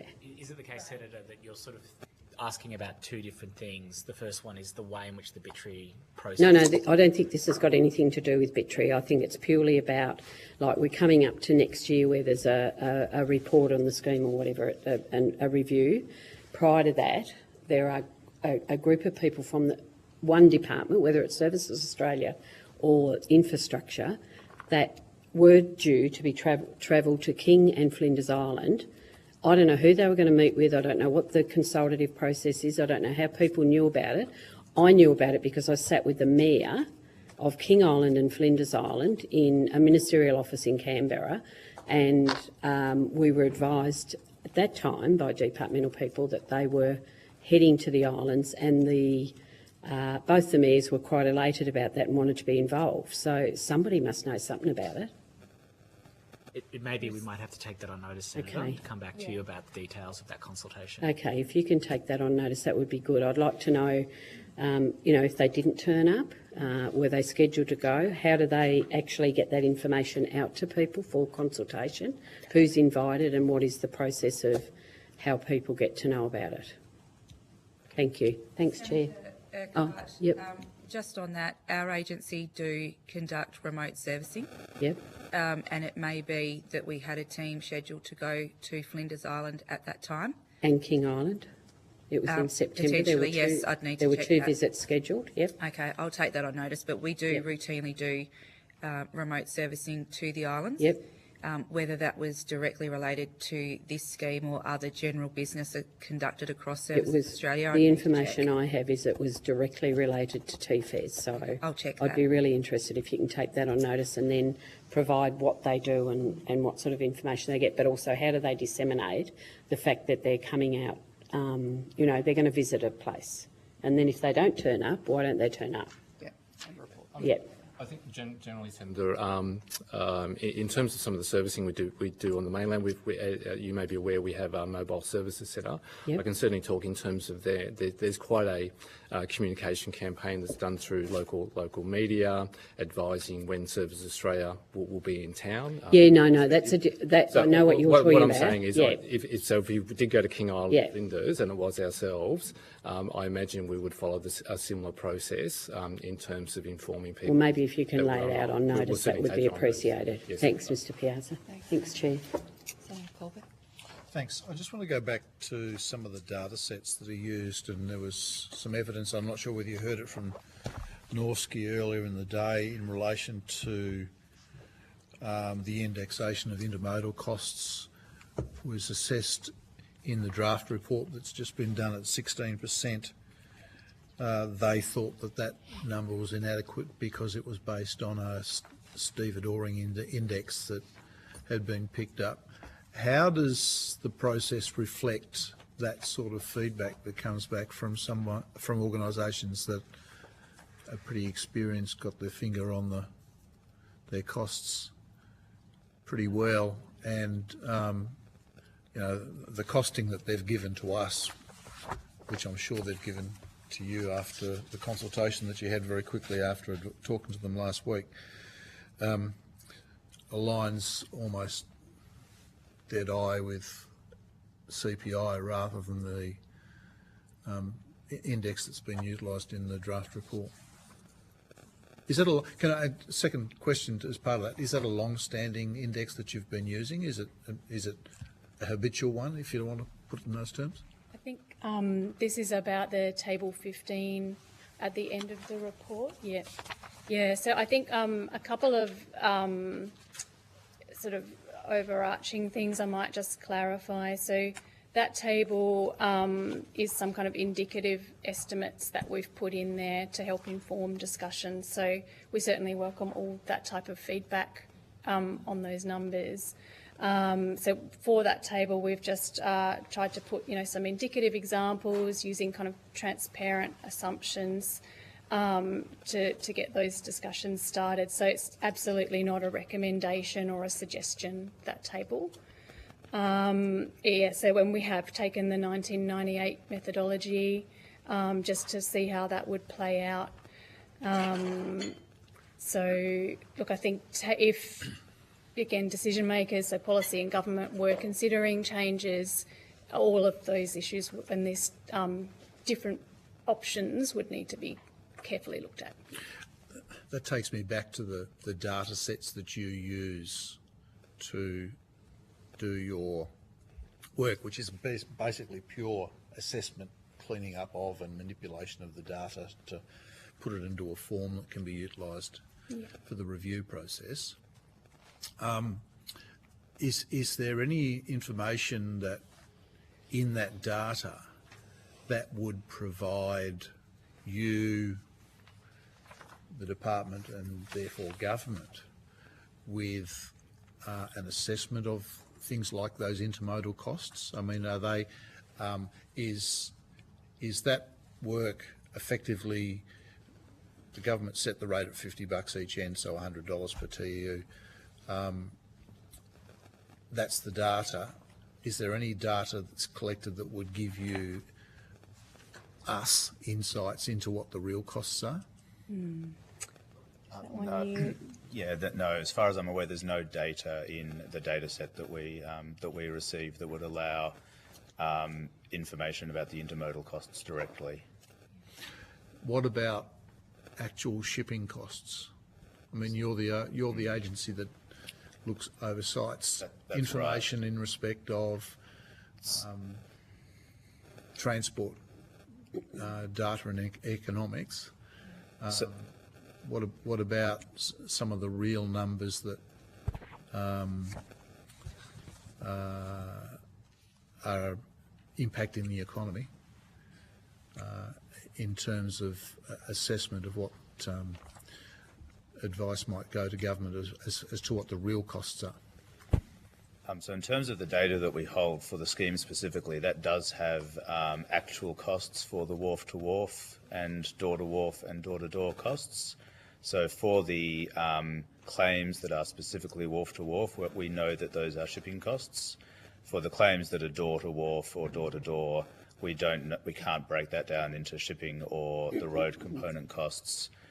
In terms of the broader transport costs, either in Tasmania or relating to Tasmania or equivalent to Tasmania, we're reliant on other sources. And so in this case, we've used ABS producer price indices as a readily available source.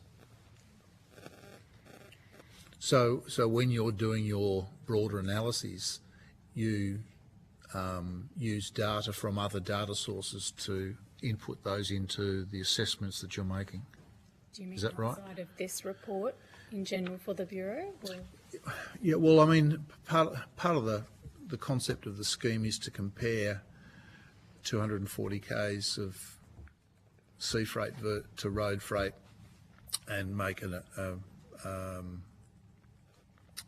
compensation for the differential. I mean, plus intermodal costs at either end. I mean, they're the core elements of the way that the scheme works. I might pass to Georgia in a moment. What I'm asking about is how do you choose a comparable voyage on the North Island compared to Tassie, for example, or what are the data sets that inform where the limits or the settings might be? So up to 2013, when Bittry was actually suggesting parameters, there was actually a fuller data set collected along with the reviews, but I'll let Georgia talk a bit more about what we do now. No, that's okay. Look, I think where you're heading is again in that final table in the report, and yes, I mean that obviously has other things that are not collected under the scheme that provide that context, and that's part of the parameters. And so we've selected those to try and align with that earlier methodology, or the simplest, kind of most easily available thing to get the conversation started for that particular table and report. And so in the draft report, that's for purposes of conversations like you're now having with individual claimants, such as Norski, who were very appreciative of the fact that you were there very quickly.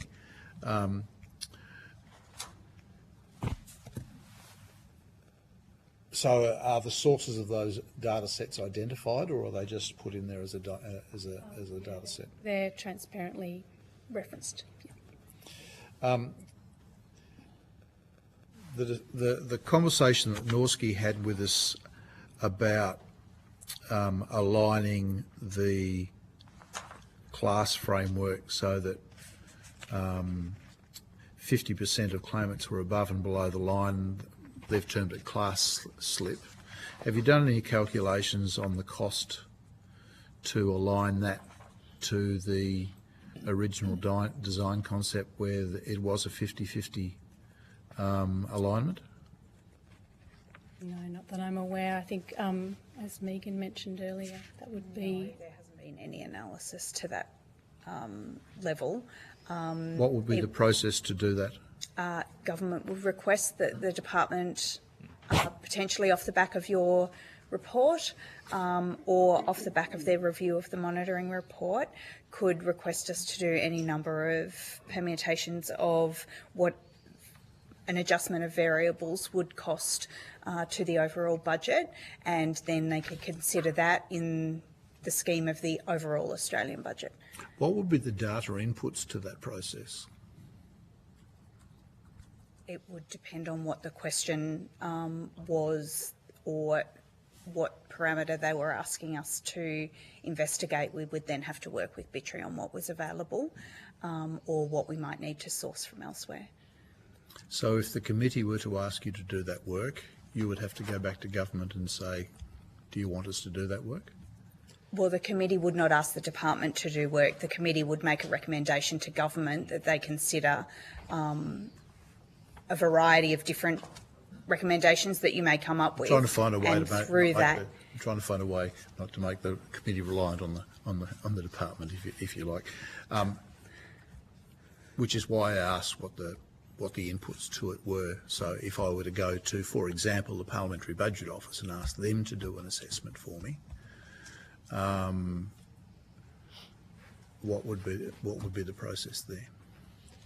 They would come to you, I would have thought, and have a conversation.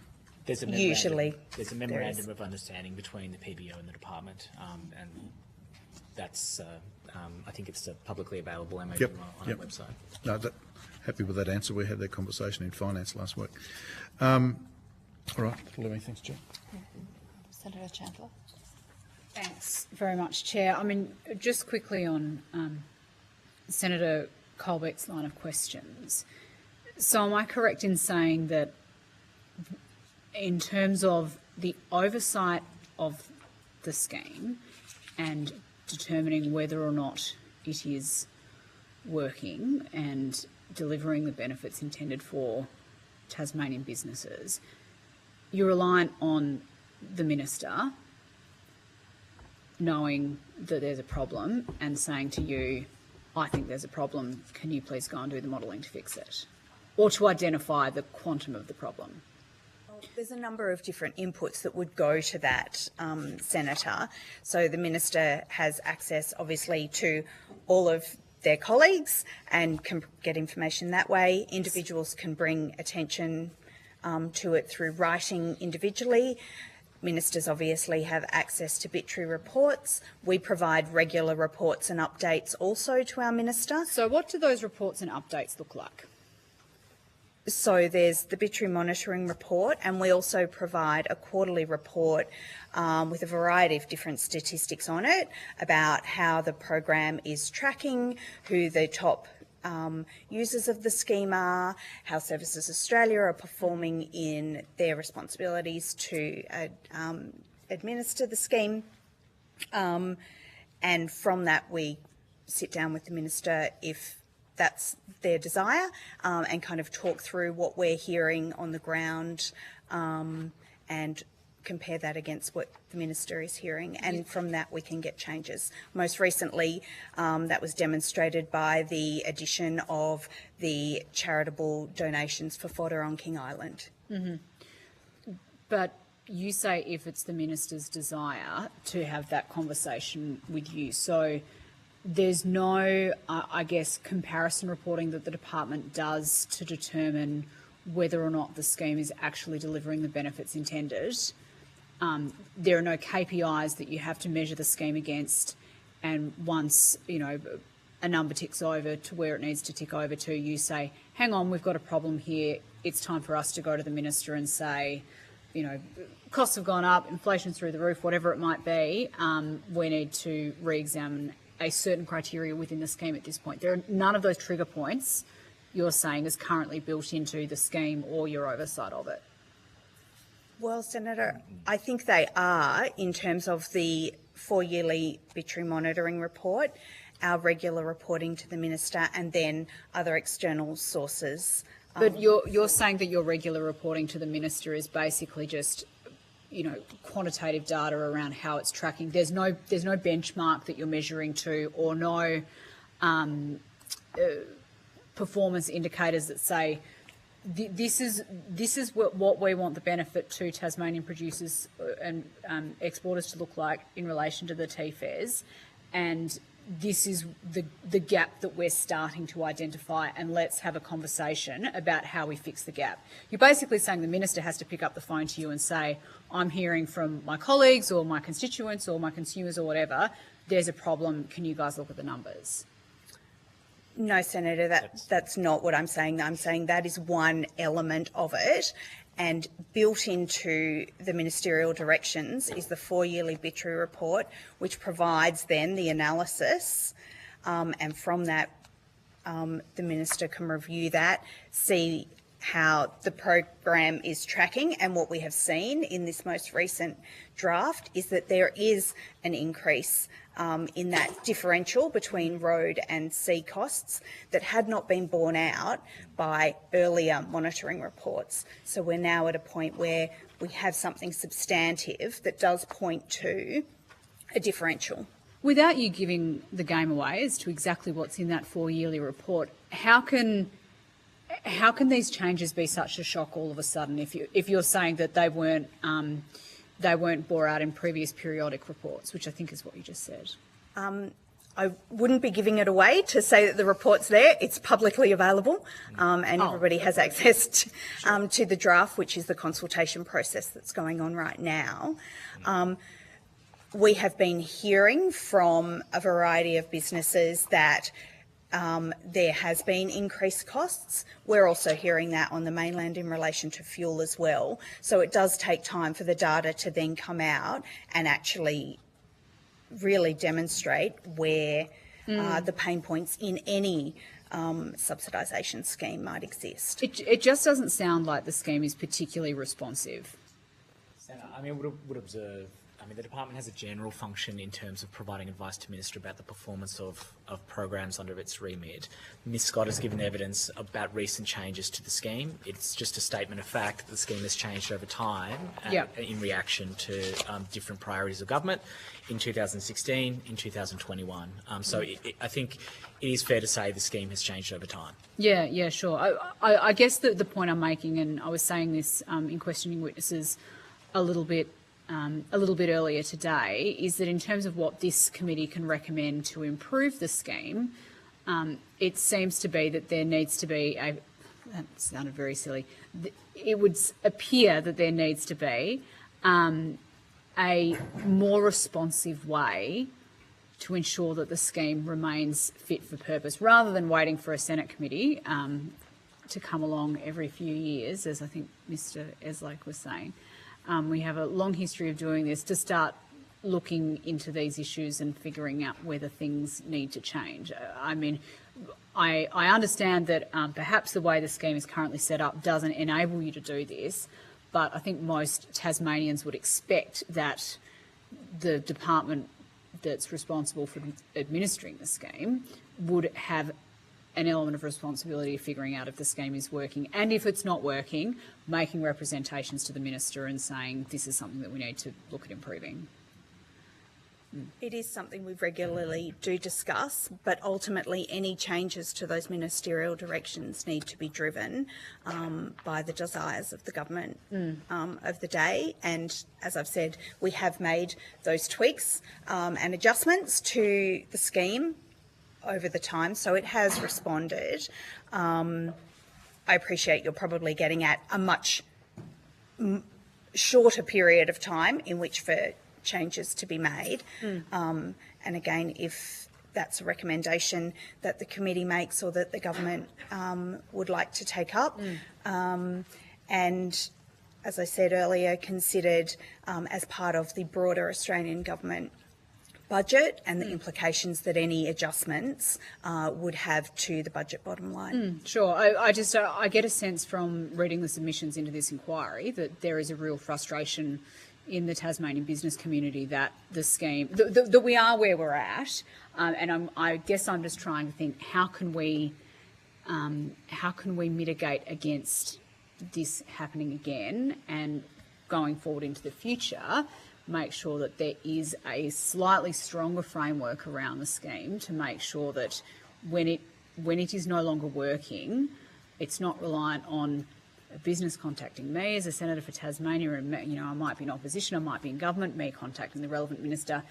That's a lengthy process, and also, I mean, I'm sure my colleagues wouldn't disagree with me. People generally only come to politicians for help when they've exhausted all other options. So let's figure out how we can make the bureaucracy actually work for Tasmanian businesses here, and place them in a position where they can be more responsive to those issues when they arise.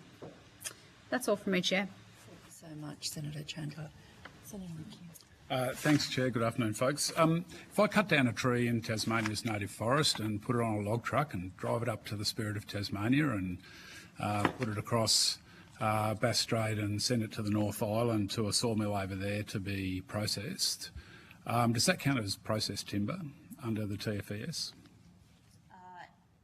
It could be processed wood if the claimant was eligible, so through a legitimate registered business, able to cut that log down and access TFES that way. Yep. So in what way would that be processed wood? Like, it's not defined in the Act, right? So is that a product of the ministerial direction? Yes, it would fall under the processed wood component. So my question is, why would you regard that as processed wood? Is that because of the definition in the ministerial direction? Yes, because it is a tree that's been cut down and is wood that is processed in that way. The ministerial direction actually has the word logs in it, does it not? The word logs is in there, yes. Yeah. So that's what we're talking about, right? So hog logs. Has that word always been in the ministerial direction, do you know? Perhaps you could take I would have to take that on notice, how long it is. I suspect it would have been largely the definitions of terms. Senator, I mean, I would observe, I mean, the scheme has been in operation for 50 years. Yeah. Yeah. We would need to check. No, that's Yeah, fine. No, I'm and I happy to take suspect that on notice. those definitions have largely been there. Could you take that on notice, please, specifically in Yep. relation to the inclusion of the word logs? Do logs on the back of a log truck attract a different, I don't know, what do you call it, subsidy? What do you call it, a rebate? What do you actually call your payments? Rate of assistance. A what?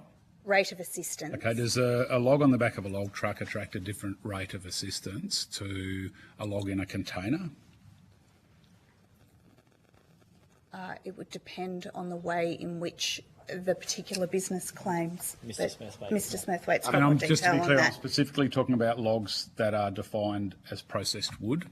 So if they were defined in the same way as processed wood, so that's 31,000 in your codes, would logs defined under that code attract a different rate of assistance on the back of a log truck as So the compared rate of to in a assistance container? is calculated back to the equivalent of a 20-foot unit equivalent, so a 20-foot shipping container. Yep. So the maximum rate northbound is $855. Per container. Yes. So a trailer, by its nature, is two of those. Well, is it? Yeah. That was yeah, 2.2. Okay, 2.2. And so when you calculate that back to a 855, that would be, if it was a full container load, it would be double the rate of a container. Or 2.2 times the rate of a container? Yes. If it was a full load. So I mean, my question is, I'm just trying to understand whether the same volume of timber, because this is done by volume, right, not by value. So that's right, isn't it? Yeah, I just have to. It's a complex piece. That I'm happy if you take it on notice. I don't want to take up too much time on it, but I'm happy if you want to consider that on notice. But just to be clear, my question is: the same volume of timber, would it attract the same rate of assistance? There's a full container load comparison, which the Services Australia does as part of that assessment. So it should be similar as a 20-foot container. Could you take that on notice and see if there's anything you could do to provide any further advice to the committee? Thank you. This scheme's supposed to be beneficial to Tasmania, right? Like it's designed to be a beneficial scheme to the state of Tasmania. Would you agree with that proposition? It's an economic measure to support Tasmanian businesses to compete in equivalent markets. Okay, thank you. So how would using this scheme to subsidise the export of whole logs to be processed at Victorian sawmills, how would that be beneficial to Tasmania or to Tasmanian business? The Tasmanian business that is harvesting, I would expect, Senator. Forestry Tasmania. That might go to a question of opinion, Senator. Oh, yes. Would you agree that there's been an explosion in the rate of assistance given to forest products in the processed wood category in recent years? We can answer that factually. Thank you. In terms of the rate of assistance provided. Thanks. I'm not sure we have that. There has been some degree of growth, yes. So would you accept that for a basket of timber industry players, and I can list them if you like, but they're primarily headed up by Western Junction Sawmill, which I might add is owned by Hayward Mills in Victoria, which is half owned by the Victorian government, where they have received in the last, so from 2019 to 2023, this is based on the data that's been provided to the committee. I'll just use Western Junction as an example. In those years from 2019 to 23, they received just under 8 million from TFES, but in 2023, they received 5.5 of that 8 million. And if you take a basket of timber industry players in Tasmania over that period of time, so these, by the way, don't include people like Norske Skog, who are genuine manufacturers, in my view, of timber products, but these, I believe in the main, are likely to be whole log exports. or essentially unprocessed wood that bizarrely is categorised as processed under the ministerial direction. This basket of folks have received over $20 million in those 2019 to 2023, but the same people in 2023, of that 20 million, they received 10. So half of the 4.5 year payments were in the last 12 months of that period. Do you have any more up-to-date data than the 2023 year? I don't know. Why is there such a lag? So in terms of the information we get from Services Australia, we get 2 dumps a year, 6 months apart. All right. And because we've been reporting to you and continue to do so about the dates in where the product was shipped, there is a time lag because claimants have 6 months to put in a bid. So we will be getting the next data set. No, we would have only recently received our most recent one, which would take us to the end of 23. So that the most recent one would be the last 6 months of the 2023 calendar year, is that right? I believe the most recent data that we've received from Services Australia is in August 2024, which, because of the 6-month lag, takes us up to, yes, the end of 2023. That is correct. So the end of the 23 calendar year? That's correct. We're not talking about financial year, so we're talking about calendar. Correct. End of 2023 calendar year, noting that there are some claims already in there that have gotten in ahead of the 6 months, but it's in no way a full data set. All right, thanks. And has that been provided to this committee, that latest tranche of data? We can check through our records here and perhaps just come back to you. All right. Yes. Thanks. I believe that there has been data provided from that tranche the of August data release. Yeah, we probably would have to go back and check whether all of the ones that have been provided are from that release or how far that goes back. Do you have data that would enable you to differentiate between north-south and south-north payments that are made, or rates of assistance? And we've previously provided that to your office, Senator. All right, thanks. Do you have data that would allow this committee to understand, in the wood products category, whether those logs are from native forests?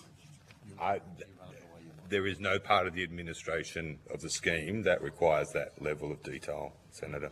Yeah. Okay. If a log truck drives fully loaded onto the Spirit of Tasmania, delivers its logs to a sawmill in Victoria, and then turns around and comes back over the Spirit of Tasmania, which is what's happening repeatedly on some assertions up to 40 times a week, there would be no rate of payment that applied to the return trip, would there? Not for an empty load. No, so not for an empty load. So only for the load that goes south-north. Oh, south-north, yeah. Yeah. All right. I'm aware of the time, Chair. I will put in some further questions on notice to these folks, but thanks for the opportunity. Senator Colbeck has one last question. So the discussions about simplification of the scheme and its claiming, would it be correct to characterise that as being purely dependent on a modification of the ministerial directions, which would then flow down through the way the system works to provide for that simplification? That's correct, Senator. Any rewrite of the ministerial directions could simplify elements of the scheme, and then we would have to assess what that simplification may cost. And there would then be flow-on elements to Services Australia in that, because they have an IT system that manages it under its current scheme. So any adjustments that were substantial to the structure of the ministerial directions would require some uplift. Services Australia might want to speak to that. Thanks, Mr. Scott.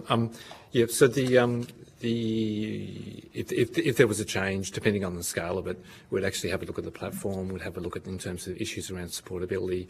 What were the changes? Were they significant or not? Obviously, that would go through a process working with infrastructure on how fundamental that may change the actual, I suppose, registration process, and then as well the claiming process as well through the channels that we have. Rule of thumb is, in terms of the claiming process, the information that we ask for, that we ask to be provided, is solely to ensure we're assessing claims in accordance with the ministerial direction. So, depending on what the change is there, it obviously depends on the information to be provided to the agency. So, Ms. Scott, when you talk about cost, are you talking about that cost or cost in terms of additional payments that might be? There would be both. Additional payments. So if there was an expansion of the scheme, if there was an adjustment to rates, all of those things would have flow-on costs.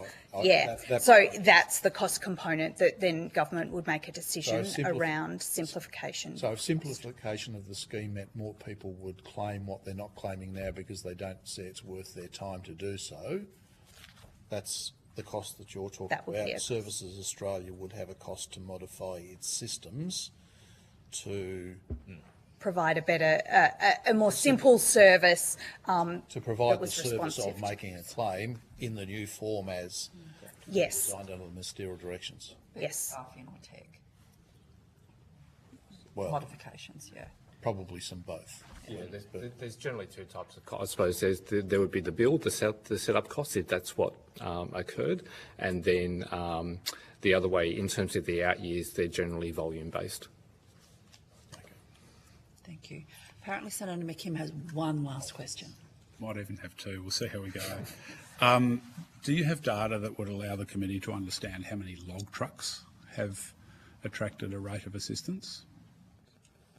We don't think so, Senator. Don't think so? Okay. What about data that would break down between carriers, that is, like, for example, TT line versus Sea Road? And Senator, you've asked this question previously at the committee. So we don't capture which vessel it travels on. All right. Given that you've accepted that there's been an increase in rate of assistance for processed wood, which includes whole logs in recent times, and like you monitor trends. Do you monitor trends in the scheme? Trends are monitored as part of the Bittery monitoring report. Yep. And what would trigger you providing some advice to government about changes in trends or trends in the scheme? The primary one would largely be around the impact to the budget. Given TFAS is uncapped and demand driven, we do actually have a set appropriation though, so where we are going over that, we need to provide advice to government about why that has occurred, where we're seeing drivers and where we're seeing adjustments. Have you provided advice to government about the increase in payments relating to wood processed? No, Senator, we haven't specifically. Okay. They've obviously been privy to the questions you've asked of me in Senate estimates, but no, not specifically. All right, just last question, Chair. What rate of increase would you need to see in order to trigger that advice to government, or is that just not something? I mean, I presume you don't want to see your scheme rorted, do you? No, Senator. No, none of us do. I think it is being rorted at the moment. I just want to place that on the record. And I think it's being rorted by native forest harvesters, aided and abetted by the Minister for Forests, Mr Abetz, and Forestry Tasmania. I think it's being rorted because we are exporting whole logs and therefore jobs out of Tasmania to Victorian sawmills with a direct subsidy from the federal taxpayer. Sorry, thank you for the comment.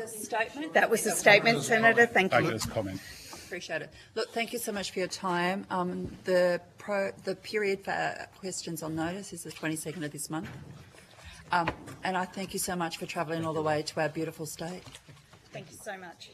Okay, so we are moving on to the next witnesses, which are the state government and the Honourable Erica Betts, Minister for Business, Industry and Resources and Minister for Transport. We also have Tasports in the room.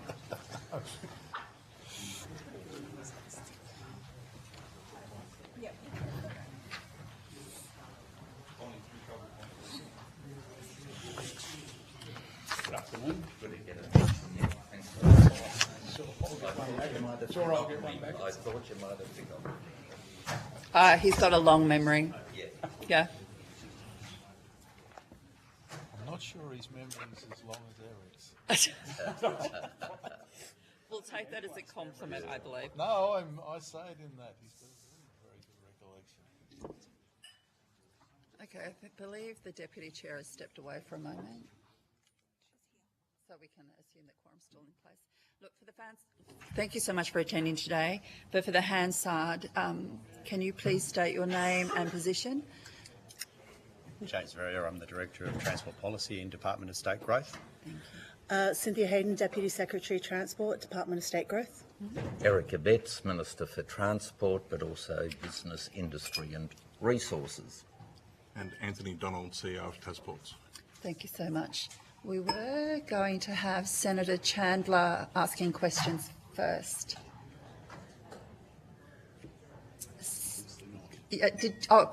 She's leaving the building. No, and Senator Urquhart was going to go next, and she's stepped away. So we get the opportunity to make an opening statement. Yeah, apologies. No. No, And but congratulations, Senator Tyrrell, on your election to the Senate at my expense. But more importantly, for getting this committee up and running. And congratulations for coming back. Thank you. Mutual Admiration Society can stop now, and we'll get into the business. As I'm sure all Tasmanian senators would know, 99% of the goods that come to this state come via ship. Shipments from Tasmania account for about 33 to 40% of our gross state product. And as you would all know, we have no alternative but air. Bass Strait is one of the, if not the most expensive stretches in the world to cart goods, and it was therefore because of that disadvantage that the Tasmanian Freight Equalisation Scheme was started all those years ago, and the idea was to pay for the differential between road and ship transport. And that underpins the Tasmanian economy these days, keeping literally thousands of people in jobs in both our majors but also in our smaller businesses. The changes that have been spoken of in the submissions, keeping this system fair, and any improvement in relation to administration would be, of course, most welcome. We would say that no Tasmanian business should be worse off with changes, and Tasmania overall most definitely shouldn't be worse off. There has been some discussion in relation to indexation, and I would leave that to the committee to consider and ponder, but for the integrity and robustness of the scheme is based on the differential between road and shipping, and therefore to keep the integrity of the scheme, I would encourage an ongoing assessment of what that differential is and base any payments on that basis. However, having potentially argued against indexation in that regard, in relation to the intermodal, I would argue for indexation, noting that it's a flat fee of $100, which has not been changed since, I believe, 1998. So I think in anybody's language that may be somewhat underdone and should be reviewed. Then we have our schemes in relation to King Island and the Furneaux Group, and there is a differential in treatment between King Island and the Furneaux Group, which is, I suppose, not that easy to fully understand or comprehend as to why that is the case, and that may be worthy of consideration. I'm here with Cynthia Hayden and James Verrier, who will undoubtedly be able to answer all the difficult questions, but I was wondering, Mr Donald, do you want to make an opening statement? Thank you, Minister. Only other than to say, as the Minister indicated, 99% of our freight comes in and out of our Tasmanian ports. We take that responsibility with great regard. We support the government's position to maintain the scheme, and the fact that the committee is here to review it, we think is very positive. And we support our customers in their endeavours to, to use the scheme to support volume movements and growth for the benefit of Tasmania. Thank you so much for that. I appreciate it, and for the gentle prompt. I do appreciate it. Senator Urquhart, do you want to go first, since that you do? I'm happy to go first, if you like. So, hello, I'm ex-Senator Abetz, I should say. How are you? Good, thank you. And Mr Donald. And you're getting sick of the Senate as well, I've been told. Oh, I love the Senate. Can I just start off by saying, in your submission, the state government submission, you on page 7, you talk about how the scheme impacts businesses on King Island, Flinders Island. You say an extension to the scheme to provide additional assistance to King Island is an opportunity to alleviate cost pressures for the King Island community. The additional assistance could mirror that available to Furneaux Group shippers to promote consistency in the application of the scheme on the Bass Strait Islands. Can you elaborate on what you're talking about there in terms of an extension to the scheme, what you mean and how that would affect the islands?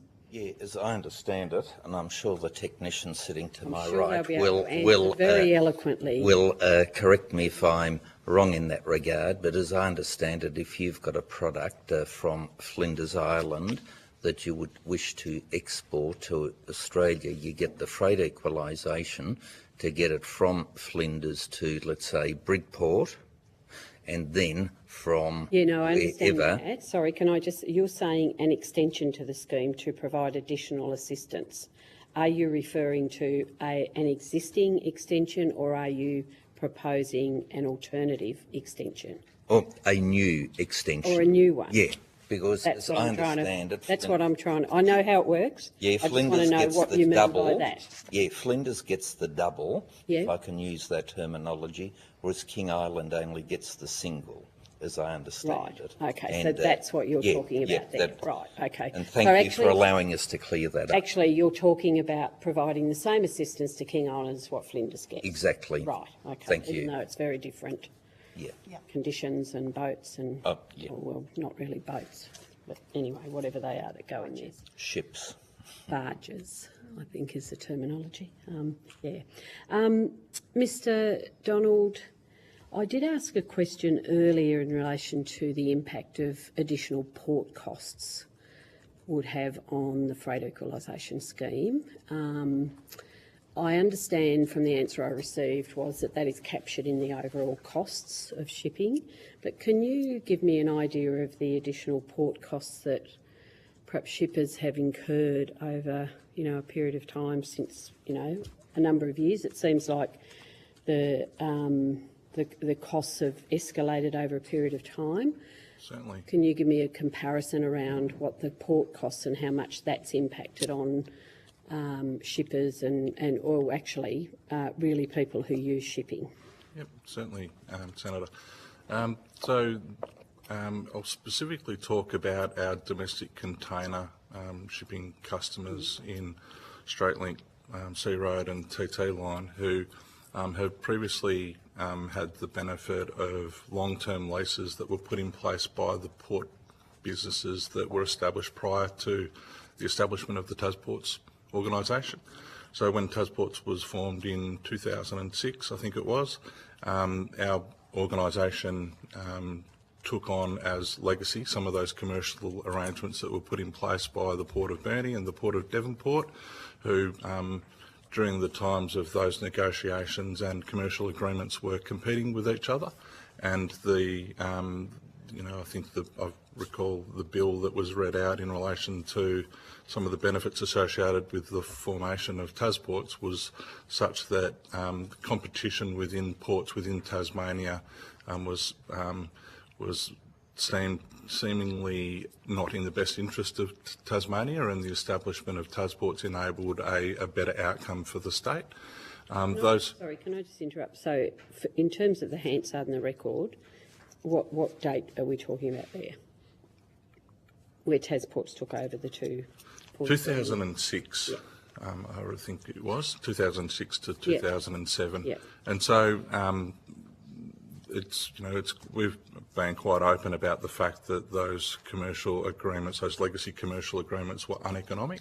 And what does that mean? Well, the costs incurred to maintain the assets were less than the revenue received from those customers. And more recently, we've had success in achieving new commercial arrangements with TT Line and Sea Road, and we still have an old lease in place with Straightlink. And does that go back to 2006? No, it predates that. So the old, and I can take that on notice if you like, and provide you with the specific date where the lease was initially executed. But when TasPorts was formed, it accepted responsibility for all of the commercial arrangements that were in place with the former entities across the state. So whether or not that be the Port of Devonport, the Port of Burnie, Bell Bay and Hobart in particular, and of course the regional ports. Yep. Okay, if you could take that on notice, that'd be great. And also maybe if you could provide on notice that the changes from the legacy agreements to the new agreements and the costs incurred. Certainly. We are about to publish those rates. Oh, okay. How far do they go back? On our website, as in the new current rates.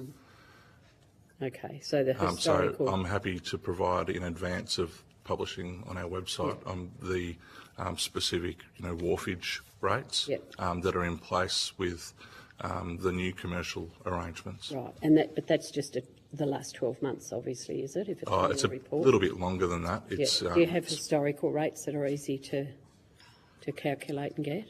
Maybe back to yes. 2018 or something. If you could do that, that would be. We can certainly provide that information. I will say that it was really important for the benefit of Tasmania, but also of our statewide responsibilities across the state to achieve, economic arrangements. And what does that mean? Well, our investment is quite significant in those ports, and those customers are vital to the state. However, if we use the word lumbered with an uneconomic commercial arrangement, that has significant detrimental impacts on every other customer who is, arguably subsidising in some way. That's a pretty crass way of describing it, but subsidising in some ways the cost of others. And so, our role is to be fair and equitable and even-handed. That's why we have established rates, new rates that are equivalent across our new customers, and we'll be seeking to do exactly the same with a new lease in Burnie. And do those rates vary depending on which port? No. They're all the same? No, they don't. Yep. Even King Island? No, so those rates that I'm talking about are just for the domestic container movements in Burnie and Devonport. Right. And there are different sort of wharfage arrangements in place for Flinders Island and King Island. Yep. And I can provide those details as well. Okay, that would be great. But, even-handed. But I think it's also important to share that, whilst it is not a reflection on our determination of the pricing regime that we've put in place, because our determination is based on a building block model, which is a sort of an economic analysis to determine appropriate and even-handed pricing.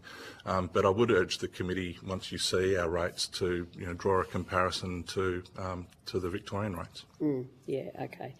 Just finally, my final question, Chair, is obviously you would be aware of the issues, particularly King Island, with the shipping and the lack of and a whole range of things there. In terms of the port capability, obviously they have the smaller barges that go in and out of King Island. Two, I think, one's part owned by the state governments, the other is a private operator, as I understand it. Three. Three. Three operators, including Bass Island Line. Bass Island Line, yep, that's right. And so but that is sometimes weather dependent or a whole range of things. That has an impact on, obviously, whether goods and services get provided into there. Is there any proposals from TasPorts to improve the harbour in King Island to maybe have alternative larger ships that might be able to cope with getting in there? The first answer is no, but I might unpack that a little because there was a few questions in that question, if I may. And so berth utilisation at the Port of Grassy sits at around 9 to 11%. So what does that mean? I mean, 90% of the time the berths are empty. Yep. The wharf facility is absolutely adequate for the size of vessels that are calling there today. There is at times weather delays. It is King Island, it is Bass Strait, it is, we are talking about challenging sea state conditions at times. It's part of the rugged beauty of Tasmania, and it's probably a moment for me to just, voice my pride for my team's capability in overseeing and managing some of those challenging conditions. We've also committed to installing some additional navigation aids at the entrance or exit of the Port of Grassy Harbour, which will enable the harbour master to independently form a view on whether or not he will allow nighttime operations. Right. And that will be an independent decision from him based on a sort of a risk-based determination. But I will say the sea state conditions can be very challenging and can change very rapidly. Okay, thank you. So there should be no assumption made that the installation of the nav aids will immediately mean that the harbour master will enable nighttime movements. They are two very separate things. It's about the safety of it, But I will say, with my Bass Island Line hat on, that we will be putting forward a case to the harbour master as to the benefits and the rationale from a safety perspective. But then he will look at it through a completely different lens than our general manager representing the Bass Island Line business. Sure. Thank you. I do appreciate you mentioning them, even though that's not a lot to do with TFES, but it's part of it. But it is part of the cost. Definitely. Yeah. Thank you. Thanks. The Secretariat may have a question for you before you disappear. Is that all right? I'm not going anywhere at the moment. Cool. I'll go next if that's okay. The state government submission pointed out that there are some issues around transparency and integrity within the TFES. And I'm a believer that the TFES is a federal-state combination, that we need to support each other and figure out how to improve it. How does the state government tie into the Freight Equalisation Scheme? And do they actually flag at any point over previous governments and current if the scheme is inadequate for businesses? I'll start with that, but I'll also hand over to my colleague James to give you what the actual mechanics of our engagement is. I will say I think we're taking the opportunity to provide the submission through government was one way to provide some steer on that, but we also take opportunities if we are hearing things from business, providing that through directly to the department, the federal department that has responsibility for that. In relation to, I suppose, our visibility of the mechanics behind the scheme, we don't necessarily have the full transparency. Obviously, we don't run that scheme, but we're always open, as we showed in this submission, ways to improve the transparency across not just, let's say, for us, but for businesses. And I think one of the things that we raised and was raised in the submission was how to make that more transparent. I'm not sure we've got an absolute answer, but we would encourage, particularly for some of the smaller claimants, ways that it could be easier for them to access and make claims than it currently is under the scheme. Do you have a preferred model that you may have in mind? I wouldn't say we have a preferred model. James, unless you... I think it's really about the timeliness of the data that's able to be provided. So we see with the BITRE process, on a 4-year cycle. So obviously in between times, that is a fairly large period of time to allow where things can change, and we've no doubt heard that in terms of changes in conditions over the last 4 years. So one of the key ones for us going forward is around those interim reporting points and the information that is available really publicly. We only have access to the same public data sets, although we obviously are able to have conversations separately with our You do have a Commonwealth unique counterparts. perspective in that you've got TasPorts and their data points as well. Are they utilised?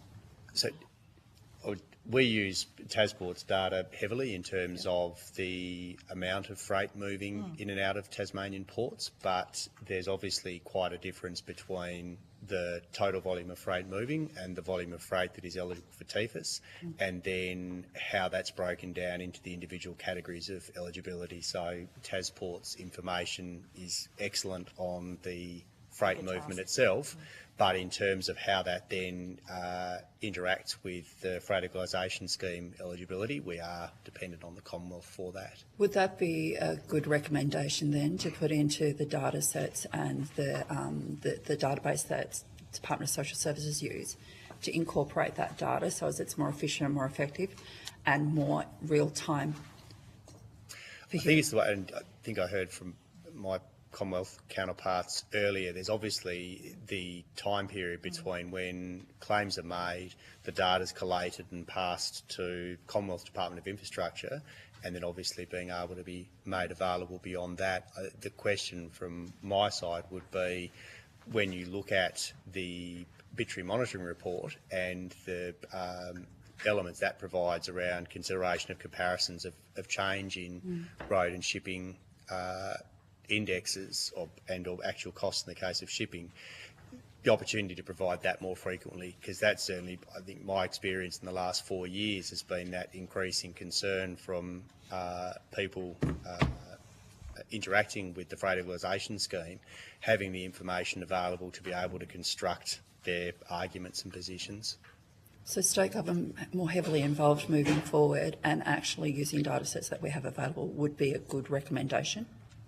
Certainly, making the data available, yes. I think ultimately it's still going to be, it is a Commonwealth scheme, it's under Commonwealth ministers, so our involvement will always be through the minister in terms of, state minister in terms of any formal interaction, but in terms of having that information available to allow state government to provide timely and informed input would be a big help. I think some of the specifics of what we saw as opportunities to improve even that sort of visibility and transparency, we had, separate to the submission process but referenced in the submission, is writing to the department around, what they should consider as improvements in their monitoring report as well, which includes, again, more specificity around some of that data, more clarity, not just obviously for us but for industry as well. Perfect. You also highlighted, Mr. Donald, that it is a very niche situation that King Island and the Furno Group are within, and you have a very interesting relationship with them, as that the state government is actually buffering the services that they're required to get services within. How could the Freight Equalisation Scheme be tweaked or recognise some of the unique barriers that they face, and yourself as well? How could we make changes to it to make it more equitable and maybe not such a burden to the state government? Not that it's a burden, because they're important. That's a great question. I'm not sure if I've got a clear answer. Welcome to politics. I think that I might just try and describe the complexity and challenge that we have, and hope that the committee can take something away from that. There's 3 operators that service the islands, both the Furno Island Group and also King Island. Bass Island Line is a is a business owned, that's a subsidiary of Tasports, and then there are two other privately owned entities. The three businesses are very different. We all move livestock, but we all move livestock differently. We all move containers, but we all move containers differently. Bass Island Line service runs on a weekly cycle, so we commit to a minimum of 52 sailings a year. It's an 80-odd metre long vessel, flat bottom barge. It performs really well. There's some months where it's absolutely full, and there's other months where we're pushing clean air around. And that would be all weather dependent? It's no, well, it is in terms of a timing perspective. The delays that we experience are largely around ensuring animal welfare. And so often there's commentary around disruptions to the service, but our customers are always very happy with the care that we take with respect to animal welfare in particular. And if there's a disruption, it might be a 12-hour or 24-hour or perhaps even a 2-day disruption. And those days are generally the same days that you will see on the news in the evening, the Spirit of Tasmania crashing through large waves through Bass Strait. So it perhaps doesn't really matter what size vessel we're talking about. Those sea state conditions are challenging for all vessel types. I will say that our market share from Bass Island Line perspective is around 60% of the volume. There is some volume that's moved via air to King Island, and we think that there's benefits of moving more on sea freight. The reality of the Bass Island Line service is that it runs at a loss. Our ambition, supported by the government, our shareholder, is to get the business to a profitable position. And you also have freezer and cooler containers. We did previously invest in refrigerated containers, both cool and frozen containers. We saw an opportunity to support the local supermarkets and fresh food services that has started, I think, to be taken up. But initially, there was no interest in that, which did surprise us. I think there's certainly opportunities for an examination of that, and perhaps the scheme could look at how that could be incentivised further. In order for us, from a Bass Island Line perspective, to be successful to get our business into the black, so to speak, we will need to continue to take market share off our competitors, who are too wanting to run successful businesses. Now, those two other businesses, they don't sail on a weekly cycle. They sail when they're full. So it might be a weekly, or it might be every 9 days or 12 days, but they all sail when they're full. Whereas our commitment is to a weekly cycle. So yeah, very different. Thank you. So hopefully that goes in some way to describing the complexity to answer some of the questions. Sounds like a purely Tasmanian issue. Senator Colbeck. Thanks, Chair. Thank you for clarifying the issue around night sailings or night activity at King Island Port. Well, the fact that there's a process that will drive consideration of nighttime options. Can I ask what proportion of the product that you move, and you've said you've got 60% of the volume to King Island, what proportion of that's transshipped? So your submission, and Minister Abetz has asked for consideration of the TFES for 2 legs in the same way that Flinders does. What proportion of what you move would be transshipped? I'd have to take that question on notice, because I've got a figure in mind, but I don't want to mislead the committee. But we're talking about a relatively small percentage. Certainly, when we changed the Bass Island Line service, we attempted to run a service that connected into Victoria through the Port of Geelong, and it continued to become very challenging from a financial perspective, particularly around crewing costs in particular, and our volumes were considerably lower. As we moved the service back to purely a King Island to Tasmania, we've seen some movements of the supply chain such that we would say that that Tasmanian businesses are being more supported. So what am I saying? The transshipment volume is not the same volume that we were moving to Geelong. It's less. Okay. By quite a figure. And I'm happy to provide that. You anticipate my next question to a certain extent, because the requirement for 2 slices of TFES is somewhat dependent on the direction of the service. So if it had been a service that went Geelong, Grassy, Devonport, I suppose you get to a balance at some point in time as to how that might apply. But if it was travelling directly from the island to mainland Australia, that covers that side of it off a little bit. Without sort of naming names of businesses, but I would say that the businesses that would benefit from that double hit, if I can use that term, are critical. Sorry? Are critical. Are critical. Okay.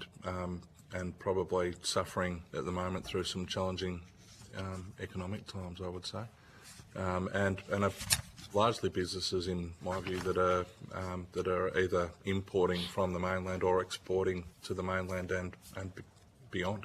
Yeah, okay. And and would genuinely be entitled to the appropriate. Okay. No, I just was interested in the direction impacts on that potentially, but if the overall benefit is, as we're currently running the ships, the overall benefit works for that, well, that's fine. I just want to go to some of the internal costs, and Minister, you'll recall the conversation that was had probably about 8 or 9 years ago now, when Melbourne Ports decided they were going to charge a port cost when something arrived and then when something left for an export, and we all jumped up and down and did a deal where we only got charged one port cost, which was of significant benefit to Tasmania.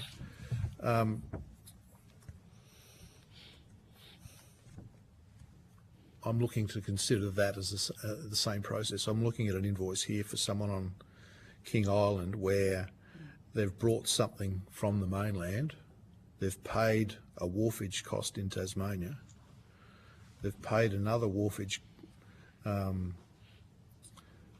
price on the other side of, so they paid a wharfage price when it arrived, they paid a wharfage price when it left, and then they paid a price to move it within the port. Now, as an island, we objected to that when Melbourne Ports wanted to do it to us. I suppose my question is, why are we doing it to ourselves? Slightly different context, if I may. One of the... This is going to have to be good, because I don't see it as a different context. One of the obligations that that we have is to comply with competition law, and so we compete with 2 other entities that move volumes directly into Victoria. The definition of wharfage is such that when volumes move across the berth, there's a cost associated with the upkeep of that wharf. That cost is a real cost.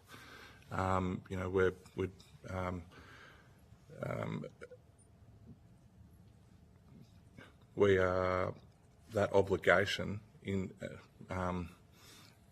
requires us to be even-handed in our approach and to make sure that we don't reduce our costs below the real cost from a competition law perspective. I understand the sentiment and the intent. So how does Melbourne get away with it then? Aren't they subject to the same costs? And they're a more competitive entity in the fact that they're competing with other export ports around the world. They're charging us, they're hitting us up for it once. They don't run a shipping line. So you're saying this is a shipping line cost? not a we, port cost. we have an You're charging obligation. wharfage isn't. Wharfage is, we have definitions around the fees that we collect around wharfage. We have the additional complexity of that we own and operate a shipping line, and we compete with our customers. That's a reality of our business. That's I do understand the intent of your question and the sentiment, but in order for us to comply with the federal law, we need to continue to maintain those charges.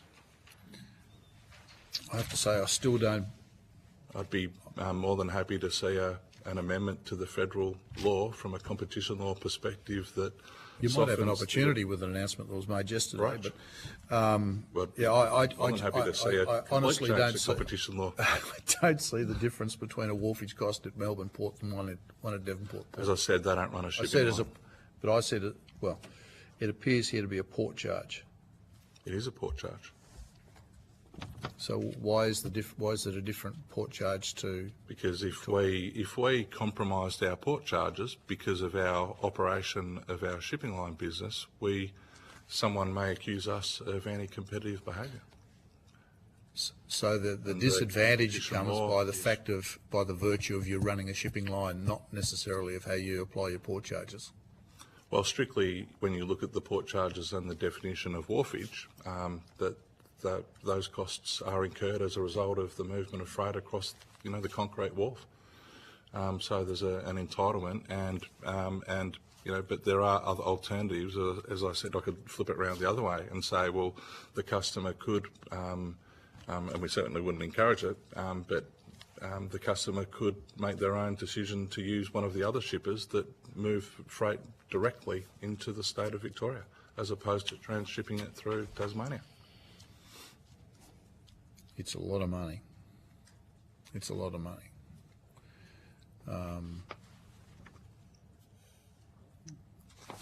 I think you understand my sentiment, and I've got to say I don't believe what's occurring is fair in terms of what the island's paying. Anyway.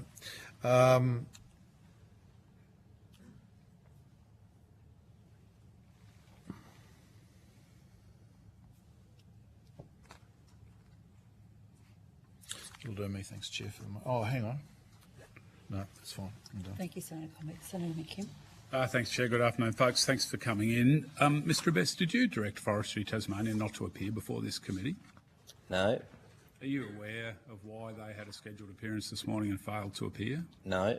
Did anyone in your office direct them or request that they not appear before this Not committee that I'm aware. to your knowledge? Not that I'm aware. Would you take on notice whether anyone in your office did? And you're a shareholder minister of Forestry Tasmania. I am. Could you take on notice, please, to ask them, and then you provide this committee with a reason for their failure to appear? Well, they were invited to appear. They were scheduled to their non-appearance. They were scheduled to appear. Would you take on notice, please, to request the Forestry Tasmania an explanation of why they failed to meet their scheduled appearance before this committee, and provide that explanation to the For their non-appearance, I will seek an explanation. And provide it to the committee. Of course. Thank you. Mr Betts, would you prefer to see log trucks on the Spirit of Tasmania or tourist caravans? If need be, both, but I would prefer to see any timber harvested from our sustainable world-class forestry being processed in Tasmania, if that were a viable option.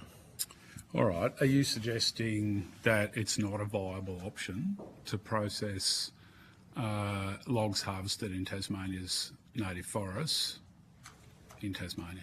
Oh, look, sometimes it is, sometimes it isn't, and it's a commercial decision taken from time to time. So there's not a hard and fast rule in relation to that, but my sentiment is, I think most Tasmanians' sentiment would be that, if at all possible, downstream processing ought to occur in Tasmania. Mr Donald, are you aware of how many fully loaded log trucks are exported through Tasport's facilities? fully loaded log trucks, I would say none. I would say they were logs are moved into ports and then moved on to bulk carriers, but I'm not aware of log trucks. Not aware of any log trucks being loaded onto TT line vessels. I'm not aware, but that doesn't mean to suggest that it's not happening. I'm not there to observe the specific freight movements. Would your organisation keep data on that? I don't know. I'm happy to take that on notice. I know that we collect data on container movements and... No, I'm specifically asking about loaded log trucks. Yeah, I'm not aware of log trucks, but I'm happy to take it on. All right, thanks. Just one other aspect, and I'll seek further clarification, that some of the wood to which you refer may well have been harvested from private forest operations. All right. So, you know Mr. Terry Edwards, Mr. Abetz, I presume? I do indeed. Oh, I thought you might. Mr. Edwards has been reported as saying that the Victorian government is pillaging and plundering resources from Tasmania. He's been reported as saying that Tasmanian sawmills are concerned that they're being expected to go into competition up against the might of the Treasury of Victoria. He represents a coalition of Tasmanian sawmills that have these concerns. Are you aware, you're Resources Minister in Tasmania, are you aware of concern amongst Tasmanian sawmillers that whole logs are being harvested in Tasmania's native forests, are being exported to Victoria for processing in Victorian sawmills? I am aware of movement of logs across Bass Strait, and of course that commenced when the Victorian government made the foolhardy decision to close its native forestry sector. Oh, I don't think and it did. as a result, sawmills look for supply, and they have looked to Tasmania just as much, might I add, as they have looked to South America, where hardwood logs are now being imported into Victoria with all the bunker fuel that they burn, bringing the logs over and the hardwood over to Australia. And we, with our land mass, should be ashamed of ourselves that we are importing timber products from the rest of the world. I knew we'd get a diatribe about that at some stage, but I just want to keep us focused. I just want to keep us focused on the Freight Equalisation Scheme here. Do you have concerns that the Freight Equalisation Scheme is sending a market signal to folks who are buying Tasmanian logs from your government business, Forestry Tasmania, sending a market signal to them to assist them in subsidising transport across Bass Strait so that those logs that you are selling them end up milled in Victorian sawmills? Do you have a problem with that at all? Well, the problem I have is that the market forces have turned... Now, this is about the subsidy, the TFES subsidy I'm asking you. Do you have concerns about that subsidy? No, look, the TFES being used in that way. The TFES subsidy, I think we can be agreed, has been operating since 1976. So why is it that it's only in very recent times that logs have been going whole over Bass Strait? And the reason is the Victorian government's foolhardy decision creating a situation where there is now a demand for Tasmanian timber and indeed South American timber to supply the market. That said, yeah, but that is why I'm asking you whether you have concerns about the subsidy that is being paid through the TFS, which encourages the export of logs that you are selling people to be milled in Victoria. I'm just asking whether you're concerned about that. Well, I caveated that before, and I will check up further and get back on notice to the committee. But I understand a fair amount of the logs that are going across Bass Strait at the moment are in fact from the private sector. On what basis would you make do you make that claim? I will come back to the committee. I admit I may not be fully informed, but I will come back to the committee in relation to that detail. All right. Does Forestry Tasmania sell to Western Junction Sawmill? I would have liked to ask Forestry Tasmania directly, but they failed to show up this morning. I'm not sure how that is relevant, but Sustainable Timbers Tasmania does sell to Western Junction. All right. Are you aware that Western Junction has just been bought by the same folks that own the Haywood sawmill in the Hayfield sawmill in Victoria? Oh, and I wonder why that... Are you aware of that, Mr Abetz? Why a Victorian sawmiller came to Tasmania because Victorian government closed native I'm asking whether you're forestry. aware that the same folks that own the Hayfield mill in Victoria, which is 49% owned by the Victorian government, own the Western Junction sawmill, have bought and own the Western Junction. Are you aware of that fact? I'm not aware of the exact details, but I am aware of the ownership. I will remind you of relevance to why we're here today. I'm trying to bring this back to the subsidy, the TFES subsidy, but Mr Abetz doesn't want to answer Just that thought it was question. worth flagging. All right. Thank you. Mr Abetz, do you accept that the TFES subsidy is being used to encourage the export of jobs from Tasmania because it is being used to subsidise the export of whole logs sold to companies like Western Junction by your business, Forestry Tasmania, used to subsidise their export to Victorian mills so they can be milled in Victoria? Isn't that a direct export of Tasmanian jobs subsidised by the TFES?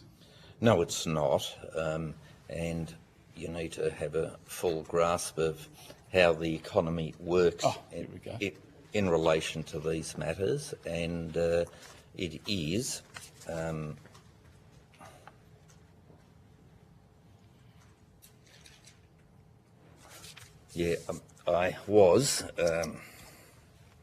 I've just been advised of some information that more than 70% of the Tasmanian wood harvested now comes from the private estate, with all saw log from Tasmania's publicly managed forest supply to Tasmanian-based sawmills for on-island processing. So my hunch earlier that I said I would get back to you in detail. So STT's wood supply contracts with major Tasmanian customers are all in place until 2027. So my hunch that the wood going across Bass Strait is from private sources, not from Sustainable Timbers. So your evidence to the committee is there's not a single whole log that's being exported across Bass Strait which attracts a TFES subsidy. Let me finish.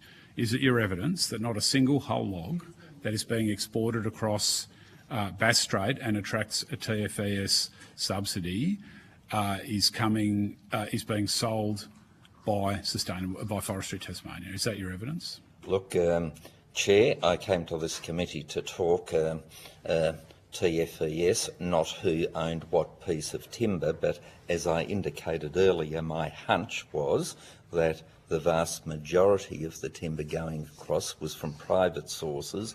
I've now been provided with a note suggesting it is totally from that source, but I will come back to the committee to ensure that we nail this down absolutely. Kind of ruins the conspiracy theory, doesn't it? Not it does. It no, does it doesn't indeed. at all. It No, it does. doesn't at all. I do need to notify the inquiry that we are about to lose quorum because the Deputy Chair does need to leave, and I believe Senator Colbeck has one final question. If I could I ask one final question, Chair? Thanks. Mr Abetz, the simple fact is the Tasmanian forest industry is cooking the planet. It's driving species to extinction. It's exporting jobs. It's impacting on the Tasmanian tourism industry because the TFES is providing a subsidy for whole logs to be exported on log trucks on the TT line vessels, that spaces that should be allocated to tourists or available to tourists. I mean, that's the fact, isn't it? I'm terribly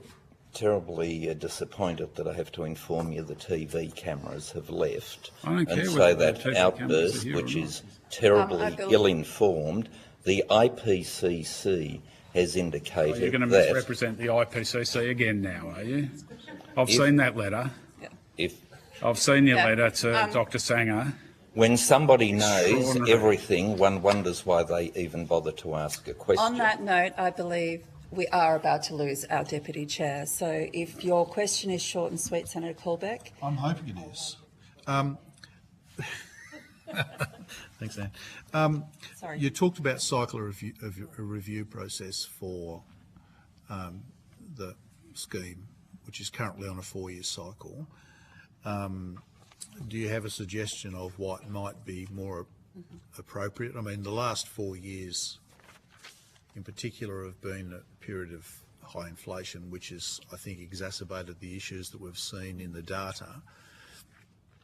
But would say a period of 2 years be more suitable, do you think, in the context of how we improve the management and operation of the scheme to keep it contemporary with needs, particularly in the type of environment we're living in at the moment? Yeah, and look, one of the concerns we have as a state government is that the Department of State Growth can't model possible outcomes of any review or what the situation is, because the Australian government doesn't publish the current median value of the freight disadvantage claimed by Tasmanian businesses, and so that puts us at a disadvantage. If a recommendation could be made that the Australian government provides that information on a more sort of timely basis, then I think a more timely analysis can be made, and so it's not a game of catch up, but being able to be relatively relevant.